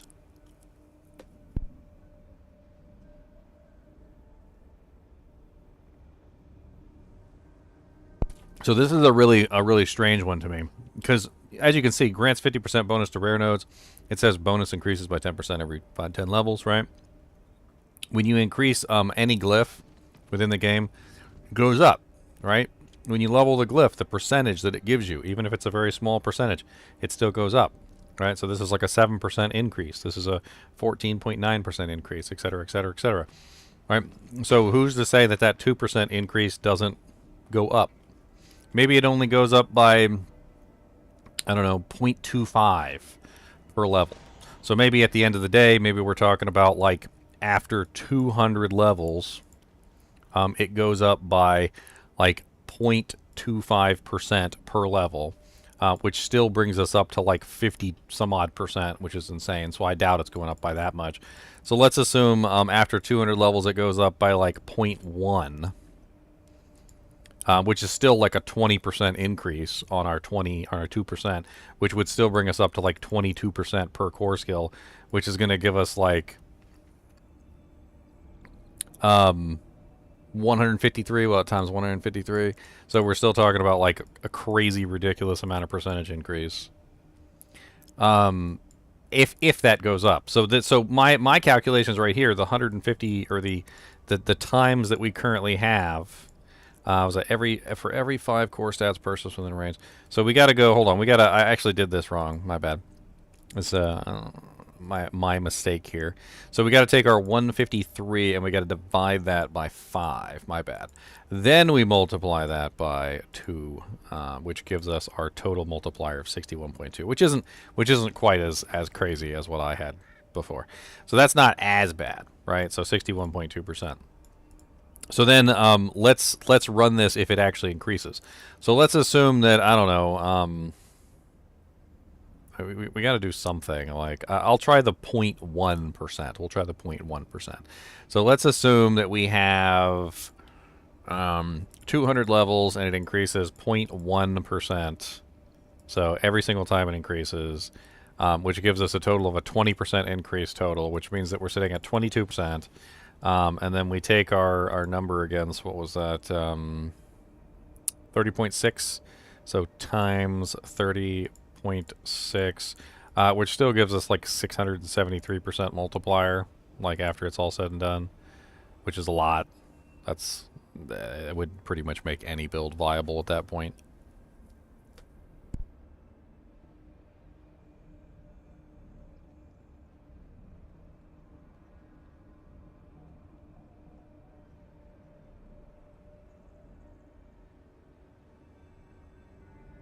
The rare node increase thing seems kind of insane too. Depending on where you potentially put it, that could be some crazy damage increase. Let me give you guys an example. So this one right here, let me pull this out. This is a 10% increase with another 10% increase on it, right? So 10 and 10. This is a 50% bonus, which increases by 10% every 10 levels. We know for a fact that it goes to level 200, right? So we've got 200 times 10%, right? So it goes up 10, so it's literally just 200. I don't even know why I'm doing this. Because if every 10 levels it goes up 10%, that's 5, 10, 10, 20, 30, 40, 50, 60, 70, 80. It goes up to 200. So it's basically a 200% increase, which means we add that to the original 50%, which means we get 250%, right? So you take our little lowbie little number here of 10% increase, or 10% physical damage, which we can actually just combine it together because it's 20%. So 20%, or yeah, it was just 20 plus 250% gives us a 70% damage buff right there, which is additive, by the way. But it's also going to affect any rare node within range, and as we can see clearly, this glyph is going to be huge and could potentially encompass multiple nodes. It could encompass multiple, right? So we could potentially be looking at multiple increases across the board, depending on where you put it. So like you might strategically place it in just the right spot where it can hit multiple rare nodes, and if it can hit multiple rare nodes, well, then you're going to be in the money because you're going to get things like your bonus to shield damage, you know, your reduction is going to get increased as well, and it's gonna be like the most powerful node you have on the board, like bar none. I mean, this one right here seems rather interesting from that perspective too, because these two rare nodes are always within range. This one is really nice with the non-physical damage. This one is usually really nice, and this one is usually nice and defensive. Depends on the character, but you get a really nice defensive node, really nice offensive node, really nice offensive node, and a halfway decent defensive node, depending on the character. Some of them are worse than others. But you could easily, with that Tears of the Blood, you could activate all 4 of those rare nodes with the 250% increase, which is another way that you could potentially utilize it. I definitely think it's going to come down to like trying to figure out exactly which board you want to put it on, because the effects of that 250% rare node bonus is going to be pretty massive. It's not only is going to give you additive damage bonus, it'll give you damage reduction. It'll give you, you know, like raw stats. It'll give you all sorts of things because, of course, the rare nodes vary, you know, extremely a lot depending on, you know, what's going on. So, like for instance, as you can clearly see, this one right here is enhancing a rare node, right? So we have an actual example. And this is a rare node that gives intelligence, right? So all rare nodes also give intelligence. And I didn't calculate this in before, but this is something that we do have to calculate in because at the bare minimum, you will be looking at least 2 rare nodes. So hold on, 2 to 4 rare nodes that give 10 core, right? So I didn't actually calculate this in. This is interesting. So these rare nodes that give 10 core get multiplied by the 250%. And I don't know if it feedback loops into itself like that, but that 10 core is going to get multiplied by this percentage. This is 95% coming from this, and 95% brings us up to 19. So 250% of 10 should be pretty easy. So we take 10 plus 250%. Let me make sure I got this right. So that would be 35 is what it would end up at. 35 core stat there. So we have 35. I forgot to add these in. So we get 35 plus 35. And if you could potentially hit other rare nodes, that's another 35, 35. So you could potentially be looking at, what's that, 153 plus 35 plus 35 plus 35 plus 35. A maximum of 293 divided by 5 gives you 58.6 times our little 2%. Still gives us 117 multiplier. And then 58.6 times the 22, which is the one that, the other one, depending on how we have it set up,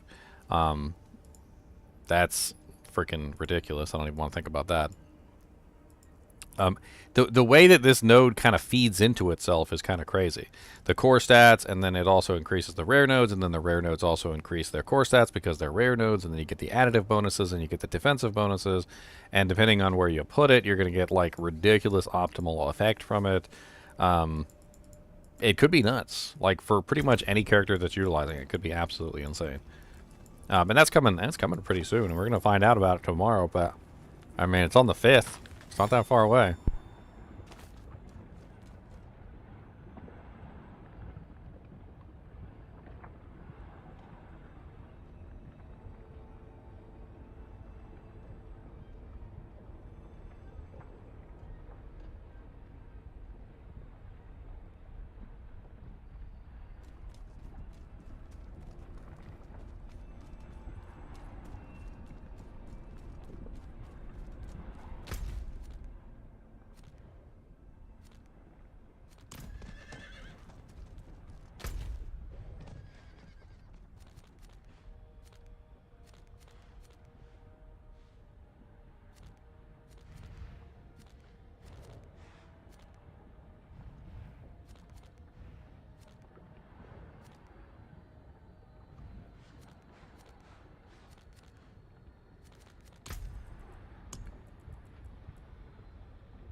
not ready yet.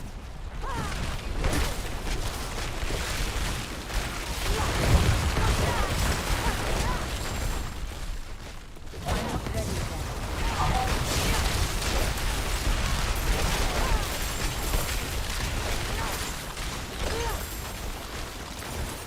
I'm not ready yet.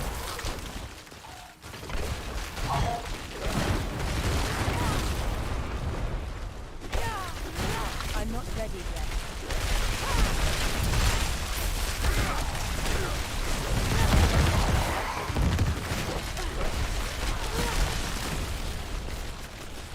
I'm not ready yet.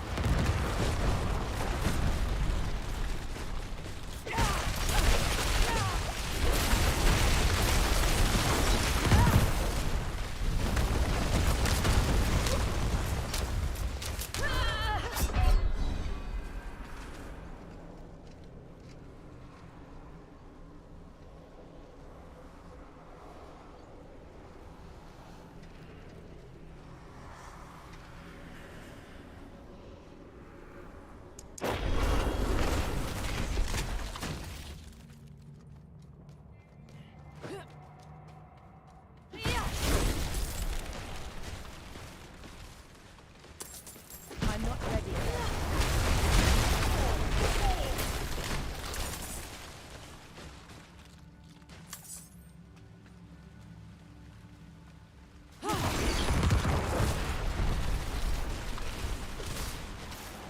ready yet.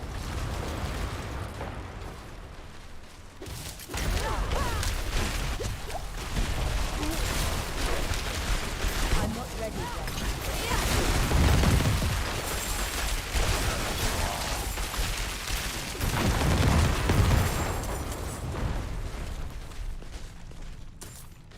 I need time.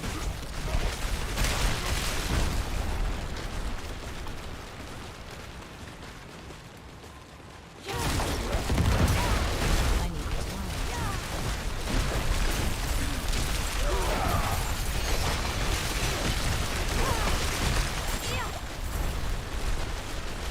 I need time.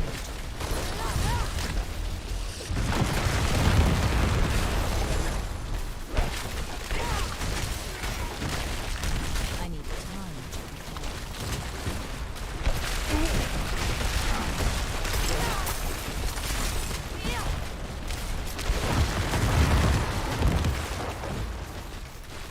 I'm not ready yet.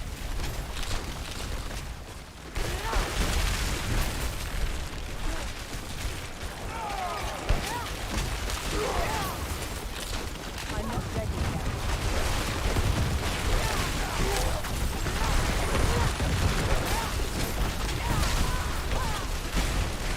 I need time.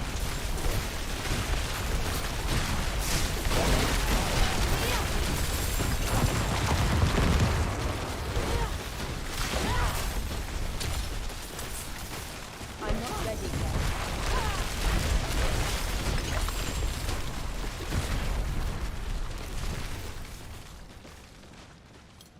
I need time to prepare that.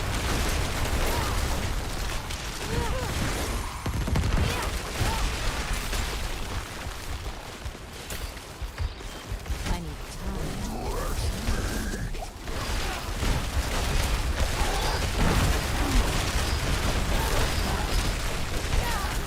I need time.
ready yet.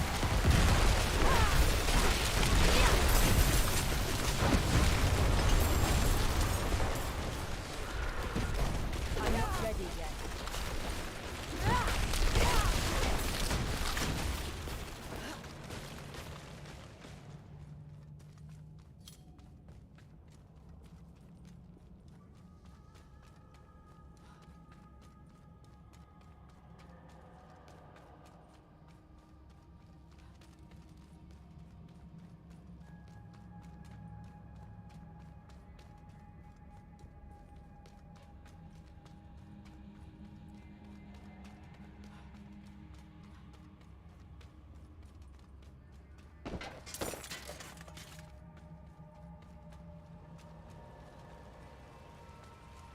It's locked.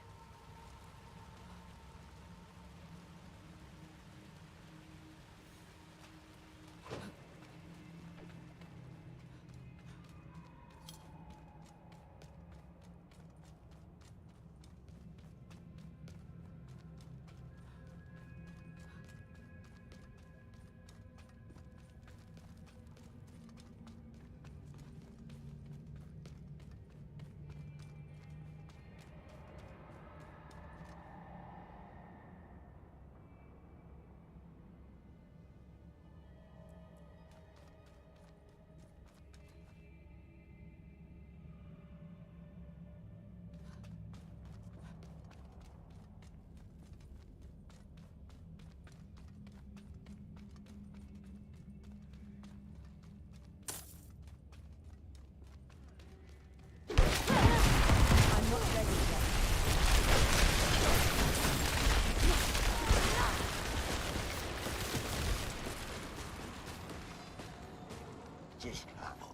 I need time.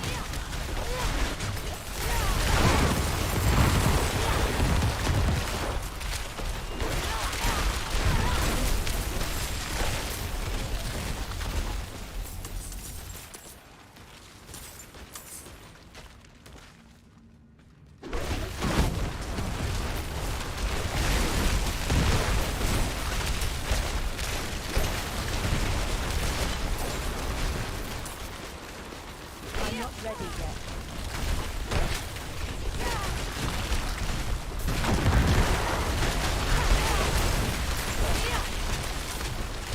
I'm not ready yet.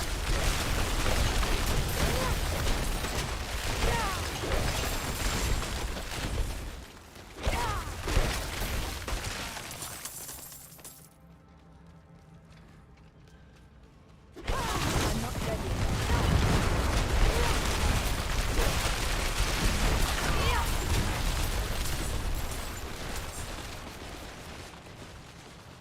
I need time.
ready yet.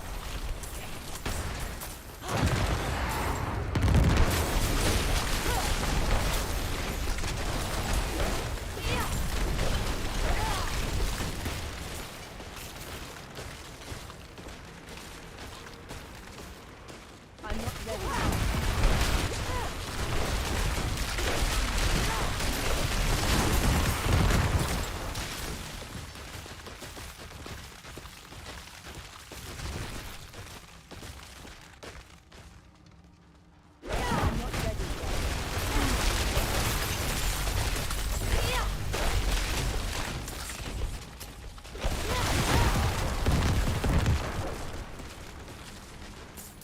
I'm not ready yet.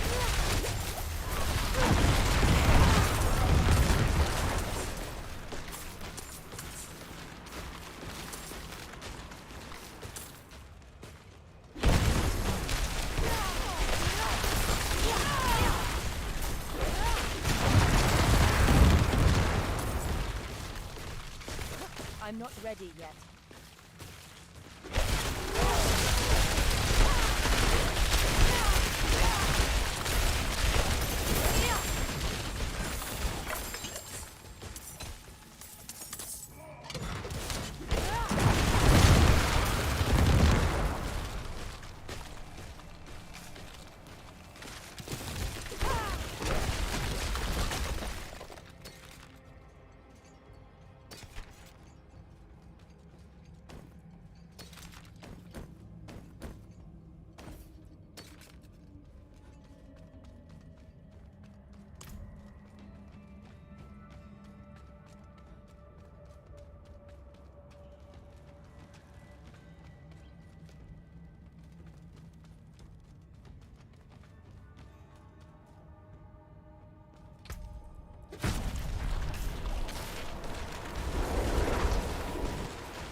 I'm not ready yet. You don't want that.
I'm not ready yet.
Yo, Daniel,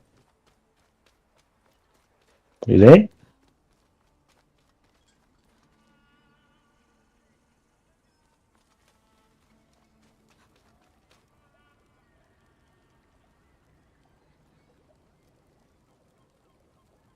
Just checking, but you know your YouTube's not showing your picture or your voice, right?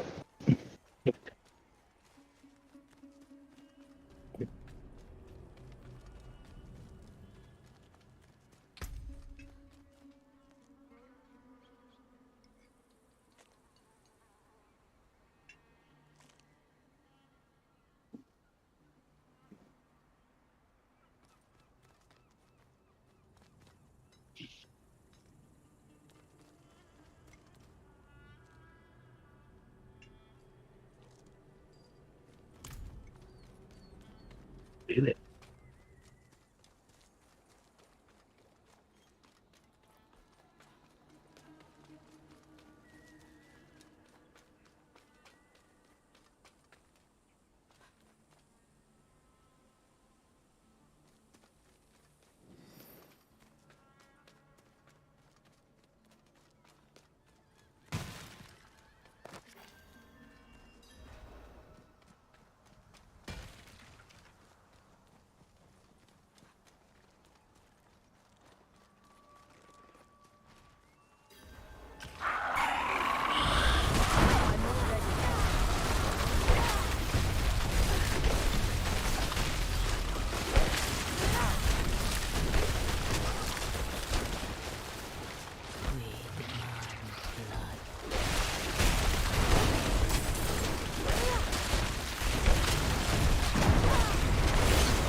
I need time to prepare that.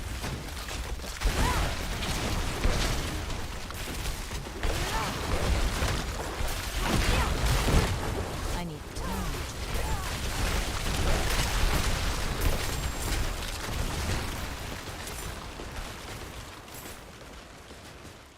I'm not ready yet.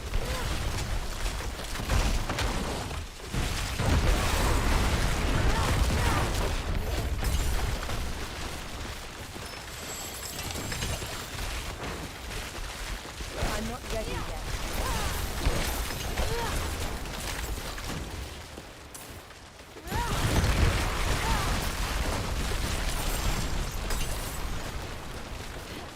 I'm not ready yet.